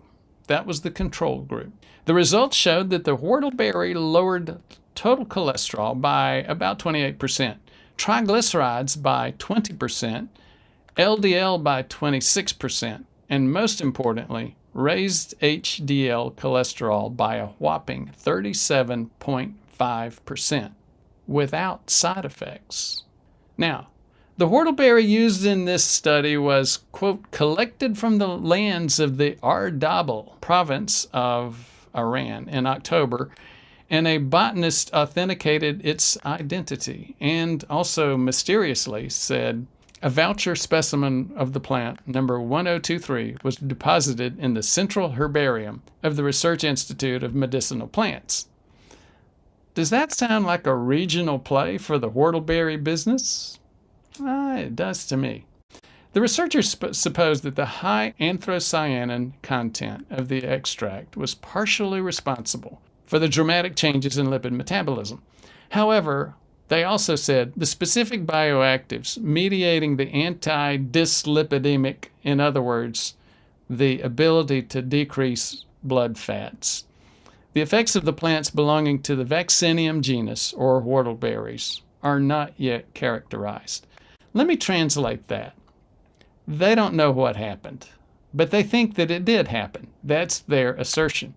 Although in our research, the whortleberry extract appeared in the literature as showing the most effects of nearly all berries, blueberries, strawberries, elderberries, cranberries, etc., from another meta-analysis, a study of studies. It concludes, this review has presented a considerable amount of evidence to support the consumption of berries for cardioprotective effects on endothelial function, the lining of the artery wall, arterial stiffness, LDL cholesterol, oxidized LDL. Considering these findings, I do encourage berry consumption. So again, even though this one study may have had some regionalism effect, that whortleberry study, there's still a lot of research showing the beneficial effects of berries on various biomarkers of metabolic health. And it's impossible to fit it all into one video, especially one section of one video. Now, you might ask why we even discussed the whortleberry study. It's actually very interesting. It appeared to be the only berry that dramatically increased HDL, one of the strongest factors affecting the buildup of plaque. The results were, in fact, so impressive that they perhaps should be interpreted again with a degree of skepticism. Number 2, eggs. Eggs are number 2 on our list, which may surprise you given the conflicting advice about them, especially due to their cholesterol content. Now, we're looking at an exciting study from northern Manhattan examining how eating eggs might affect the risk of stroke and heart disease. The researchers examined over 1,400 people, looking at their eating habits and using ultrasound scans to measure the thickness of their carotid arteries. CIMT again. The major blood vessels in the neck that supply blood to the brain. Carotid intima media thickness test. They wanted to see if there was a link between how many eggs these people ate and the health of their carotid arteries, specifically the buildup of plaque. This can lead to severe problems like strokes, and it also reflects the condition of the arteries in the heart, therefore heart attacks. It turns out that the more eggs people ate, the less plaque buildup they had. In fact, the researchers found that eating just one more egg per week seemed to reduce the risk of plaque by 11%. Up to a specific limit, of course. Eggs are not going to make you invincible. The thing is, eggs don't cause rises in blood sugar levels, so they don't set your arteries on fire, like cereal. This leads to your artery wall being stickier and thus building up plaque, again with things like cereal, processed carbohydrates. The researchers also note that eggs led to an increase in HDL particle generation. The thought that eggs are bad for you is really an old thought. It's outdated advice. Now let's get to number 1, cruciferous vegetables. We're diving into a study that focused on how different types of vegetables influence the thickness of the carotid arteries. Again, thickness of the carotid arteries, the arteries in your neck that supply blood to your brain. This study began in 1998 using a detailed food questionnaire to assess the participants' daily vegetable consumption. The veggies were grouped into categories like cruciferous. Think broccoli and cabbage for cruciferous. Allium. Onions, garlic that has allium in it. Yellow, orange, and red vegetables, leafy greens, and legumes. A few years later, in 2001, researchers used high-resolution ultrasound to measure the thickness of these participants' carotid arteries. Again, a version of CIMT. Here's what they found. Those consuming at least 3 servings of vegetables each day had between 4.6% and 5.0% thinner carotid artery walls compared to those eating less than 2 servings. Again, 5% may not sound like much, but remember, 1% thinner artery wall results in 25% decrease in risk. This reduction is significant. Thinner artery walls mean a lower risk of heart disease.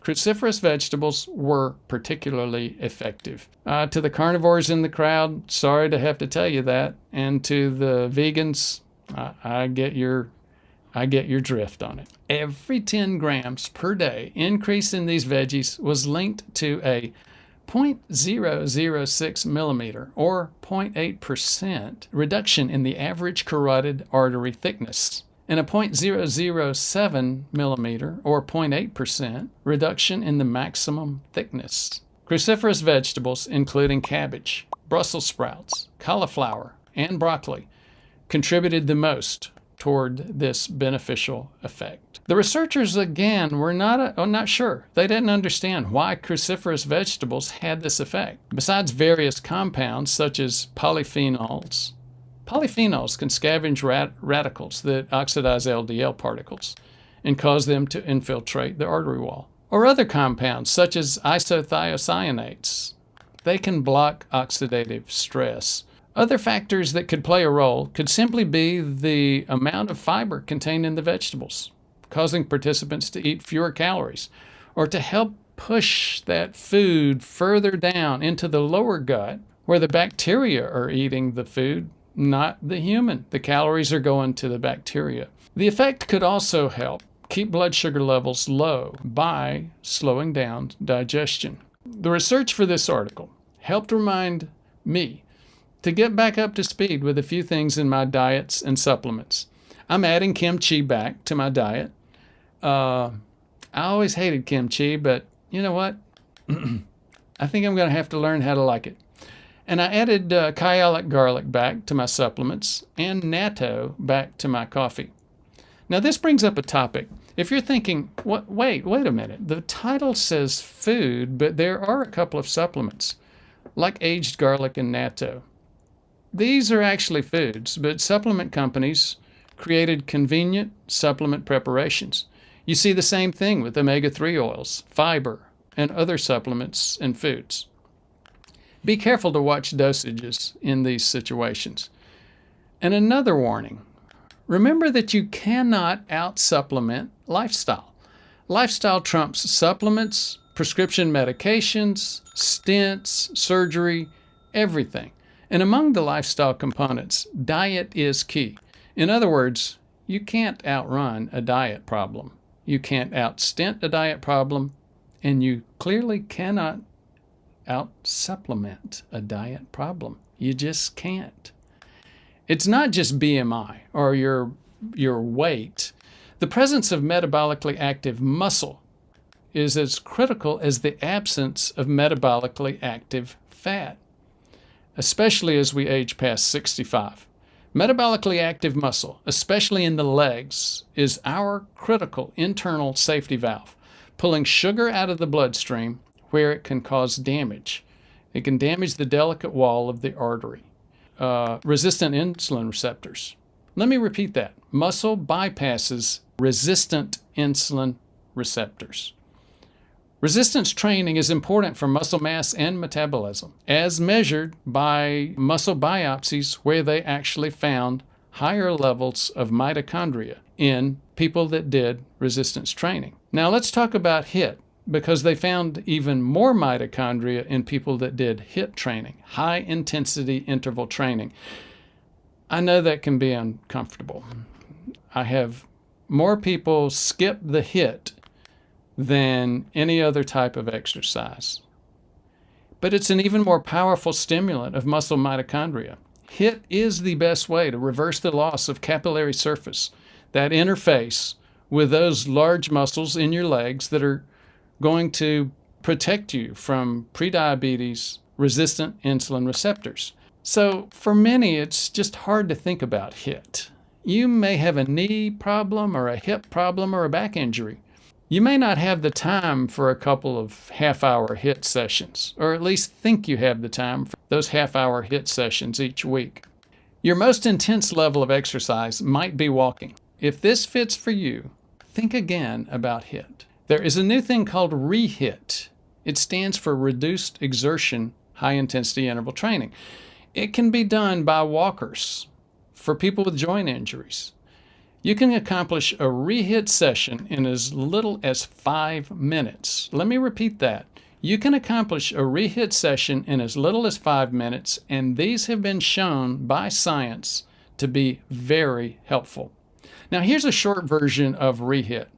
A typical ReHIIT session involves only 2 intervals, not 10 like you see in the standard HIIT session. In addition, the intense phases are 20 seconds, not 60. Now you see why it's called ReHIIT or Reduced Exertion HIIT. Only 2 intervals and only 20 seconds per intense phase. Now there is a trade-off. It's in intensity. Instead of getting to that 80 or 90, even 90% of your max heart rate on the typical HIIT training, in ReHIIT you're going all out, 100%. But even though you do that, going 2 instead of 10 intervals and 20 seconds instead of 60, that's a really big deal. You don't feel washed out. You can complete it in as little as 5 minutes, an entire session. And you can do more complete sessions because you're not as worn out. So, as you see, many of the studies we discussed reference HDL, LDL, and triglyceride. Now let's talk about that for a minute. Why did we look at that? You might ask, well, if metabolic health is the strongest driver, why look at cholesterol values and triglyceride? Now here's why. These are what we call bioindicators of metabolic health. When we see patients, we help them interpret these lab results to determine their level of metabolic health. Now, these ingredients are more than just hype. Some have shown real measurable plaque reduction in both clinical trials and patient outcomes, even in patients in my own clinic. We've seen improvements in inflammation, reversal of insulin resistance, even regression of soft plaque on imaging.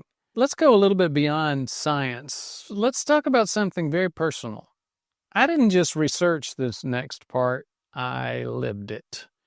Years ago, I found out I had plaque, despite a healthy lifestyle. Good cholesterol numbers, great cholesterol, and no symptoms. And yes, I lived I practiced what I preached to teaching doctors at Hopkins. I was not cheating, but still there was a wake-up call here. I decided to apply everything that I knew. I went back and re-examined my own life to see if there were things that I was doing that I could adjust. Let me show you what I did and what the scans revealed. I reversed 20 years of arterial plaque.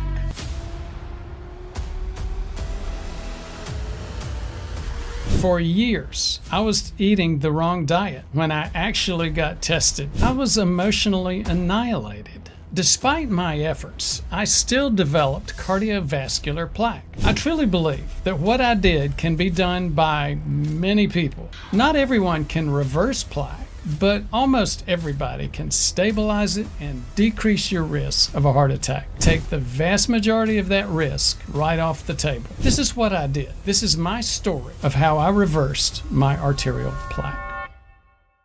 This video is about how I found plaque in my own arteries and what I did to reverse it. I hope my story can help you identify whether you have plaque and what you can do to minimize it. I'll cover the dietary, lifestyle, supplements, and medication changes I did after I found out that I had plaque. You'll see both my actual CIMT studies showing the presence and then the reversal of plaque in my arteries. Stay until the end, and I'll show you how my latest numbers turned out. We'll also show medical lab tests demonstrating the exact cause of the problem, and then blood tests that show what reversed that plaque. Spoiler alert, I'm like most of us.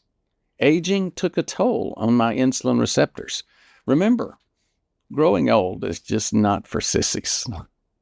At the end of the video, I'll share a confession with you.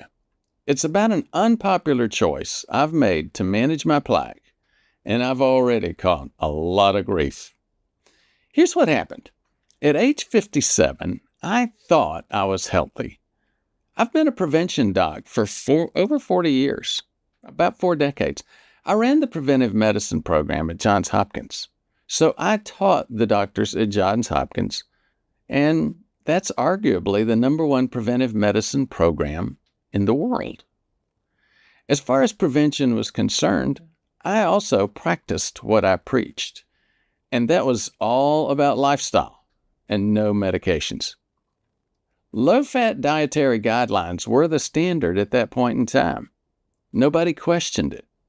At that time, we were just discovering that cholesterol in the diet might not be the cause of cholesterol in the artery walls. So as that concept turned around, it was turning towards calories. Since fat was the most calorie-dense, fat must be the biggest problem. That was the logic anyway.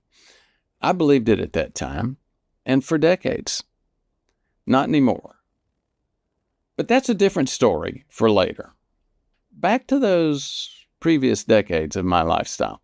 I overachieved in the cardio exercise space. I ran half marathons, sometimes more than every week. I ran a dozen full marathons by age 55. I was not only against medication, but also against supplements. To me, supplements at that point were just expensive urine. But something happened at age 54. I should have paid a lot more attention. During a routine screening, I noticed my blood pressure was 130/90, and it didn't come back down. I didn't like it, but I finally agreed to take medication to lower my blood pressure. I retired, yet again. I've retired a few times, and started looking for something to do. A mutual friend introduced me to Brad Bale and Amy Doneen. Brad and Amy teach their own form of preventive medicine. I read their book, Beat the Heart Attack Gene, which opened the door to 2 other perspectives for me. First, It made me question the standard model of heart disease focused on LDL cholesterol, or quote, bad cholesterol. Like most docs, of course, I knew that diabetes caused heart disease, but I had no clue just how common prediabetes is. And also, like most docs, I didn't know how to diagnose it. And like most docs, I really had no clue that metabolic disease causes most chronic diseases, and even most of what many of us call normal aging. The second perspective I got from reading Brad and Amy's book was test, don't guess. Coming from Hopkins, I'd always been focused more on William Osler's advice on history, listening to the patient. Getting focused on Brad and Amy and thinking about test, don't guess gave me a whole different perspective. I began to realize that patients listen to lab tests when they won't often listen to their doctor. So, Brad and Amy invited me to their next event. They were training doctors in Las Vegas. I joined them there. Some vendors were providing a free screening test called CIMT. It was a quick test, literally less than 5 minutes. Safe. There is no radiation. And inexpensive. The routine price was between $200 and $300. That test, again, is called the CIMT. It stands for Carotid Intima Media Thickness Test. It's an ultrasound of your neck with a special measurement technology component. It's used to measure plaque instead of what most tests, like the stress test, do, measuring blood flow. So why looking at the neck, the carotid, instead of the heart? Plaque formation is due to metabolic issues, metabolism. Metabolism's the same all over your body. So if you have plaque in one artery bed, you have it in all the others. But here's the key. CIMT doesn't focus on blood flow. It focuses on plaque, and more importantly, the type of plaque. Again, that's why cardiac stress tests, which measure blood flow, do not predict heart attacks. Back to the story. So I took the CIMT test, expecting to see no plaque. I was wrong. Look at this chart. This was 2015. And you can see my name and 2 pictures, my right and left carotid arteries. What really impacted me here was the number next to it, 1.209 millimeters on the right side and 1.215 millimeters on the left side. Now, what does that mean? This is an artery, and it has many layers. Let's focus on 2 of these layers. The one in the middle is called the media. It's made mostly of muscle. It allows the artery to expand like one of those expanding garden hoses. Then you have the inner layer of the artery wall, the intima. It deals with the essential metabolic functions of the vessel, like dropping off oxygen and picking up cellular waste materials. Guess where plaque builds up? Nope, not on the inside, but between those 2 layers, the intima and the media. That's why they call this test the Carotid Intima Media Thickness Test. The ideal thickness is 1 millimeter or less. Any time you go over that, it's considered a significant plaque. Some more conservative researchers don't count plaque until it reaches 1.3 millimeter thickness. Now, it took me time to realize that despite all of my healthy habits, I had still developed cardiovascular plaque. That was a gut punch. At first, I felt like all that work, that discipline to stay healthy, was wasted. I felt like maybe I should have just let myself go, eat all I wanted, lie on the couch, watch TV, be lazy, eat nachos, etc., etc., etc. It took me weeks to emotionally wrap my head around the other side. If I still had plaque with my focus on prevention, what shape would I have been in if I had not taken care of my body? it slowly dawned on me that I could already have had a heart attack. I could even already be dead. It doesn't take much plaque to cause a heart attack. Now, here's another thing that changed my life. Right here, you can see, even though my average IMT was below 1 millimeter, I still had more plaque than the average 57-year-old. I actually had the arteries of a 73-year-old. And that's when I started to think, I've got to change something, or I could die. I lived in Lexington, Kentucky at the time. Each Saturday morning, I ran my half marathon through some of the most beautiful horse country in the world. I remember starting the Saturday morning after discovering my plaque. It occurred to me that if I had a heart attack out there in those horse farms, it would be hours before my body was found, cold and lifeless. Pardon the drama, but those fears are normal for someone that's first recognized their mortality, and often from finding the first time your own cardiovascular risk. Then I finally composed myself and realized I'm a professional in this space. I know more about it than most, and I needed to listen to my own medicine. For example, exercise like jogging doesn't cause heart attacks, and I needed to move on. So that's what I did. When I returned home from that run, I decided to make a few changes. I did a few more tests. I did multiple tests, but the most important was an oral glucose tolerance test. These next 3 sentences are the 3 most important sentences in this video. If you hear nothing else, at least hear this. My blood sugar peaked over 160. That meant I had enough prediabetes to cause cardiovascular plaque. Let me repeat, my blood sugars peaked at greater than 160. Indicating enough prediabetes to cause plaque and heart disease risk. So, you remember those changes I committed to make? One of them was, and the biggest one was, I switched from a low-fat diet to a low-carb diet. My biggest change out of all of them was switching from a low-fat diet to a low-carb diet. And today, I've tested multiple diets, ranging from carnivore to vegan to paleo, ketovore, and everything in between. But all were on the low-carb side. Now, I'm doing even keto. I'm ketotic about 5 days a week.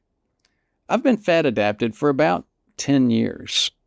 These days, I blow acetone in the range of between 5 and 20 parts per million, again, 5 days a week. So if you didn't get that, let me say it differently. I'm ketotic most days. I'm burning fat, no matter which diet I'm on. I just don't eat enough carbs to change that part of my diet, no matter which diet I try, vegan or carnivore. I especially avoid processed carbs and grain products. Let me show you the progress.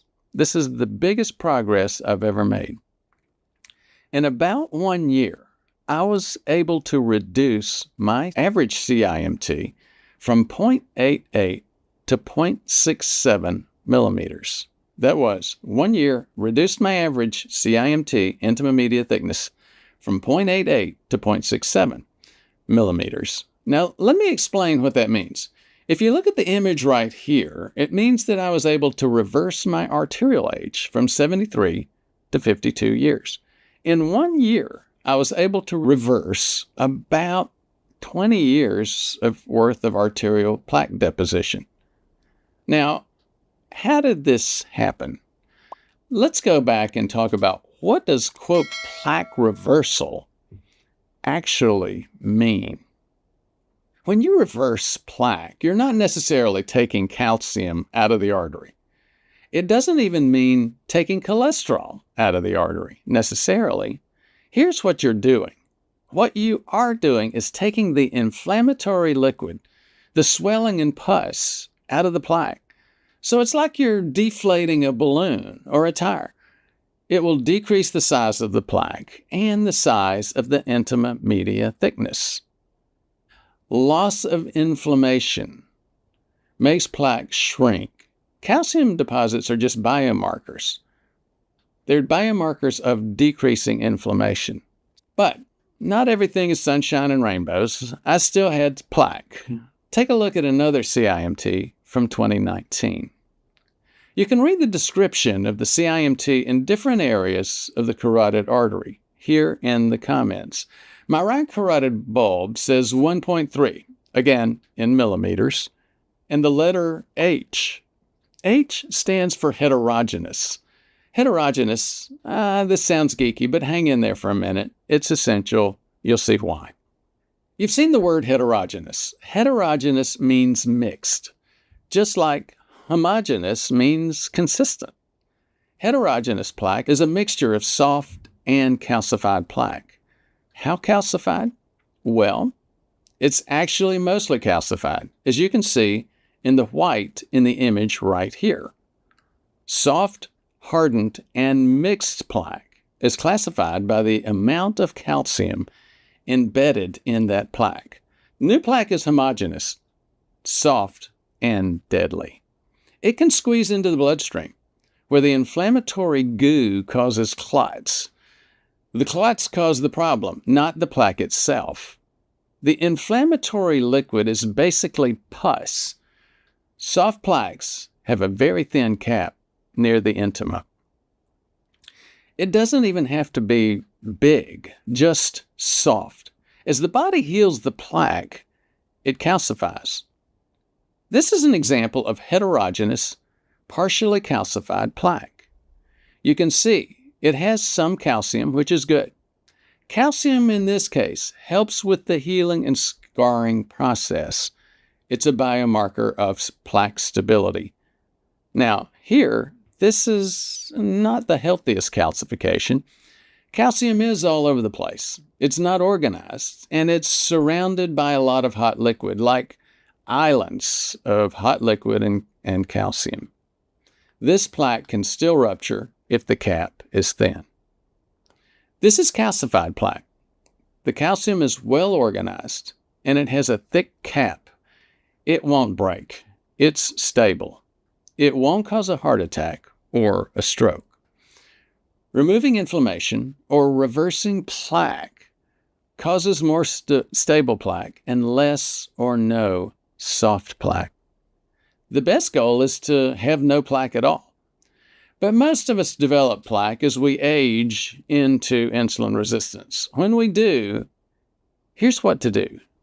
Stabilize that plaque and keep it stable. So, what did I do to reverse my plaque? Remember when I said I came back from that first long run after finding out my plaque, and I decided to change a few things. I changed the way I ate. As I said, I went from low fat to low carb. I changed the way I exercise. I changed my mind on supplements. I changed the way I slept. And yes, I even started medications. Some of these changes, like medications and supplements, were helpful, but far less important than lifestyle. That's been proven time and time and time again. Lifestyle is king. The most important change for most people is weight loss. At 5'10", I weighed about 157 pounds, so I didn't have much opportunity there. I did lose 5 to 10 pounds, and that did help. I also traded in marathon-level distances for a lot more HIIT and resistance training, especially in the legs. Metabolically active, strong legs are the most effective internal safety valve against rising blood sugar. I started taking supplements. I started with vitamin D3, 5,000 international units, and niacin, 2,000 milligrams a day, mostly because I had some HDL issues. I've updated that list to my current needs. And now I'm taking vitamin D3, 5,000 international units a day, K2, 400 micrograms a day, with an additional tablespoon of natto, L-citrulline, magnesium L-threonate, magnesium chloride, kyolic garlic, and I'm also taking more natto.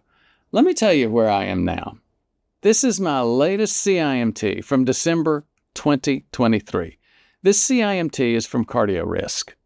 CardioRisk has world-class CIMT quality processes. As you can see, in my left carotid artery, I still did not develop more significant plaque. It stayed mostly below 1.2 millimeters. On my right side, that plaque I had from the beginning is still 1.3 millimeters, and it's still stable or heterogeneous. Let's take a closer look at that obnoxious plaque. As you can see in the image, it's very white. That's calcium. It's mainly calcified. Again, it's stable. I was 66 years old when I did this test in December of 2023. My arterial age is now, drum roll please, my arteries are still back at the healthy level of 58 years old. And I'm still way below the average for my age. Now, regarding labs, we talked about those early on. I've had low HDL for most of my life. I've actually increased my HDL when I went low carb. I did that even though I was aging. And most of the time, people age and decrease their HDL. Now, why is that important? Low HDL is a very strong warning sign of unhealthy carb metabolism, meaning that I've probably had subpar carb metabolism even when I was much, much younger. In other words, probably bad genetics. Getting those carbs out of my diet has helped my metabolism, as shown in lipid or cholesterol profiles and fractionation. Now, what am I doing at this point? First and foremost, I keep my body fat down. I've had 2 DEXA scans. Here are the images. My body fat stays around 20%. That's equivalent to an 18-year-old, the average 18-year-old. My visceral fat stays around a half a pound to a pound. That's also very healthy for an older man like me. And it's not incredibly easy either. But after decades of watching my body fat, it's not that difficult either. By the way, I have ice cream twice weekly. As you can see, my diet is usually, but not always, lightly to moderately ketotic, even with the ice cream. I never had positive urinary ketones until recently. Recently, I went on a 5-pound water fast and really got very ketotic urine strips. But I've always known, or over the past couple of years, I've known that I'm ketotic because of breath ketones. I exhale about 10 parts per million acetone most days. Yes, acetone's finger polish removal stuff, that chemical. And yes, your body makes it when it's burning fat. Urinary ketones are far more challenging to see if, 1, you've been fat adapted for a long time, and 2, you remain mildly to moderately ketotic. Both of those descriptions fit me. I've been managing my carbs at this point for over a decade. I also work out regularly and hard. I do HIIT and re-HIIT, high-intensity interval training. As you see on the screen, I'm not just jogging, I am sprinting uphill. I followed Sean Amara's uphill sprinting advice long before I'd ever heard of Sean Amara. These uphill sprints are also aggressive for a 67-year-old man. I do multiple types of muscle training, especially in my legs. Strong, metabolically active leg muscles are our best safety valve against rising blood sugar. And I do this work multiple times each week. It takes discipline. But whether it's diet or exercise, the hardest part is actually making that change and making the change stick. So, if you're sitting there and thinking, everybody knows that you should get a stress test and then a stent and then just be done with it instead of all of this hill sprints and diet management. If you're thinking that, be aware that I wrote a whole book on why stress tests don't predict heart attacks and stents don't prevent them. The calcium score is more well-known, and it's harder to mess up than a CIMT. But calcium scores don't tell you everything. In fact, they don't tell you the most important thing. They don't tell you anything about soft plaque. Also, a high calcium score can mean either unhealthy calcification or healthy calcification, so it has its limits.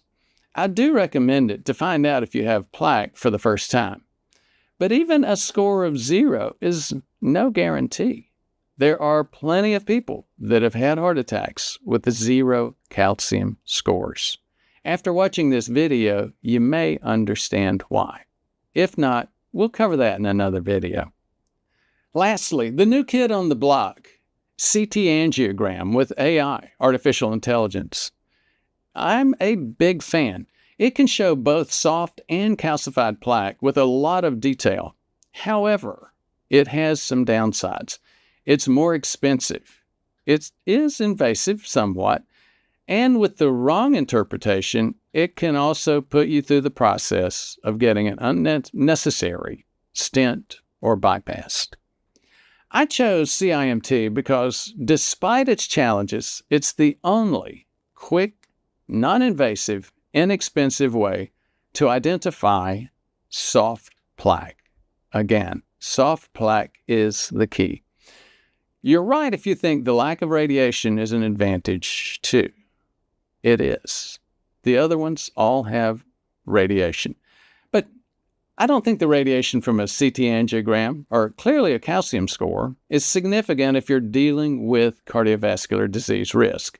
I do plan to get a CT angiogram with AI analysis at some point. As we said, it's expensive, time-consuming, requires radioactive dye. I just keep putting it off because the only reason I really need to do it, a CT angiogram, is to provide it to my viewers on YouTube.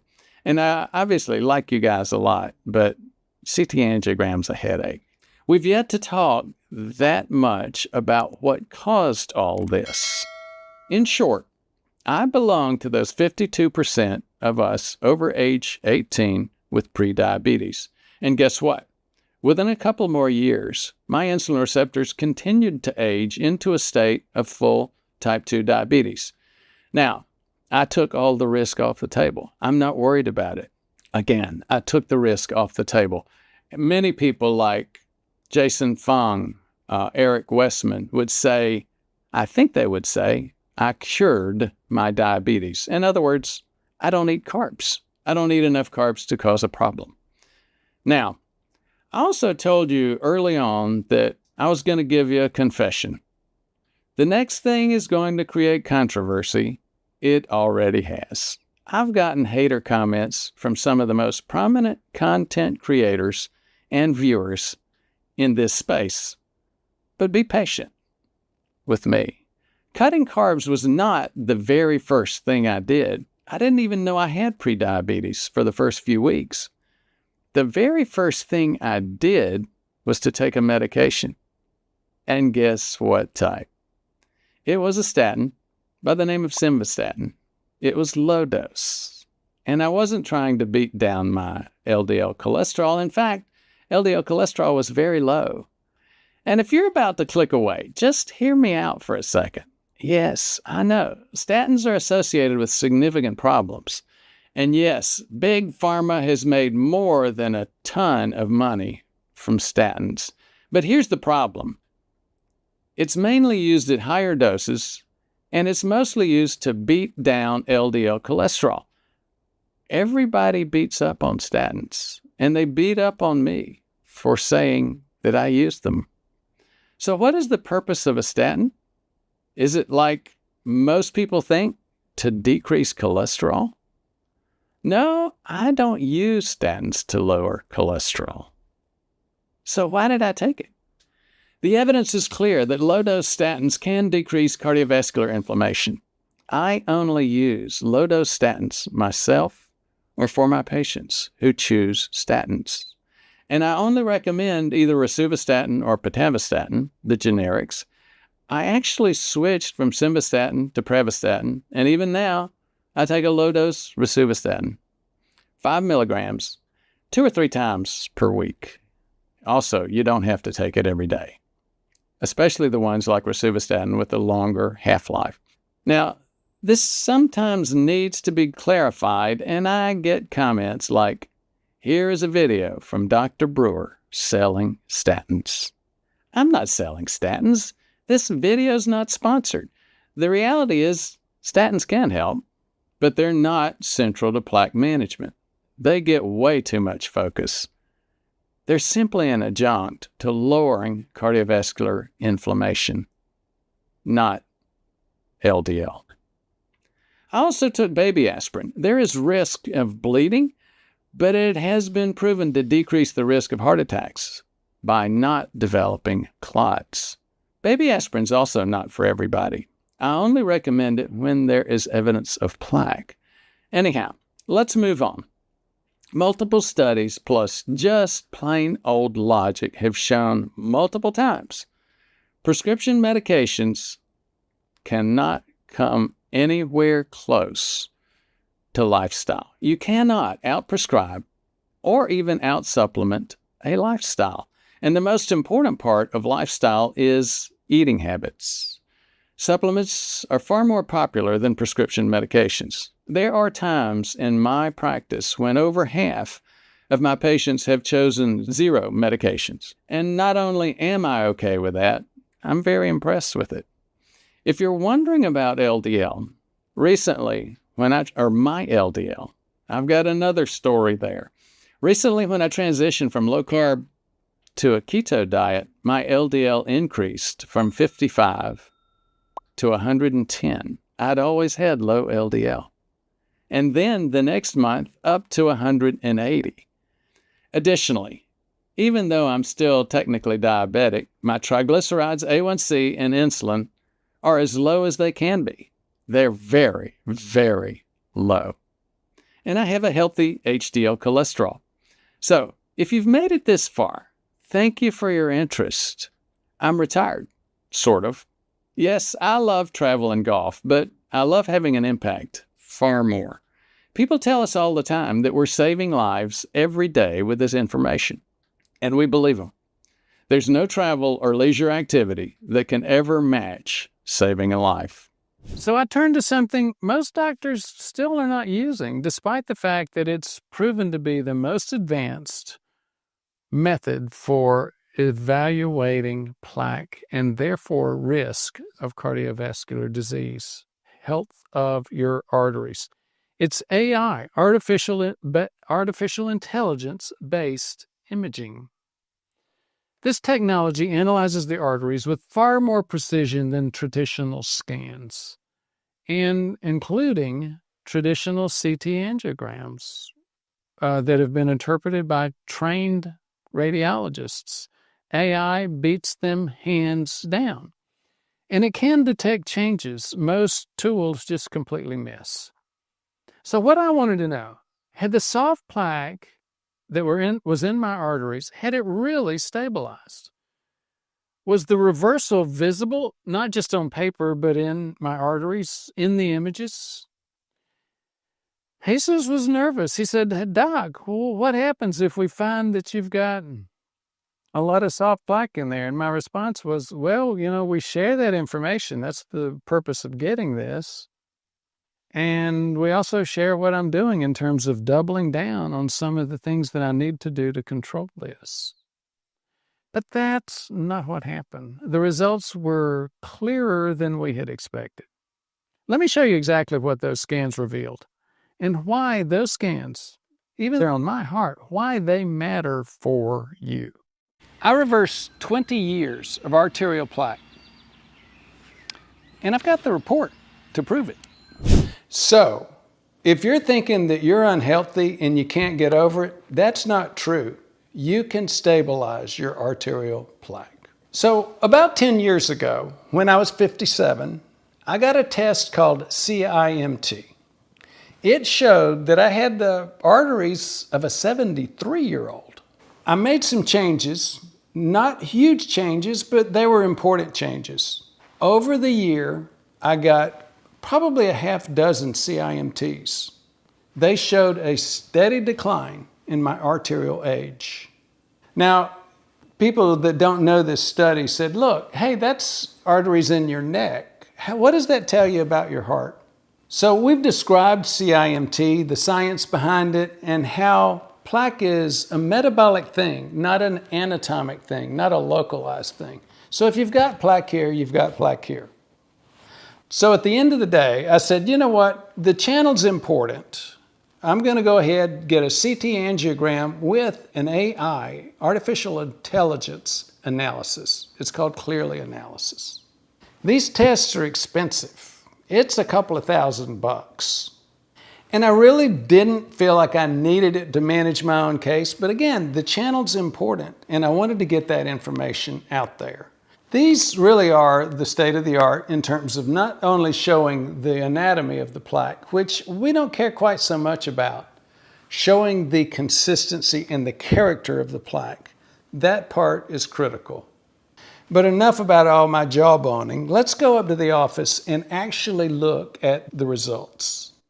Now let me walk you through the results step by step using the Clearly report. So this is the Clearly report, and it shows three basic things. Number one, they call atherosclerosis, and that's mostly the quantity. The second one is stenosis, and the third is dominance. Now, as I said, I do have plaque in my arteries. There's no question about that. I've had that for at least 10 years, had it before then, and that's fairly common. In fact, it's very, very common for a 67-year-old man, and it's common for a 57-year-old man as well. Now, to go deeper in that, I have 75.6 cubic millimeters of plaque. That may sound like a lot, but it's not very much at all. The bottom line is, even though I have very little plaque, if I have the wrong kind of plaque, it can set me up at risk for heart attack. The most important part is here. It's the character of the plaque. You see three different categories: low density non-calcified, non-calcified, and calcified.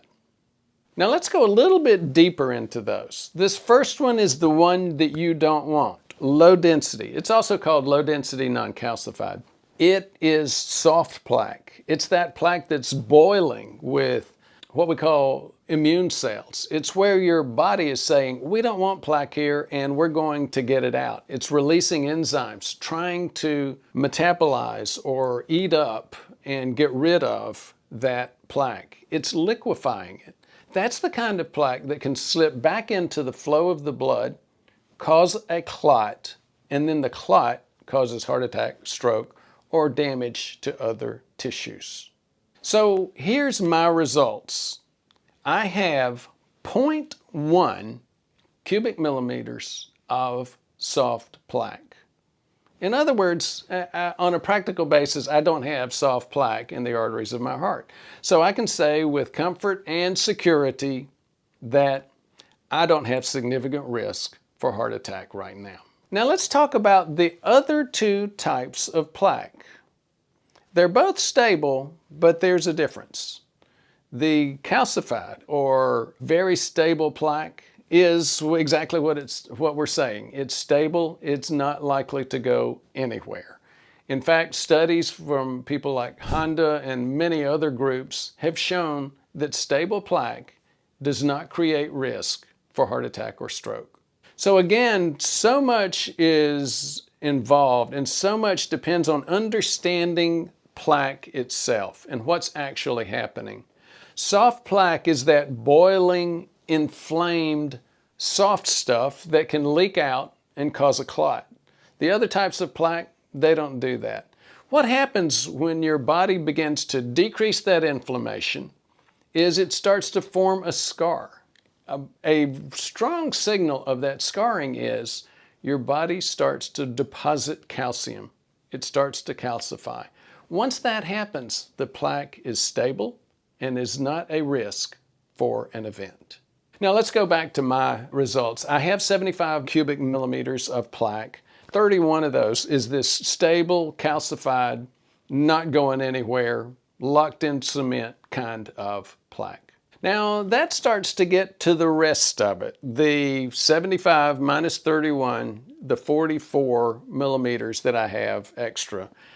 So the real question is, does it cause risk, or is it a risk type of plaque? And I'll give you the answer that our channel manager, Jesus, hates for me to give. But the bottom line is, it's the reality. It depends. So this mid-range plaque, technically called non-calcified plaque in this report. It's a higher density, but still non-calcified. This plaque is interesting. It can go either way. It depends on your lifestyle. So I know from working with these, this is stable. You ask the folks at Clearly, you ask other folks that know this work. They're very clear. That kind of plaque is stable, but it can go either way, depending on how you manage it. Now, that was a whole lot. And I hate to tell you, but that's just the first part of this report.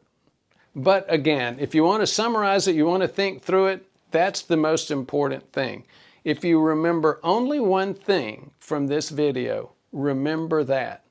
Soft plaque, that's what causes risk. Let's move on to the second big category though, and that is stenosis. Now, stenosis, that's just a fancy technical word. It means narrowing. So narrowing of the arteries. And I get this all the time. Patients will come to me in a panic saying, my doctor told me I have 95% narrowing of my heart, usually that LAD, the widowmaker. And yes, there's some concern there, but not as much as you might think. In fact, most patients, when they come to me, end up getting a very pleasant surprise about their risk, their actual risk. And that pleasant surprise comes from understanding the difference between plumbing, a 95% blockage, and the character of the plaque, whether or not the plaque is stable. You know, one of the things that we often do, a patient will say, I've got 95 or even 100% sometimes blockage of that artery. And I ask the question, well, you just told me a few minutes ago you're running or you're doing high intensity interval work. Are you having pain? Then you start to see them think, and the answer is no, I'm not. So then the obvious point is, well, you're getting flow, and that can come from a couple of different places. It can come from what we call collaterals, arteries that have grown around that stenosis, or even more often, the fact that arteries are not like rigid plumbing. They're like those new garden hoses that expand. They're made with muscle, not copper. So again, as I said before, most plumbers, that is cardiologists, think about how much blood flow you're getting. Patients assume that's the correct thing. You're not going to get symptoms until you have 50% or more blockage.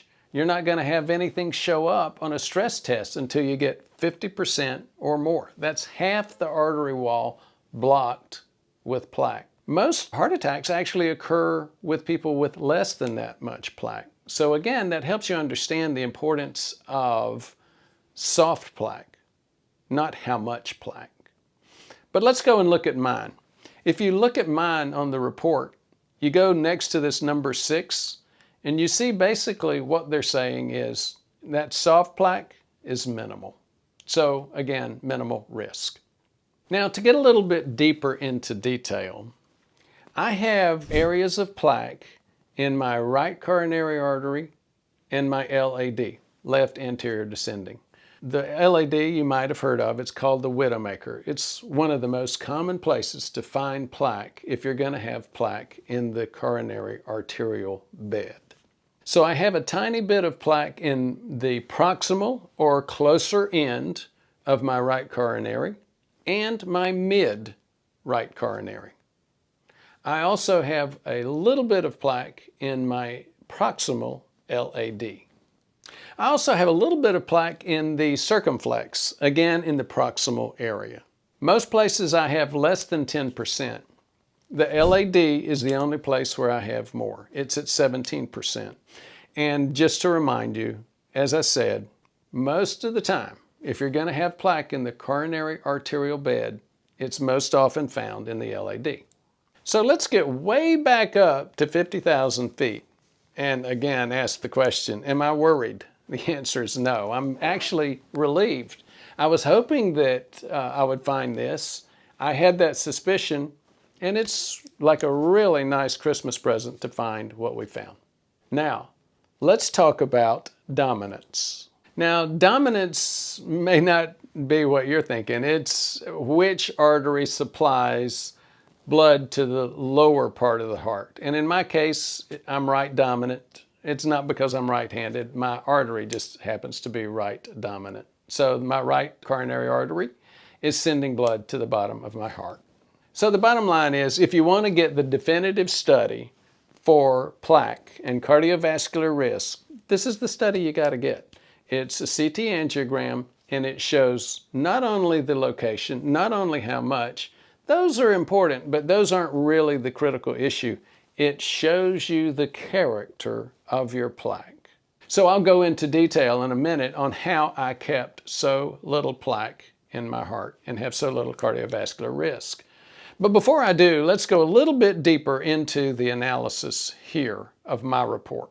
Now, this is another way, maybe a little bit more technical way of looking at the amount of plaque. Percent atheroma volume. It's looking at how much of your volume or flow is being taken up by the atheroma. For someone less than 5%, that's practically no plaque. And as you see on my report, mine was 2.5%.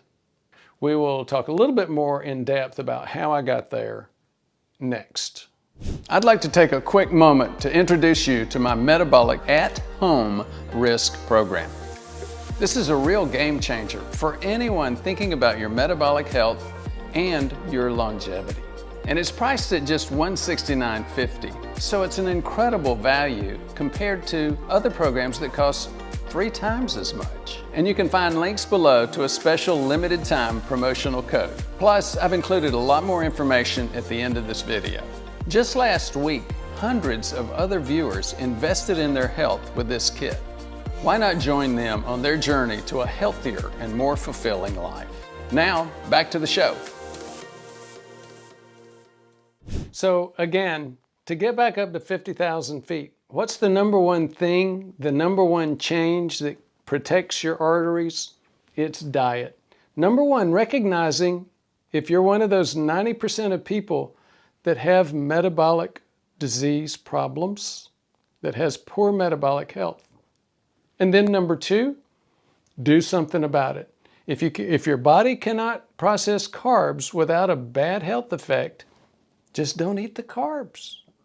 So now you go back and you think, okay, well, what is a low carb diet then? A low glucose or a low carb, a low sugar diet. Does it mean skipping desserts? No.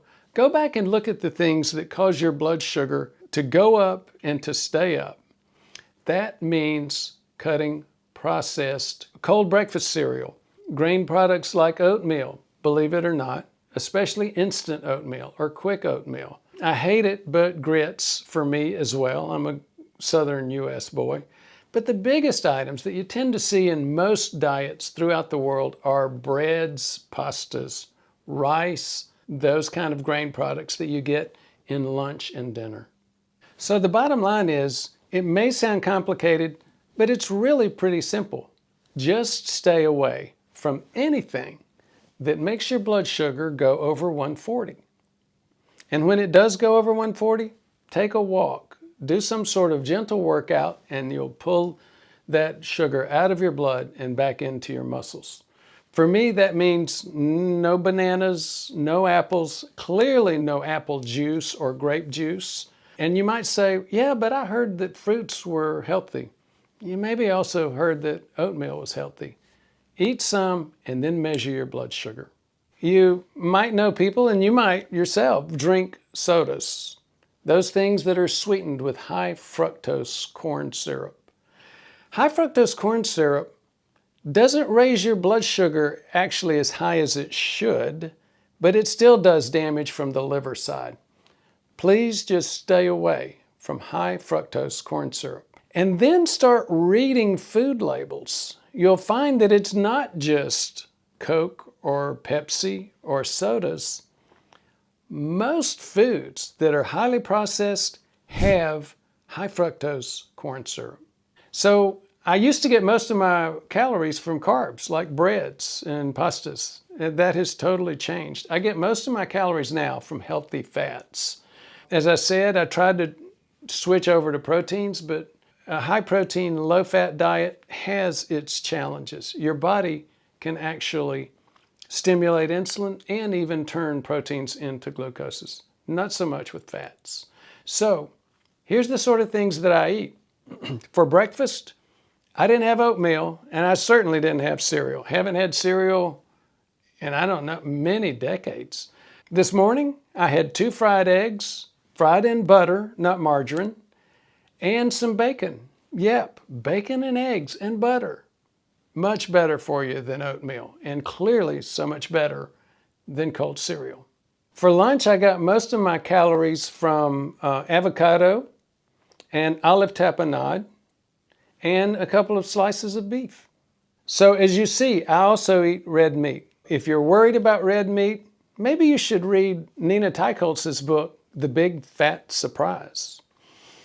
Now, what about my diet? I have other protein and fat sources that I eat more than red meat.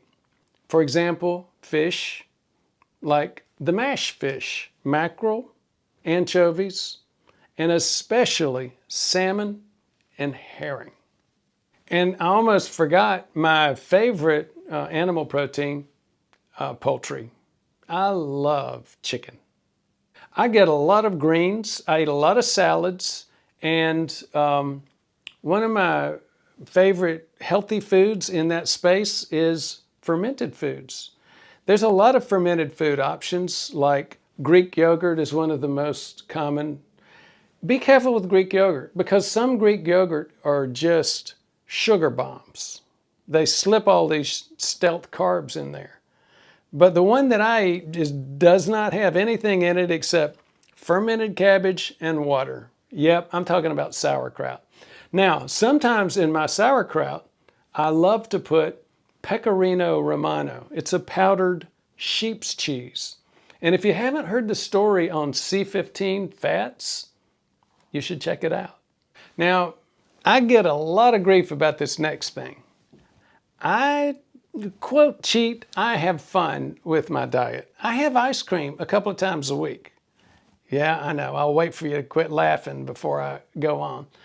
But here's the thing. The ice cream that I eat is sweetened with allulose, stevia, and erythritol. Now, here's another thing. I just had a patient, and he and I were talking about how to not stimulate his insulin. He had a big insulin response, and it was causing him problems in losing weight. There's 2 key lifestyle ways to decrease insulin. One is low carbs. We already talked about that. Guess what the other one was? Not eating at all. Fasting. Even just lowering that window of eating during the day from a typical 16 to 18 hours down to 12, that's a big deal. And even 4, I have a lot of patients who do intermittent fasting and really only eat for 4 hours during the day. There is no way to decrease insulin like not eating, fasting. So here's the thing. Diet is number 1. But if your body composition is not where it should be, then you're going to struggle to get there. Bottom line is you want to decrease that body fat to 20% or less and visceral fat to 2 pounds or less. And you're not really going to get any of those kind of numbers unless you just break down and get a DEXA scan. Not DEXA bone scan, and make sure that you clarify that when you go to get it. A DEXA body composition scan to understand the visceral or belly fat. This whole discussion about body fat and visceral fat brings up one of the key components of exercise. In the old days, even 15, 20 years ago, people thought it was all just about jogging, aerobics. The reality is there was a good study, and actually many at this point, that have proven that you get better mitochondria, you get better muscle capillary penetration using something else, not gentle aerobics, not long, slow distance, but significant resistance training and HIIT, high intensity interval training. So when I made my change, I went from long, slow distance to resistance and HIIT. So we have some basics that we share with our patients, and that's what I've done too. Number one, you want to work on your legs. Not, your upper body's okay, but your upper body's really more cosmetic. Your legs are what drives your metabolism. They're by far the biggest muscles that you have. So when working out, instead of that long, slow marathon distance, I'm doing short, quick exercise snacks. Hill sprints, a quick hit or re-hit on the Schwinn Airdyne, or even a rebounder, believe it or not. Well, now, once a week, I do a long HIIT session. That's closer to half an hour. I've got a 4-mile track with some hills, and I get about a minute running up the hill that's hard. That's a full HIIT.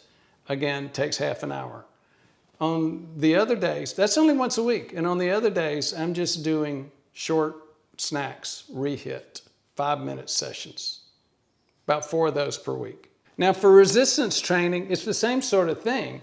I have some dumbbells and barbells out in the garage. I do some quick lifts for about 5 minutes in the morning when I get up and in the evening before I go to bed.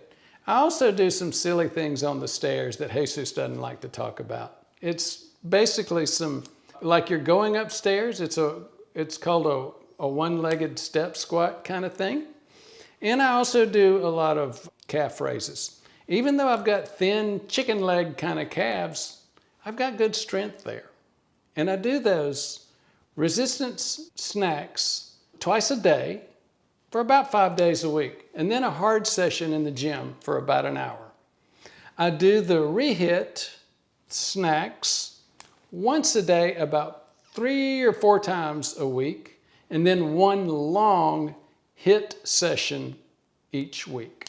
So yeah, back in the day when I lived in Manhattan, stairs was something you had to take if the elevator broke. These days, stairs are part of my longevity program.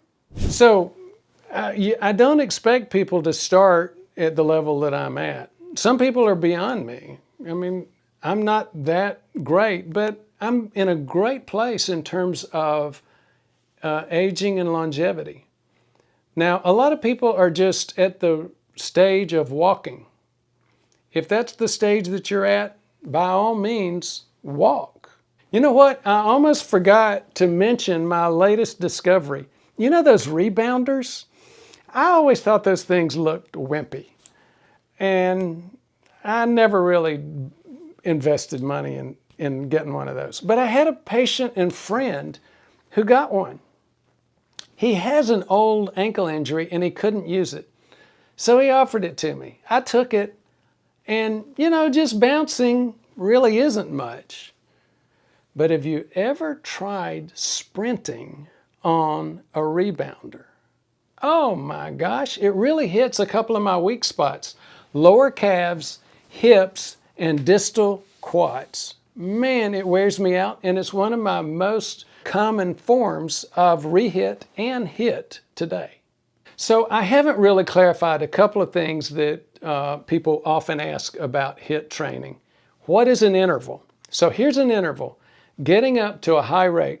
If you're doing like 8 intervals in a session today, 8 or 10, get up to about 80-85% of your heart rate and do that for about a minute.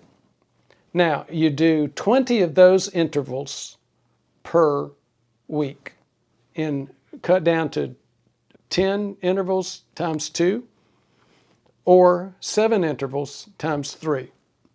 Now, what do you do in between the intense phase and the next intense phase? You go as slow as you want. You can even go down to a walk, but you do something to recuperate.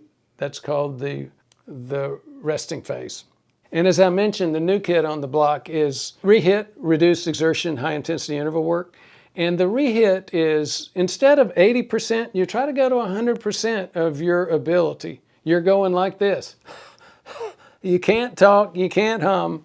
You're doing that with both of these, both regular hit and hit. Now with rehit, you do only 2 of those intense sessions, so you can do a session in 5 minutes. And I'll sometimes do those between patients. And you don't have to just limit those to 20 in a week, but you usually will. I'll do it 4 or 5 times a week, 2 intense intervals per session. That's going to be, what, 8 to 10 times total.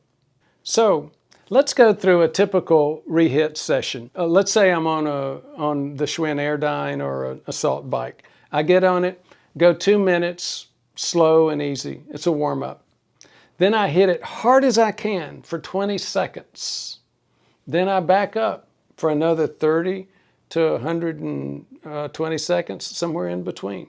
Again, recovery phase. Then I hit it again hard for another 20 seconds. And then I go back into a recovery phase, 1.5 to 2.5 minutes, and I'm done. So with running a rehit session, you jog out to that hill, take about a minute or 2, sprint up that hill for 20 seconds, and you need to time that area. And sprint as hard as you can, jog slowly back down, sprint back up that hill, jog slowly back down, or jog or walk back over to the house, and you're done. So again, to make it short and simple, I eat real food. I do short bursts of intensive activity, not long, slow distance. And I measure what matters. So you see, I'm not trying to win the suffering Olympics. I'm not the greatest monk in terms of lifestyle. I'm just trying to extend my healthy life. And I'm succeeding. And guess what? You can too. Now, that's a little bit about exercise. That's a little bit about diet. Let me talk for a minute about a couple of other things. Sleep and stress. I always had trouble sleeping. One thing that I did, you wouldn't believe it, I used to have problems. My teeth were not straight here, and I had a high arch. What has that got to do with sleep? Well, the high arch caused my teeth to bunch up, but it also caused the back of my tongue to get in my airway when I'm sleeping. That's called sleep apnea. I had a couple of sleep apnea evaluations, and they improved dramatically when I used an Invisalign, improved my arch. So here's another thing that was at least as big. I learned this from my second sleep evaluation. I went to sleep on my back because I knew that sleeping on my back made it worse. It was very interesting. We looked at the sleep pattern. The doc said, you know what? You had a real problem for about an hour. And then I'm guessing that you went to sleep on your back and then you turned over on your side because you didn't have any more problems the rest of the night. So here's another thing that I did for sleep. And it also impacts stress. It's called breathing. It's something we all do. But I'm talking about slowing your breathing down. Now, you may have heard of this with Eastern yoga practices and meditation and breathing. I tried those and never really got that far until I tried this device. It was called Respirate. And it was a biofeedback mechanism. What it did was it measured how often I breathed. And what I found out then was all those times I thought I was meditating and slowing my breathing down, I wasn't really. To slow your breathing down, we're talking about going from a typical, normal 15 to 20 breaths per minute down to half that, 7 to 10 breaths per minute. You really slow it down. What does that accomplish? Well, believe it or not, the Far Eastern practitioners that did this for decades, hundreds of years, centuries, even millennia, 4,000 years, they had something there. Now we know from science what they had. Number one, slowing down your breathing increases your carbon dioxide. That opens up arteries in your brain and relaxes you. Number two, slowing down your breathing like that it stimulates your vagus nerve. Your vagus nerve is sort of like the anti-cortisol, anti-fight or flight, anti-adrenaline. It slows your heart rate down and calms you down, all with decreased breathing rate. I'm going to get hater comments about the next thing. I know that because I already have. I've gotten tons of hater comments. You know, my original video that was the most popular for the first 7 years of the channel was about when I decreased my plaque. Part of what I discussed at that point was I actually agreed to take a statin, believe it or not. And oh, did I get the hater comments. Now, in reality, I don't take high-dose statins, don't recommend them for anybody. I don't take mid-dose statins. I don't take atorvastatin. There's only 2 statins that I would agree to, and both of those very, very low dose. One would be Crestor 5 milligrams a day, the old rosuvastatin. Crestor, which is generically called rosuvastatin. The other one is Livalo or pitavastatin, 1 or 2 milligrams a day. The most popular one, atorvastatin, high doses, no. It will lower your LDL, but I'm not sure that's accomplishing very much. In fact, I don't think it is. Meanwhile, it's causing diabetes and not really dealing with your inflammation, especially if you're diabetic, which most of us are. We have metabolic disease. That's how we got plaque in the first place. And if you're a woman, yep, it doesn't decrease your inflammation that well either. Now, I'm going to talk about 4 different medications and get a little bit deeper in each of those because, again, that's part of my experience. I'm not saying you have to take medications. Even people that want to argue with all medications, and that was me 8 years ago, 10 years ago, 12 years ago, they used to call me Dr. 3 Days because people would come to me thinking they were going to get an antibiotic or a medication, and I'd say, well, let's just wait 3 days. But there's a time when medications are needed. My first experience was with high blood pressure. When I started getting high blood pressure, I knew I needed to take a medication. I had already tried losing weight a couple of times, and that helped, but only to a certain extent. I started with Ramipril. It's an ACE inhibitor, and that worked well for a couple of years, but I continued to have a classic problem with the ACE inhibitors, a cough. And so I ended up going with the ARBs. I now take losartan. Now, if you have high blood pressure, we've got a lot of content that can help you with that. There's a lot of things to look at, more than just making sure you manage your weight, more than just slowed breathing, more than just exercise, and more than just medications. But we're trying to keep it fairly high level for this discussion. The second medication I wanted to mention was aspirin. As soon as I found out I had plaque, I decided to start taking a baby aspirin. Again, we've got lots of content on why. If folks are telling you they read the recommendations and you should not take preventive baby aspirin, ask them to get into a little bit more detail. And in fact, check out our other videos on this, because the bottom line is aspirin is really not recommended for primary prevention. In other words, prevention based on your age alone. But if you have plaque in your arteries, that's no longer primary prevention. You're already a cardiovascular disease patient. Now, the third medication, metformin. Oh, gosh, I tell you what, metformin has gone up again, down again. It's the favorite. Everybody's taking it for preventive purposes, including David Sinclair, Rhonda Patrick, you name it. And then everybody decides, no, it's poisoning your mitochondria. Here's the thing. It does stress the mitochondria, especially if you're taking it at levels like equivalent to 6 to 8 grams per day. I don't have anybody on that. 2 grams is the standard maximum. Here's my standard, and here's what I do personally. I take about 1 gram per day, 3 or 4 days a week.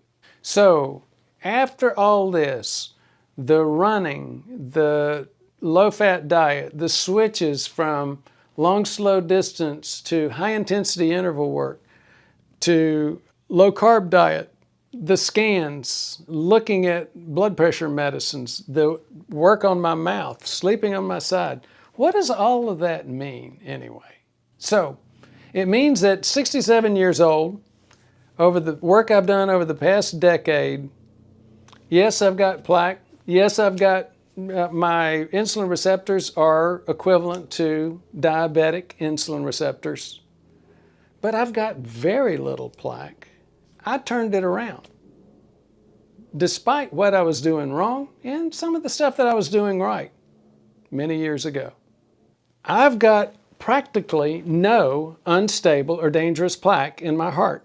I'm not worried about a heart attack, and I feel better than I did 30, 40 years ago. Now here's the most important thing, and it's not me. In fact, that is the point. This is not about me. If you've been told it's too late, that's wrong. It's not too late. All it takes is not easy, but it's simple. Change your lifestyle. Slow down those carbs. Find out if you're one of the majority of us that has metabolic disease problems, poor metabolic health. And if you're one of that 90% of us, you probably need to slow down on the carbs. There are other things to do too, all of which continues to add up to taking this risk off the table. You know, some of this gets intense, but at the end of the day, I'm not perfect. Nobody is. I'm a human. You're not perfect. You're a human. You don't have to be perfect. You just have to make progress, one step at a time. So at the end of the day, I did it. You can too. You know, back in the 70s, we thought these new running shoes were the thing. We thought jogging was the thing. We thought everything plant-based was the thing. And some people still are into plant-based.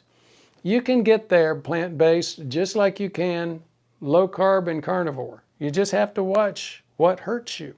As Jesus and I were making this video, we began to wonder if it was going to sound like we're minimizing the risk on this report.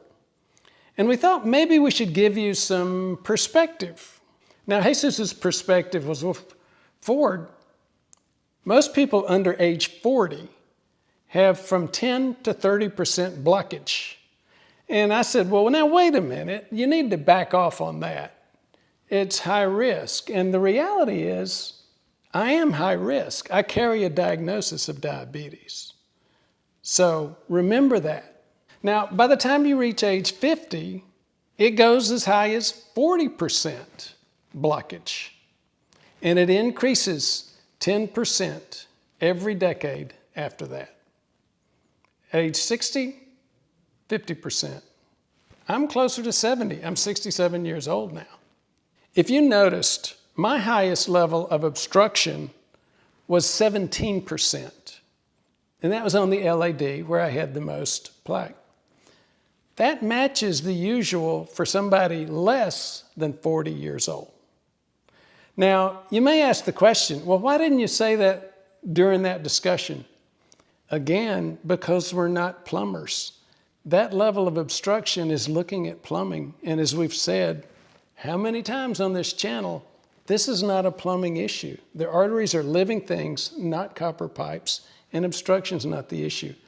But this information, this comparison helps you understand the level of difference between what we saw on my study and what you would normally expect from a 67-year-old male with diabetes. So what did we cover?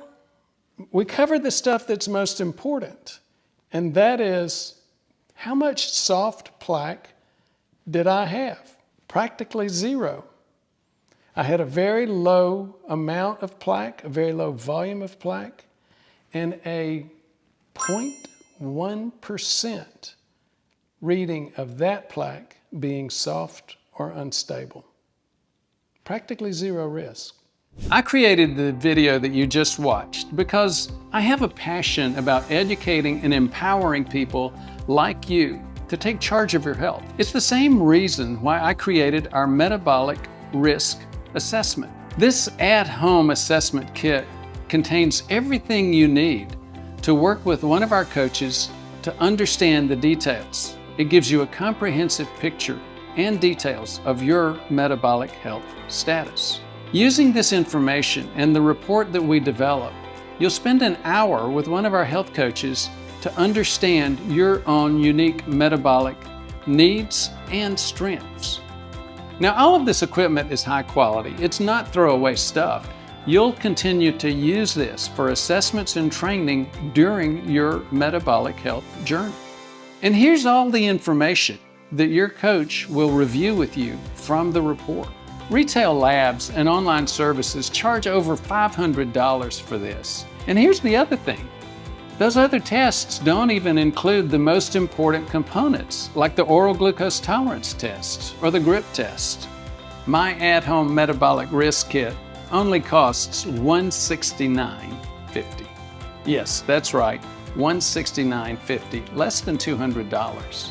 If you want to help a family member or friend, you can get an additional box. It's just $119.99. Our goal is to train and help 500 people just this month. We're well on our way. Let's hope one of those is you. Use the link below to start your metabolic health journey now. The scans confirmed it. Nearly no soft plaque left. It was a visual and measurable proof that the strategy worked. Which brings up another point, another question I hear all the time. Well, in talking about strategies, what about medications? You talk a lot about lifestyle. What about those statins? What about aspirin? You know, that what they call baby aspirin, but is technically low-dose aspirin. You don't give it to babies. Do you still need those things, medications, if your lifestyle is dialed in? The answer, unfortunately, Jesus hates this answer. He used to hate it, but now I hear him giving the same answer. It depends, because it really does. Some medications play a crucial role, especially early in the process for people at high risk. In some cases, they buy you time while lifestyle changes take effect. Other cases, like aspirin, were once given out like candy. Then more recent information and evidence indicated, well, you know, in some people, the risks really outweigh the benefits. And then the media got involved. And then YouTube content, social media content creators got involved. And they started saying, don't take it at all. We'll go into details on that in this next section. We'll break it down. When medications make sense, when they don't, and how to know whether you're a candidate for low-dose aspirin or whether you might be better off just skipping it. As we've said, it's unfortunate, but it's not a simple one-size-fits-all kind of answer. Let's talk about the data and the evidence and how to apply that to your situation. This little pill, I don't know how well you can see it, but it's a tiny pill, and it has saved about 100,000 lives per year.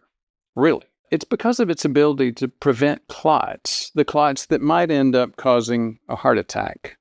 But in the last few years, people have stopped taking this little pill. So why are people stopping now? Isn't it relatively safe? Isn't it something that, it's an over-the-counter, right? Here's what happened. In 2022, the U.S. Preventive Services Task Force changed its recommendation for aspirin for prevention of heart attack and stroke. What they said was not everybody should take it. Now, again, if it's so harmless over the counter, And if it's saving lives, what's going on and why is this happening? We'll get into the misunderstanding in this video. We'll clear that confusion. We'll talk about how to use aspirin to clear your arteries, prevent heart attacks, prevent strokes. And most importantly, once you begin to understand this, we'll also talk about when to not use aspirin. We'll talk about alternatives. We'll talk about medications and natural supplement alternatives as well for blood thinners. One of the places that we're going to talk about is atrial fib. And we'll talk about atrial fibrillation, what it is, and why it is so important in the aspirin story. It is, in fact, that place where you need to know that's not the place to use aspirin. And we'll talk about why. We'll also talk about Lp(a). What is it and why? What's the Lp(a) wrinkle in the aspirin story? So grab something to drink, preferably in a steel cup or glass, not plastic. And let's get started. My name is Ford Brewer. I'm a preventive medicine doc. I started off as an ER doc, and it just drove me crazy that so many people were having heart attacks and strokes and other things that coulda, woulda, shoulda never happened. So I decided that I was going to become something I didn't think I was going to do. I was going to go into prevention. I've had 40 years of experience in preventive medicine. Now let's get to the basics of aspirin. You need to understand three things. The first is, what is aspirin? Part of the aspirin story is, how does aspirin work? That's the second thing you need to know. The third thing you need to know is the side effects and whether or not it's as harmless as people think. First of all, what is aspirin? In 1897, Felix Hoffmann, a chemist, discovered a compound that went on to become known as Bayer aspirin. He worked for a company called Bayern, and again, the rest of the story is history. But this was not an accident in the lab when Fleming discovered penicillin because some bread mold flew in his window. This was an example. In fact, the first example of Big Pharma doing what Big Pharma does so well. They knew of a natural remedy that was working, and they decided to make some changes in it, maybe recreate it in the lab, and make a ton of money in it. You see, aspirin had been known for 4,000 years, not 50 years, not 100, not 1,000, 4,000 years. The ancient Sumerians actually noticed that if they took the bark of a willow tree and boiled it, it decreased fever and it decreased pain. So that's what Felix Hoffmann was going after. Just a few years before Hoffmann made his discovery, the compound in that willow bark was discovered. It was called salicylates. And for those of you who might know this or have an interest, what he actually created was acetylsalicylic acid. So how does aspirin work? One effect is it improves pain. That's what the Sumerians noticed, and that's what Felix was going for. But there's another effect, and that's what we're interested in today. It's decreasing clots. Aspirin binds to platelets, the little things that start the clotting process, the platelets in your blood. It prevents platelet activation. Other blood thinners, like warfarin, like some of the natural blood thinners, have more of an impact on the clotting cascade. Clotting cascade is a series of a dozen proteins which form together to create a clot after platelets form a lattice work to start the clot. Warfarin and heparin, you've probably heard of those. Those are what we call vitamin K-dependent clotting factors. That's clotting factors 2, 7, 9, and 10.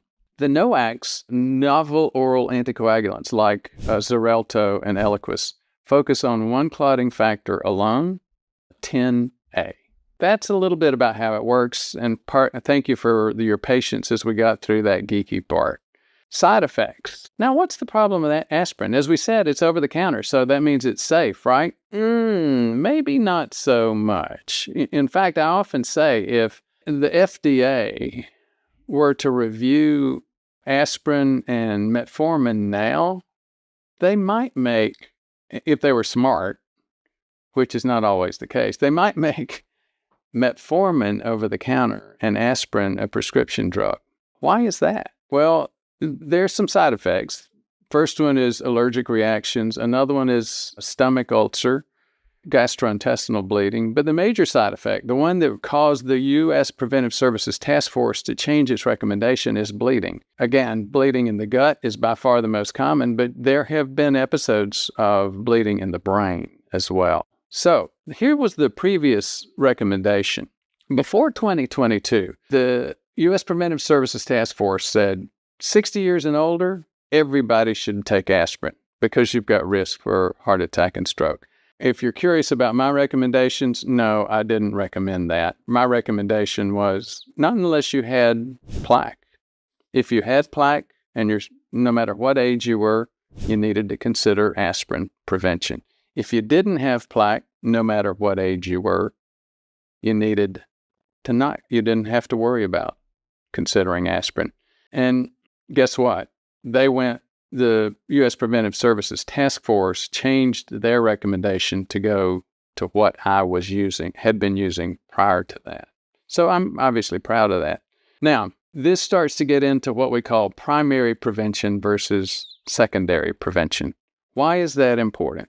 When the previous U.S. Preventive Services Task Force recommendation was for primary, meaning even if there's no signs or symptoms of a disease, that's primary prevention. Secondary prevention is you already have a sign or symptom of a disease. So what's the difference between primary and secondary? Why separate those two out? With primary, there's much less risk of continuing on in the disease. Once you already have shown your first sign or symptom of disease, you are much more likely to develop it further and further and further. So that was the issue here. Once you understand the difference between primary and secondary prevention, you begin to understand how the U.S. Preventive Services Task Force really changed their recommendation for aspirin. What they did was they went from a primary prevention recommendation to a secondary prevention recommendation. As I mentioned, my recommendation had always been secondary prevention only, never primary. Why did they do that? Because there's been some improvements in cardiac disease, mortality, death rates, disease rates associated with cardiac disease. And it got to the point to where this risk of GI bleed, this risk of brain bleed associated with aspirin, it was just no longer worth that risk because of decreasing risk of heart attack and stroke in a primary prevention population. So the U.S. Preventive Services Task Force said the juice is just not worth the squeeze for people over 60 for primary prevention. Now, the problem was, and here's where the confusion came in, reporters like the New York Times, a really smart physician reporter, still didn't pick up the distinction here. He said, U.S. Preventive Services Task Force doesn't recommend aspirin anymore for cardiovascular disease prevention. No, they don't recommend it for primary prevention anymore. They still do recommend it for secondary prevention. And here's one of the other things you should consider. By the time we're age 60, what portion of us have plaque already? The majority. So, again, just boatloads of confusion piling on this change in recommendations. Here's the problem. It was misinterpretation, and again, it was based on the difference between primary and secondary prevention. Now, as I mentioned that, let's think about some really good examples. You may be aware of it already. What if you're having a heart attack? Don't the recommendations still say, take an aspirin?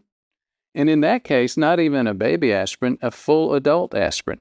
While I'm here and while I bring that up, this is a good time to just mention the differences. Baby aspirin is smaller. It's 80 milligrams. Adult aspirin is 2 to 4 times that amount. It's 160 to 325 milligrams.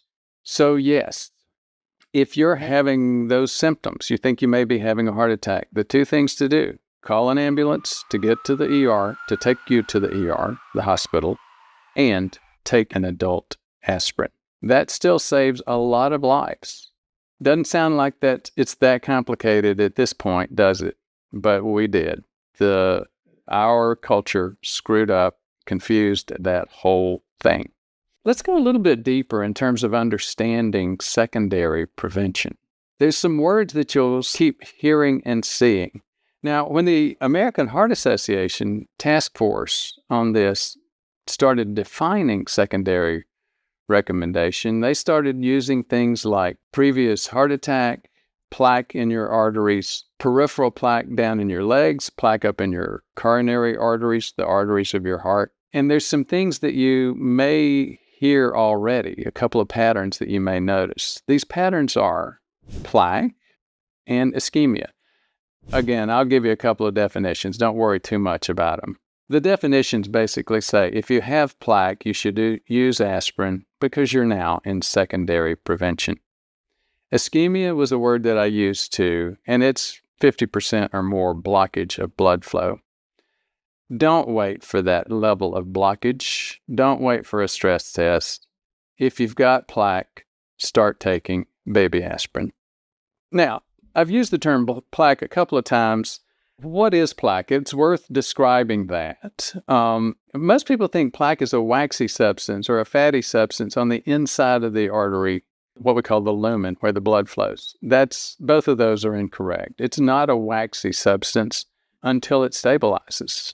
The plaque that's dangerous is a goop. It's a mucus.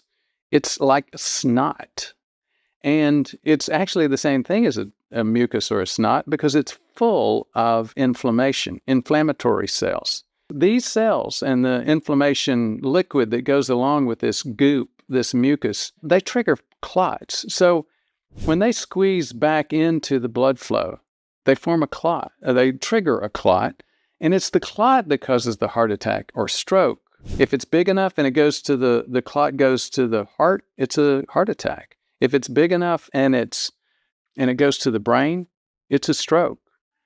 And some people have microscopic levels of plaque showering in their bloodstream all the time. That can lead to, after months and years, that can lead to heart failure or dementia. Microscopically, the tissue of their heart or their brain starts to look like Swiss cheese with tiny microscopic holes. Now you're beginning to understand another concept. This whole issue, this risk, does not depend on the amount or size of plaque. You don't have to have 50% blockage or more. That gets back to that concept of ischemia. Ischemia comes from a Greek word meaning stopping blood flow. That requires 50% or more blockage of the artery, the lumen, the place where the blood flows.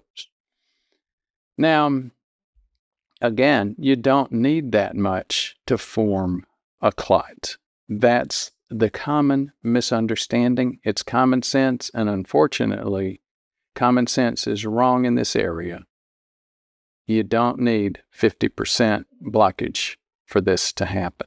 So here's what my recommendation is. Who should consider aspirin? Regardless of age, I recommend baby aspirin, 81 milligrams, to anyone who has no allergy to aspirin, low risk of bleeding, obviously, but has any evidence of cardiovascular plaque. If you have plaque and you don't have allergies or special bleeding problems, you should be taking a baby aspirin. All this brings up the most common procedure for heart attack risk, and that is, hey, doc, my uncle had a heart attack, and I know I'm a little bit overweight. Why don't we just do a stress test to make sure I'm not going to have a heart attack? That's not the way to do it. It's common sense to say, let's do a stress test and let's see if I'm at risk for a heart attack. That's not the way it works. Stress tests only show any kind of problem if you have more than 50% occlusion of blood flow. Is that starting to ring a bell? You remember we talked about that a few minutes ago. The Princeton Longevity Center said 2/3 of heart attacks occur before you have 50% occlusion of blood flow. So why are we depending on stress tests? It's unfortunate, but I'll tell you, number one, it's something that we all assumed would work, the doctors and patients. And unfortunately, it's too lucrative now. It makes too much money for the clinics, for the doctors. They're not going to stop recommending it. The American Heart Association, the American Boards of Internal Medicine, all of the leadership groups in this area have said way too many doctors are doing way too many stress tests. Now, you may be thinking, well, Ford, what do you do? Sometimes this gets a little bit confusing. You're telling us a whole lot of facts. Why don't you tell us what you've done? Okay, I will, and I have. I've gone into significant detail about my own story. When I retired the first time, again, back about age 53, I was introduced to a fellow named Brad Bale and Amy Doneen, a couple of people. They were traveling the country teaching their way of preventing heart attacks and strokes. They kept talking about a test that was non-invasive, inexpensive, and told you whether or not you had soft plaque. That's the key. So it's called a CIMT, Carotid Intima Media Thickness Test. So I thought I was going to ace that CIMT test because I'd been eating low fat and doing marathons. And, some of the things that I needed to change. I was wrong. I had plaque, and I decided to start baby aspirin. I looked deeply at my own lifestyle and made a few changes. And a little bit after that, I discovered I had prediabetes.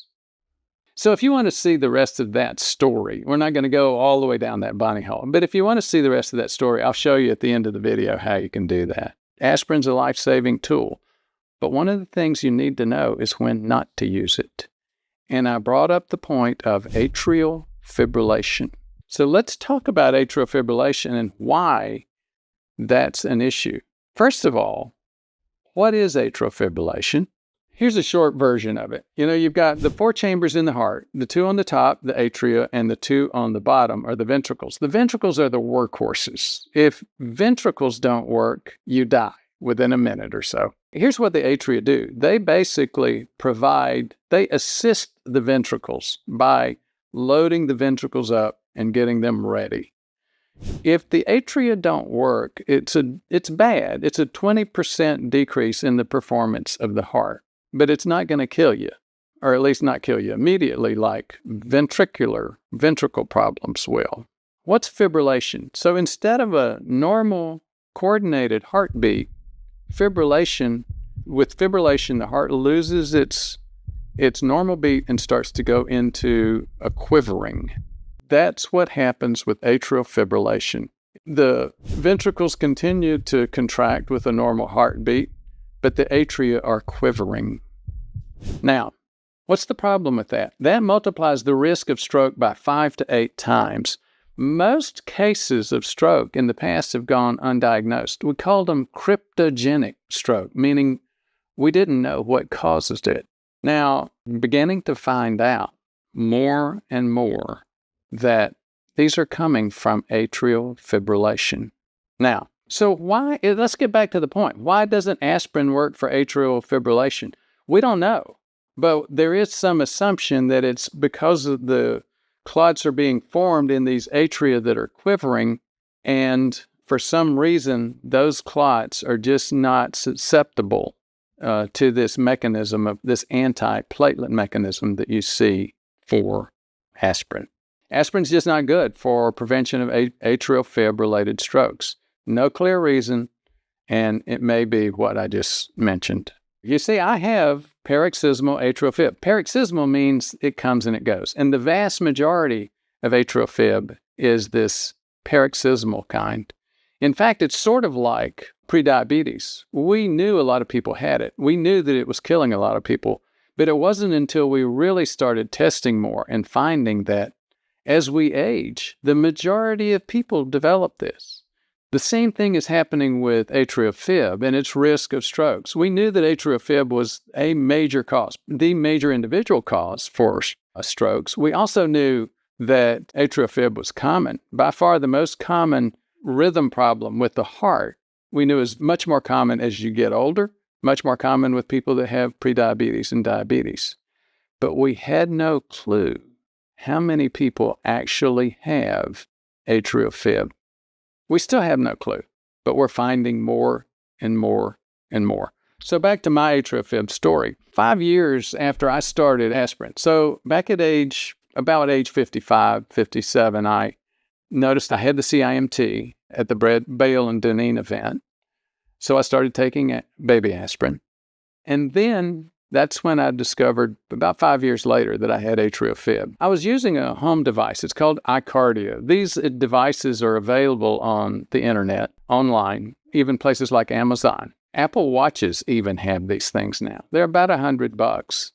You see, I had felt these palpitations occasionally over the previous years. So I suspected that I might have atrial fib.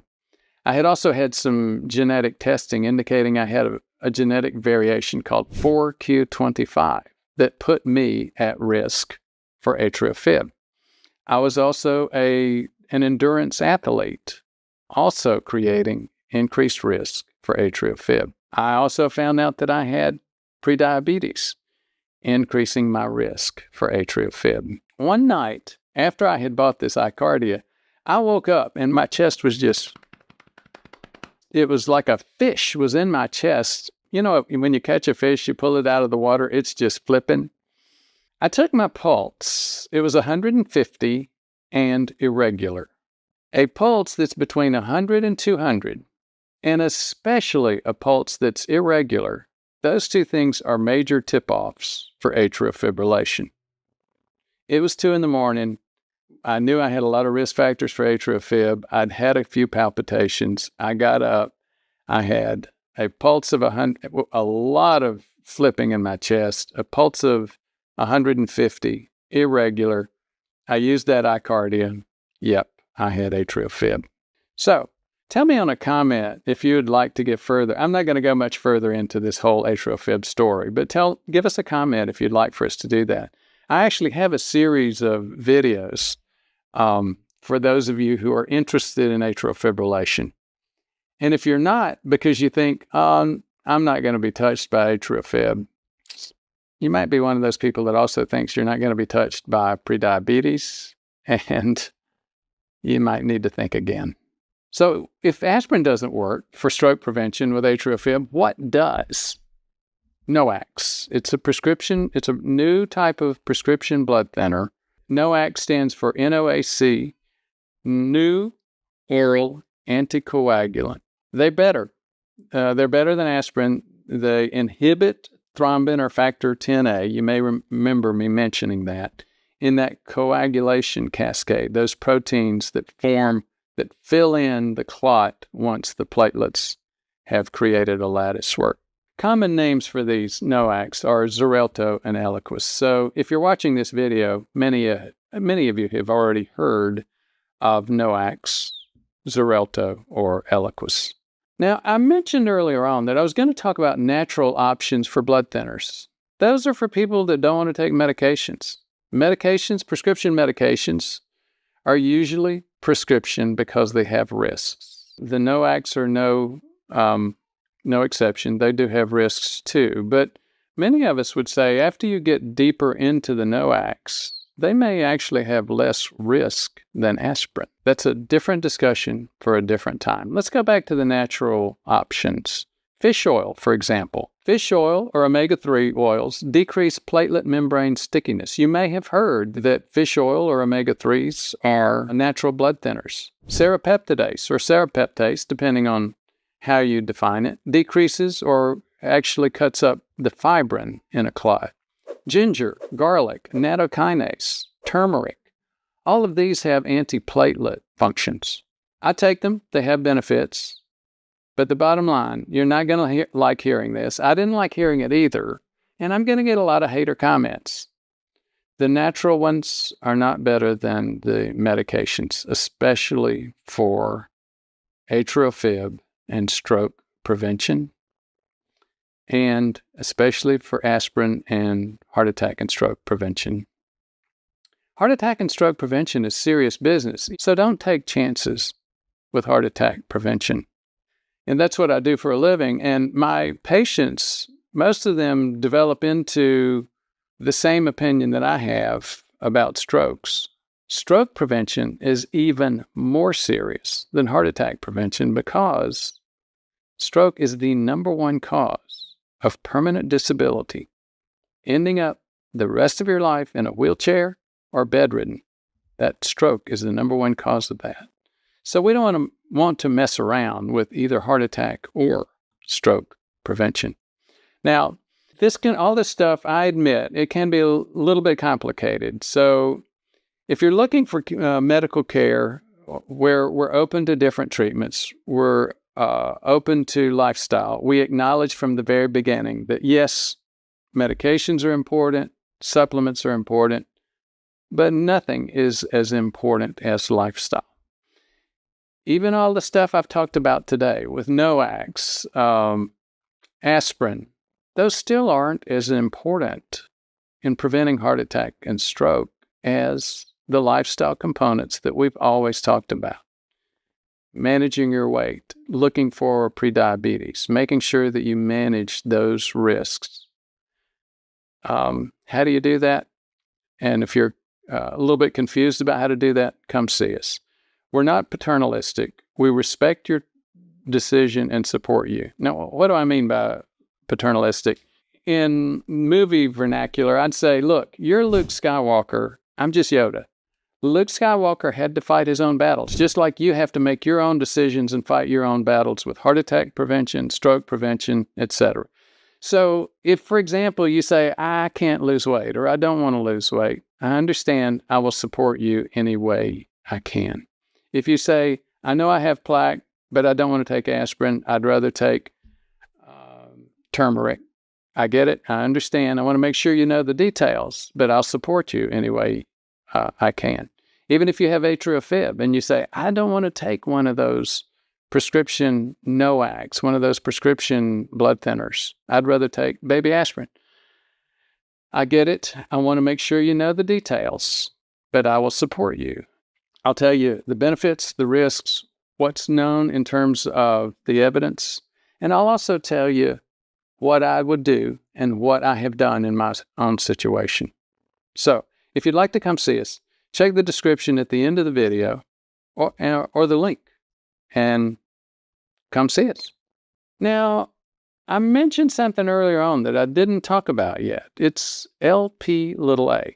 You know, a lot of people think that's a new cardiovascular risk marker.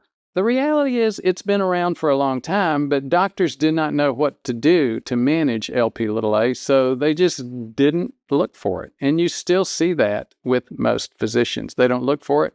Most physicians don't even know what it is. But a few years ago, a fellow named Bob Harper had a heart attack. And he surprised everybody because he was in his early 50s. He was very fit. He was the trainer for the show, The Biggest Loser. And he had a heart attack. Then, so people started saying, what was going on? His lifestyle was so good. Well, Bob came out and said, I've got Lp(a). I inherited it from my mama. Lp(a) is a cousin of LDL. It's very similar. It's a genetic variation. The docs call them lipoproteins. You don't need to remember that. Lp(a) does increase risk for heart attacks up to 4 times.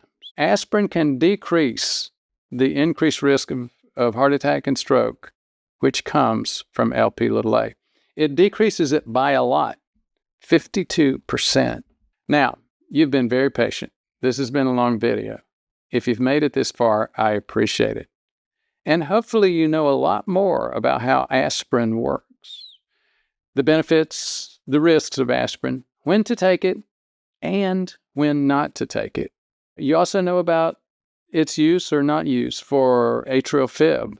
you know a lot more about atrial fib, about Lp(a). I do focus on lifestyle as the major intervention. We do use medications when appropriate and the patient wants to. Supplements help, and we know about supplements as well. So as you saw, aspirin just isn't for everybody. And it's certainly not a substitute for lifestyle. But like many tools in cardiovascular prevention, it has its place.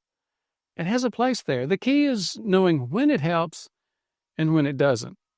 Because this isn't about chasing a simple, quick fix. It's about understanding the full picture and using the right tool at the right time for the right person. And that's what this guide has been about from the start. Let me show you how you can start that plaque reversal or stabilization journey. Here I was, 57 years old. I practiced what I preached, so I expected to not have any plaque, even though most men do at that age. So I got my CIMT, and sure enough, we found plaque. And that was frustrating. That's when I really started digging deeper into this whole thing. So did you actually reverse your plaque to some degree? I did, and you could see it on the CIMT. It wasn't like the CIMT results were going all over the place and one went down. You could see a very smooth, simple, easy curve coming straight down. Metabolically unhealthy in most situations means you're not burning your carbs well. But here's what happens when you're not burning your carbs well. Your blood sugar starts to go up, and when your blood sugar goes up, your insulin goes up. And both blood sugar and insulin irritate the lining of the arteries and actually cause inflammation of your artery walls. Dr. Brewer, if there's one thing you would recommend to do that would really help address this problem, what would it be? You know, I'm reminded of that statement time and time again. Today we have a special show. I'm going to be talking with my friend Fred. He's going to be asking a few questions. You know, Fred has appeared on the show before too, and he wanted to know how to reverse his arterial plaque. Now, he's going to ask me a few questions, and I'm going to share all my secrets and go into the details. So Fred, take it away. Good. Thanks, Dr. Brewer. Let's start out. You've talked a lot about metabolic health in general. Can you just kind of elaborate how you came to the conclusion about how important it is for arterial health as well as general health, and kind of talk a little bit about the journey of how you arrived at that conclusion? Sure. I used to be at Johns Hopkins. Well, many people would say the best prevention program in the world. I taught doctors there. We taught a lot of stuff, but I found out the hard way that there were some things we were missing. The hard way meaning I found out with myself. I found plaque at a time when I thought I shouldn't have it yet, and that hurt.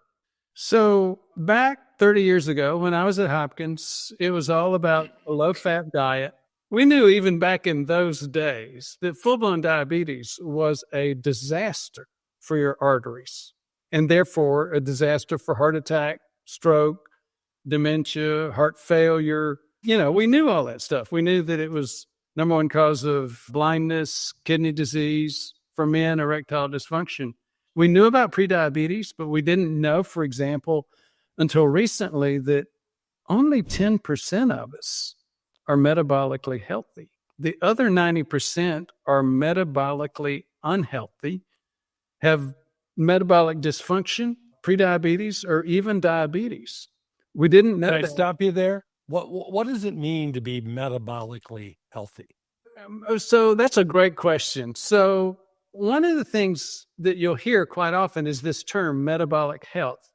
Basically, metabolism is how you burn your fuel. You know, there's been a lot of talk about hybrid engines recently. You know, you got your ICE engine, internal combustion, gasoline, and then you've got electrical cars. But there are cars, you know, Toyota's had a whole lot of hybrids. Now a lot of other companies have them as well. They burn two fuels. The reason I'm going down that path is our body's like that too. Our body burns two major fuels, carbs and fats. Of course, it can burn proteins as well, but that's not really important for this issue right now, for what we're talking about. Our body, like a hybrid car, can switch from one energy to another. Blood sugar can irritate the lining of the artery walls. So what our body will do because of that issue, and maybe some other issues as well, is that our body, if it notices that we have carbs to burn, it will burn carbs first. Some people describe the comparison as like this. Carbs are sort of like pine needles that'll catch quickly and it'll burn up fast, but then it'll leave a lot of junk. Burning fat is more like burning a log. It's harder to get that fat started, but once you get it started, it burns cleaner, longer, and you don't have these flashes and flares. It's just, it's sort of like diesel. It burns a long time. It's just harder to get started. Now, metabolic health means that your body's doing both of those things in a healthy fashion. Metabolically unhealthy in most situations means you're not burning your carbs well. But here's what happens when you're not burning your carbs well. Your blood sugar starts to go up. And when your blood sugar goes up, your insulin goes up. And both blood sugar and insulin irritate the lining of the arteries and actually cause inflammation of your artery walls. Let me stop you there. You know my story about getting diagnosed with heart disease. I won't go into the whole thing right now, but not once by the age of 68 had any doctor who was monitoring me ever made that correlation. They never looked at, I never even heard the term. I was getting lab work on an annual basis. And I was, the story, how I eventually was found to have 80-90% blockage in 3 main arteries when I had no symptoms, no indicators on the lab tests that I had gotten all the time. And the only thing they ever asked me to they even talked about was cholesterol.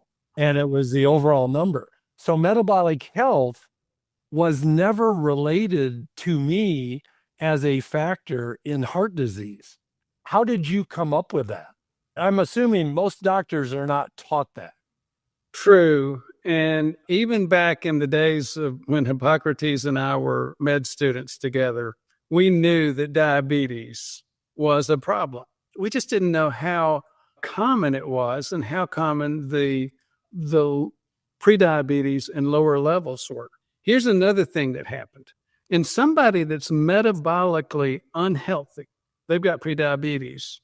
As you start getting more and more of it, usually your LDL, quote, bad cholesterol, goes up in your bloodstream. Here's another thing that starts all these correlation problems. You know that plaque that we talked about in your artery wall?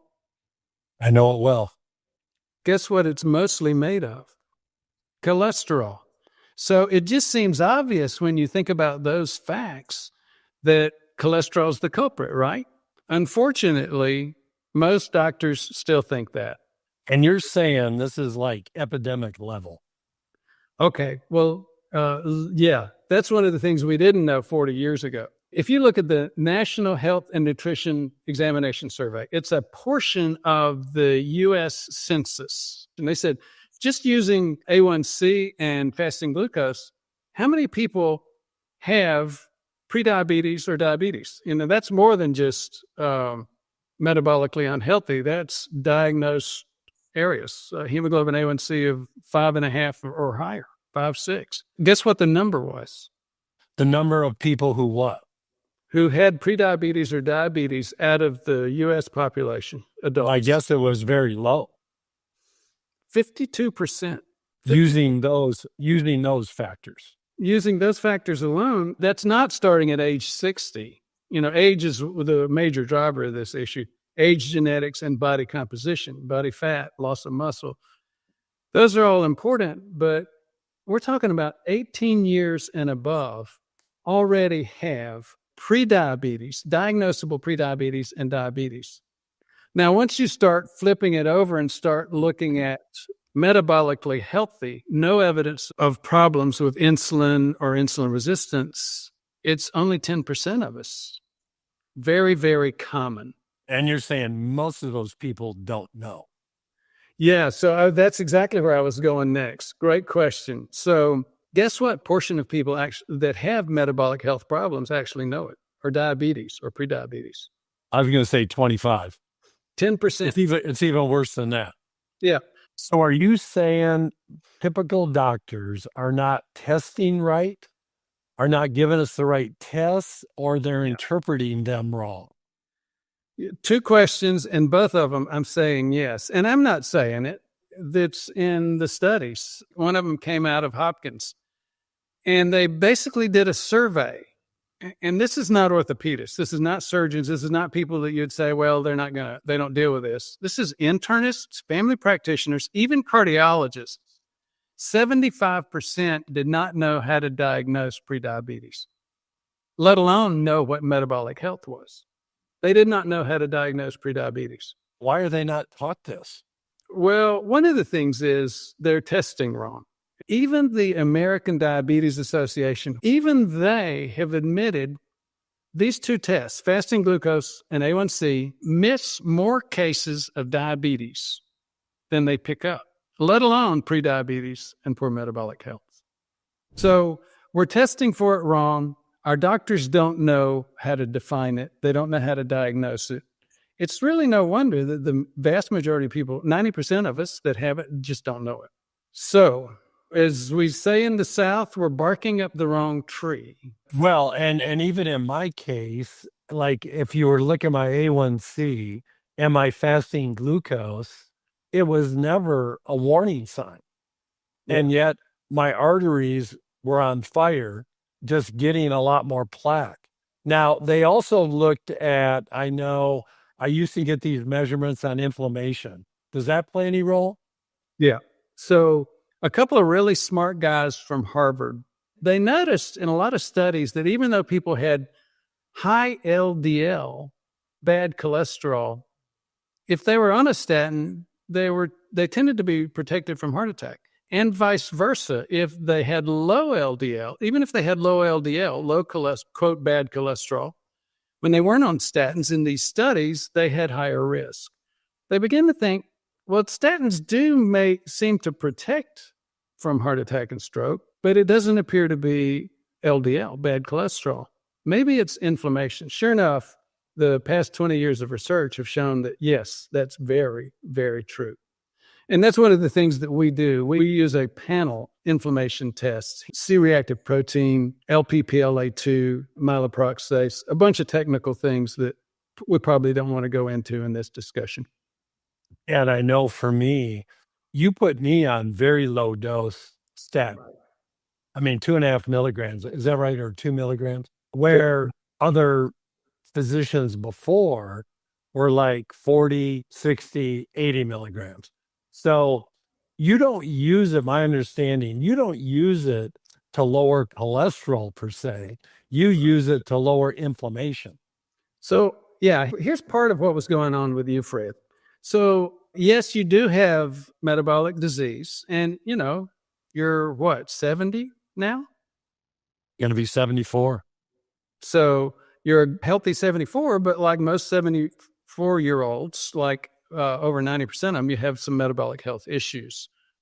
You're tall and thin. You've got a very good BMI. So the doctors weren't picking up anything on A1C or fasting glucose. They were just assuming it was cholesterol. So they were chasing your cholesterol. Meanwhile, your metabolic disease was continuing to cause plaque. They're looking at the wrong number. Barking up the wrong tree. So I had a false assurance that I was doing okay until I landed in the emergency room at Mayo. Yeah, and my arteries all plugged up. Yep. Okay.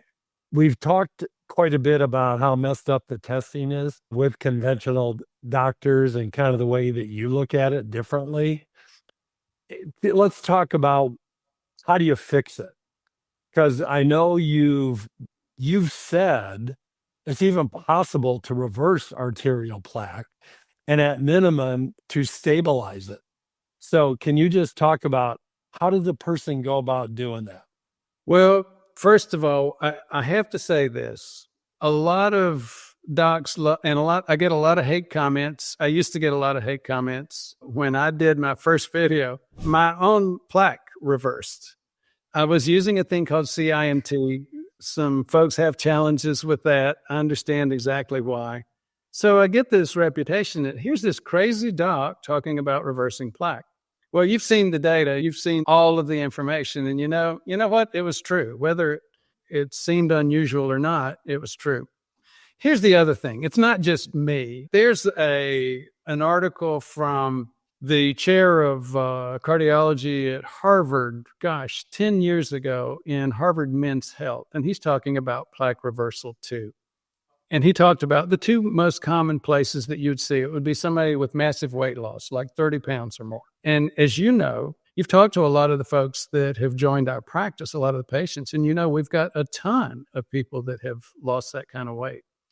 The other place that you tend to see some plaque reversal, and again, I got haters on the other side of that debate on that one, was when you started a statin. Even low-dose statins help decrease inflammation. So when your doctors were chasing your LDL, they were having to use high doses of statin. Even low doses of statin can reduce inflammation.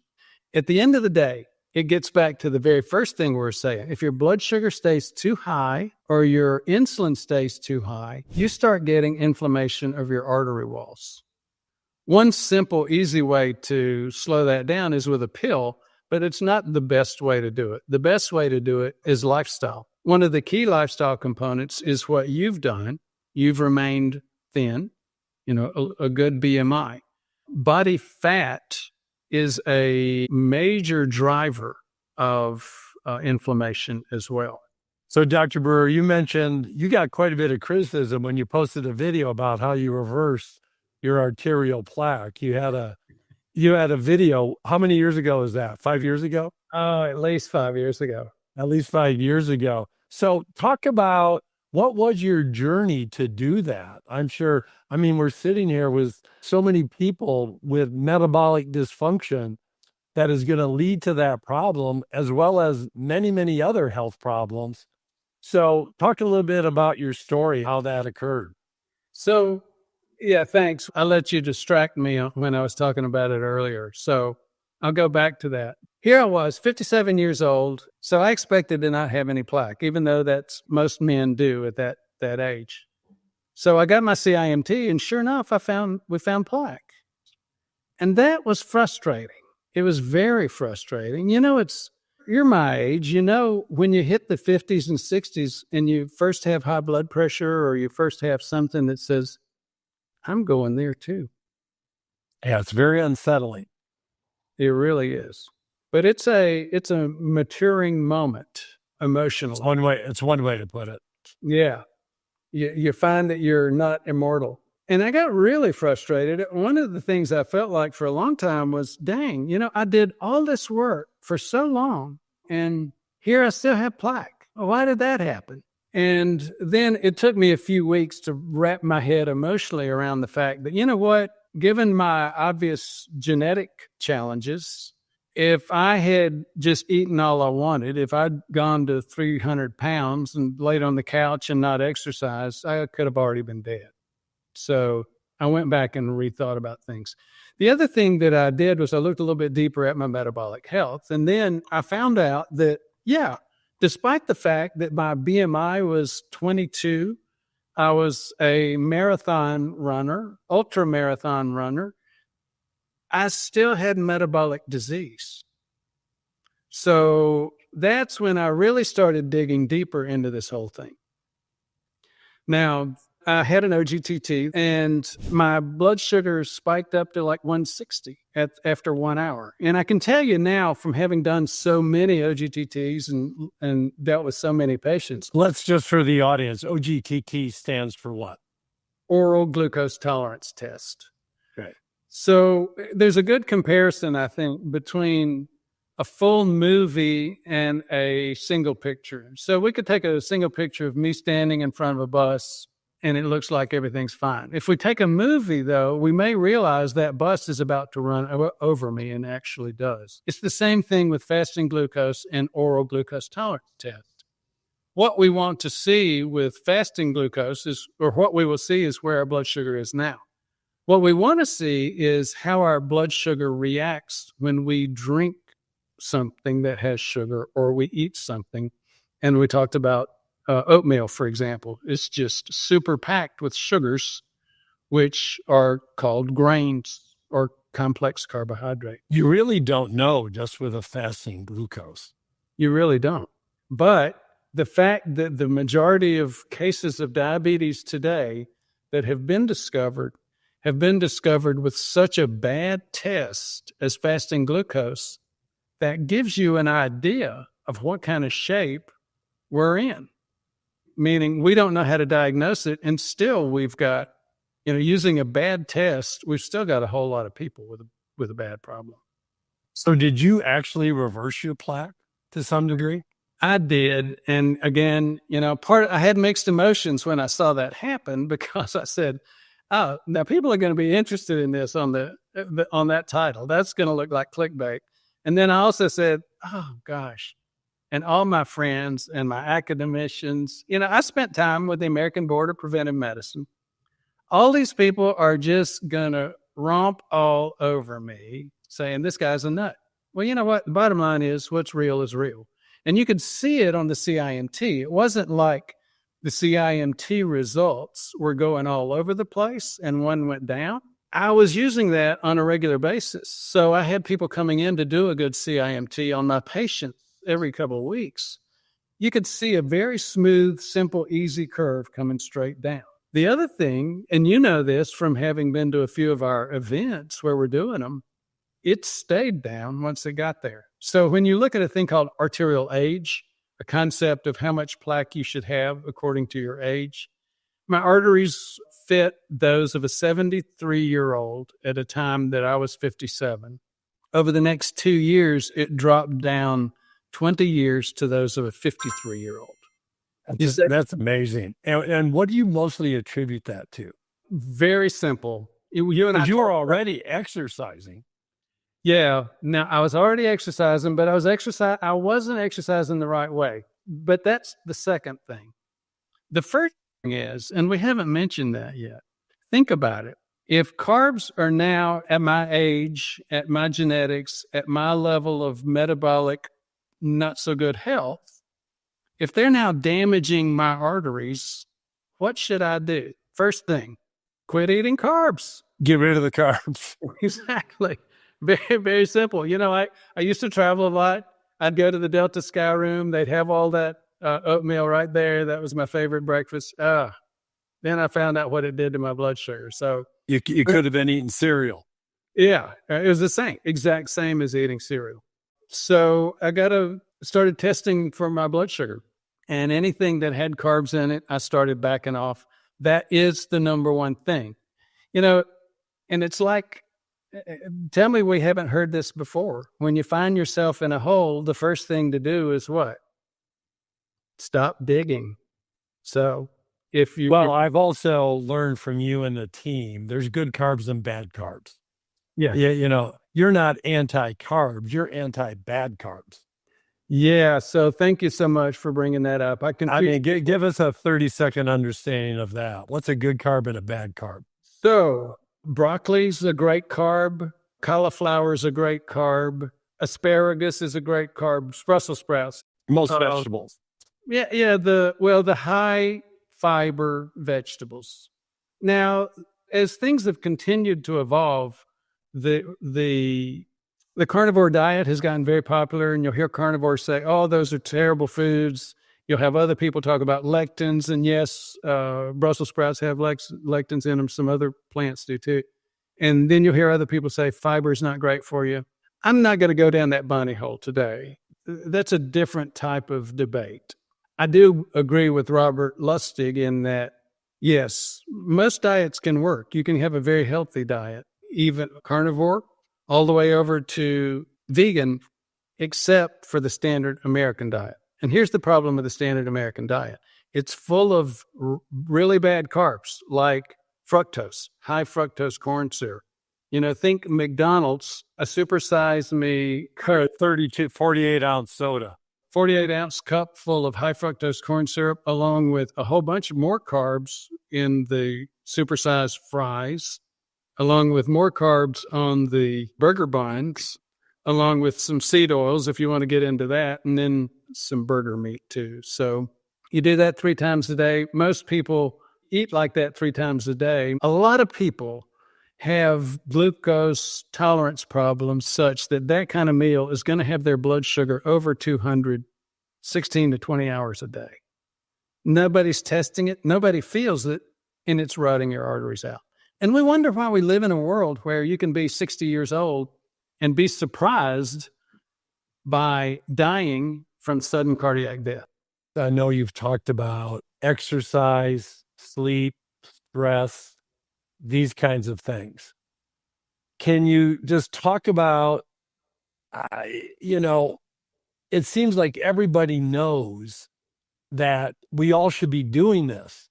Yet when you go to a conventional doctor, they just give you more pills and don't even barely talk about it.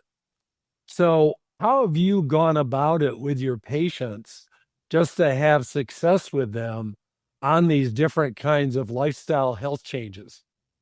Well, it's an interesting thing. I learned from some friends 20 years ago. Just like most doctors, when they graduate from medical school, they think, oh, this is simple. I'll just tell the patient to lose weight and to exercise, and they'll do it. But it's correlated to that old thing about test, don't guess. When a doctor just looks at some things that they know mean this patient's not that healthy, and they talk about it, they say, you need to lose some weight, and that ain't going to happen. But then when you start showing the patient that their blood sugars are peaking over 200 with a challenge, you give them a CGM, continuous glucose monitor. They find that they eat a little bit of oatmeal. They eat oatmeal in the morning, which is, quote, supposed to be healthy, and their blood sugar goes up to 160, 180, 200. It's like, oh, my gosh, wait a minute. I thought this was healthy. So once somebody begins to see with their own eyes what's going on, that's what motivates them. So we do test. You can actually see the foods and spike your glucose. Exactly. Which I guess the theory is when you spike your glucose, you're in a position to form plaque. So that's a good question. There's a book called Blood Sugar 101 by a lady named Jenny Rule. It was award-winning. It was out of a large website she had for other people like her that had diabetes. She did a great dive into what level of blood sugar is associated with arterial plaque. There's no conclusive ironclad answer, but plenty of evidence would indicate the longer you spend at a blood sugar of 140 or higher, the more at risk you are for forming plaque.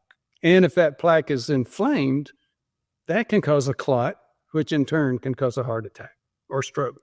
So you eat the wrong carbs, you can be sitting there at a high level for an extended period of time. One of the best ways to do it is to eat a big bowl of instant oatmeal. That'll do it. That'll do it. And the arteries get on fire. Yeah. Guess what portion of people eat cereal? I bet it's very high. In the U.S., 84% of the population eats cold breakfast cereal regularly. It's highly processed. There's little or no distance between tons and tons of sugar, not just glucose sugar, but the sugar in the carb, the grain product, the, quote, carbohydrate, complex carbohydrate, and your blood sugar level. And so it's true. We don't have a lot of variation in our breakfast foods. And those of us that eat cereal are just rotting our arteries out on a regular basis. I haven't had table cereal in probably at least 40 years, maybe 50. Yeah, I gave that up 30 years ago. I would eat pizza for breakfast instead. Well, that really helped, didn't it? It got me where I am today. Okay, let's talk about, I know when someone, because I'm a patient, I know when someone becomes a patient, you go through quite an elaborate series of lab tests, different kinds of scans to see the kind of plaque you have. but I know you've been working a lot on another program that's an at-home test. Can you just talk a little bit about, I know you're trying to reach the masses.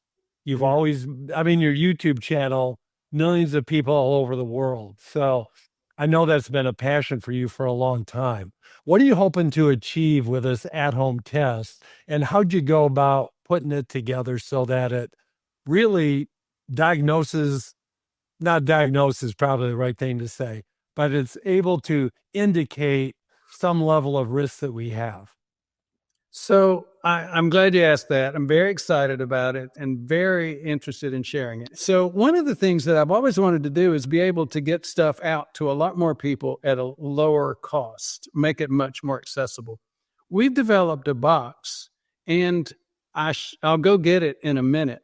We've developed a box that actually gives people over 30 different biological indicators of their own metabolic health. We actually do have oral glucose tolerance that you can do at home. You don't have to go sit in a lab half the day. You don't have to pay thousands of dollars for a huge battery of lab tests. We have grip strength and very good grip strength measurements. What does that have to do with metabolic health? I'll tell you what, let's take a break for half a minute and I'll get that and we'll talk about it.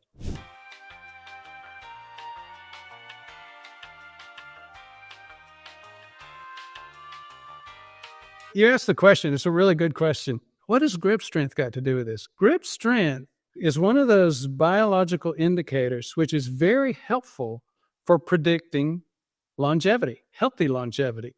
We're not talking about one of those janky little spring things. We're talking about a real grip strength dynamometer. There's some other things. I mentioned a few minutes ago that we actually have it set up where you can do a blood sugar test, oral glucose tolerance test. Now, that's not just the fasting glucose. No, it's not just the fasting glucose. We actually have a packet in there with organic. I mean, you don't have, it's sugar. You mix it yourself. You don't have to buy a glucola from the store, and you don't have to worry about preservatives and all that. You can't just drink a Dr. Pepper? You could, but there are a couple of problems with that, really. I've actually done a couple of videos where I did a home glucose tolerance test. I did one with Mott's applesauce, and yes, it spiked my sugar up over 200. If you do something like a Coke, a Dr. Pepper, just remember that this is fructose, and fructose does not raise your blood sugar as high as glucose. So even though your blood sugar may only look like it's going up a certain amount, fructose is actually even doing more damage. So there's a problem in using fructose-related sugars for this test. Don't do it. So there's some other things that we have in here as well. I hate it, and especially, I think a lot of the ladies are going to hate this.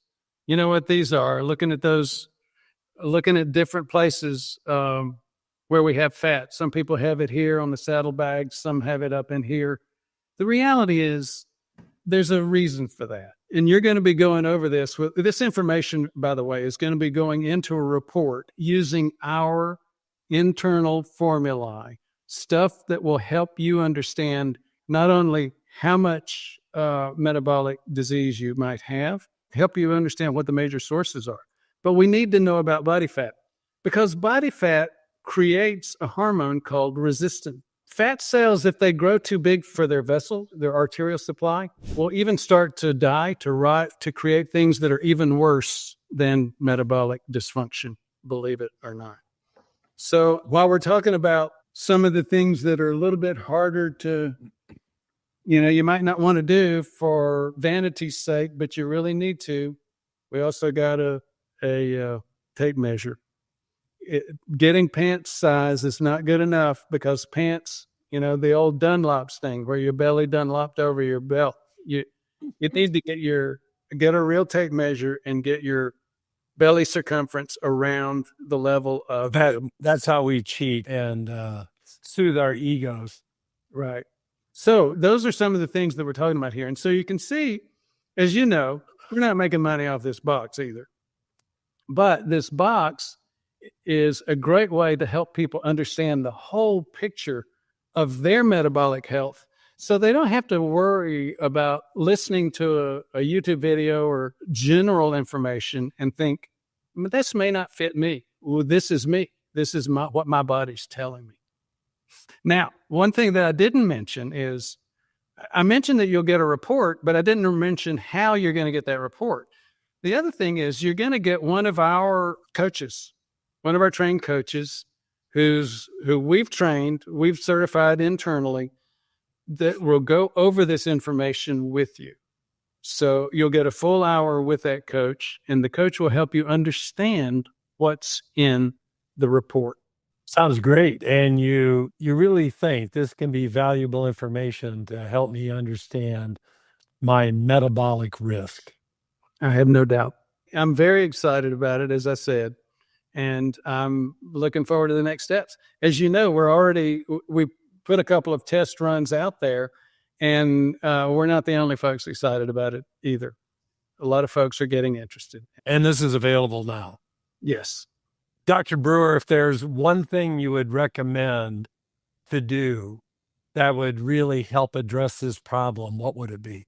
I'm reminded of that statement time and time again. It's wishful thinking doesn't really get you somewhere. Test, don't guess. And as we've been discussing already and several times, this box is the simplest, easiest way to get some real information from your body, what your metabolism's telling you. Blood pressure is one of the biggest factors involved in arterial plaque. Check out the best foods here to lower blood pressure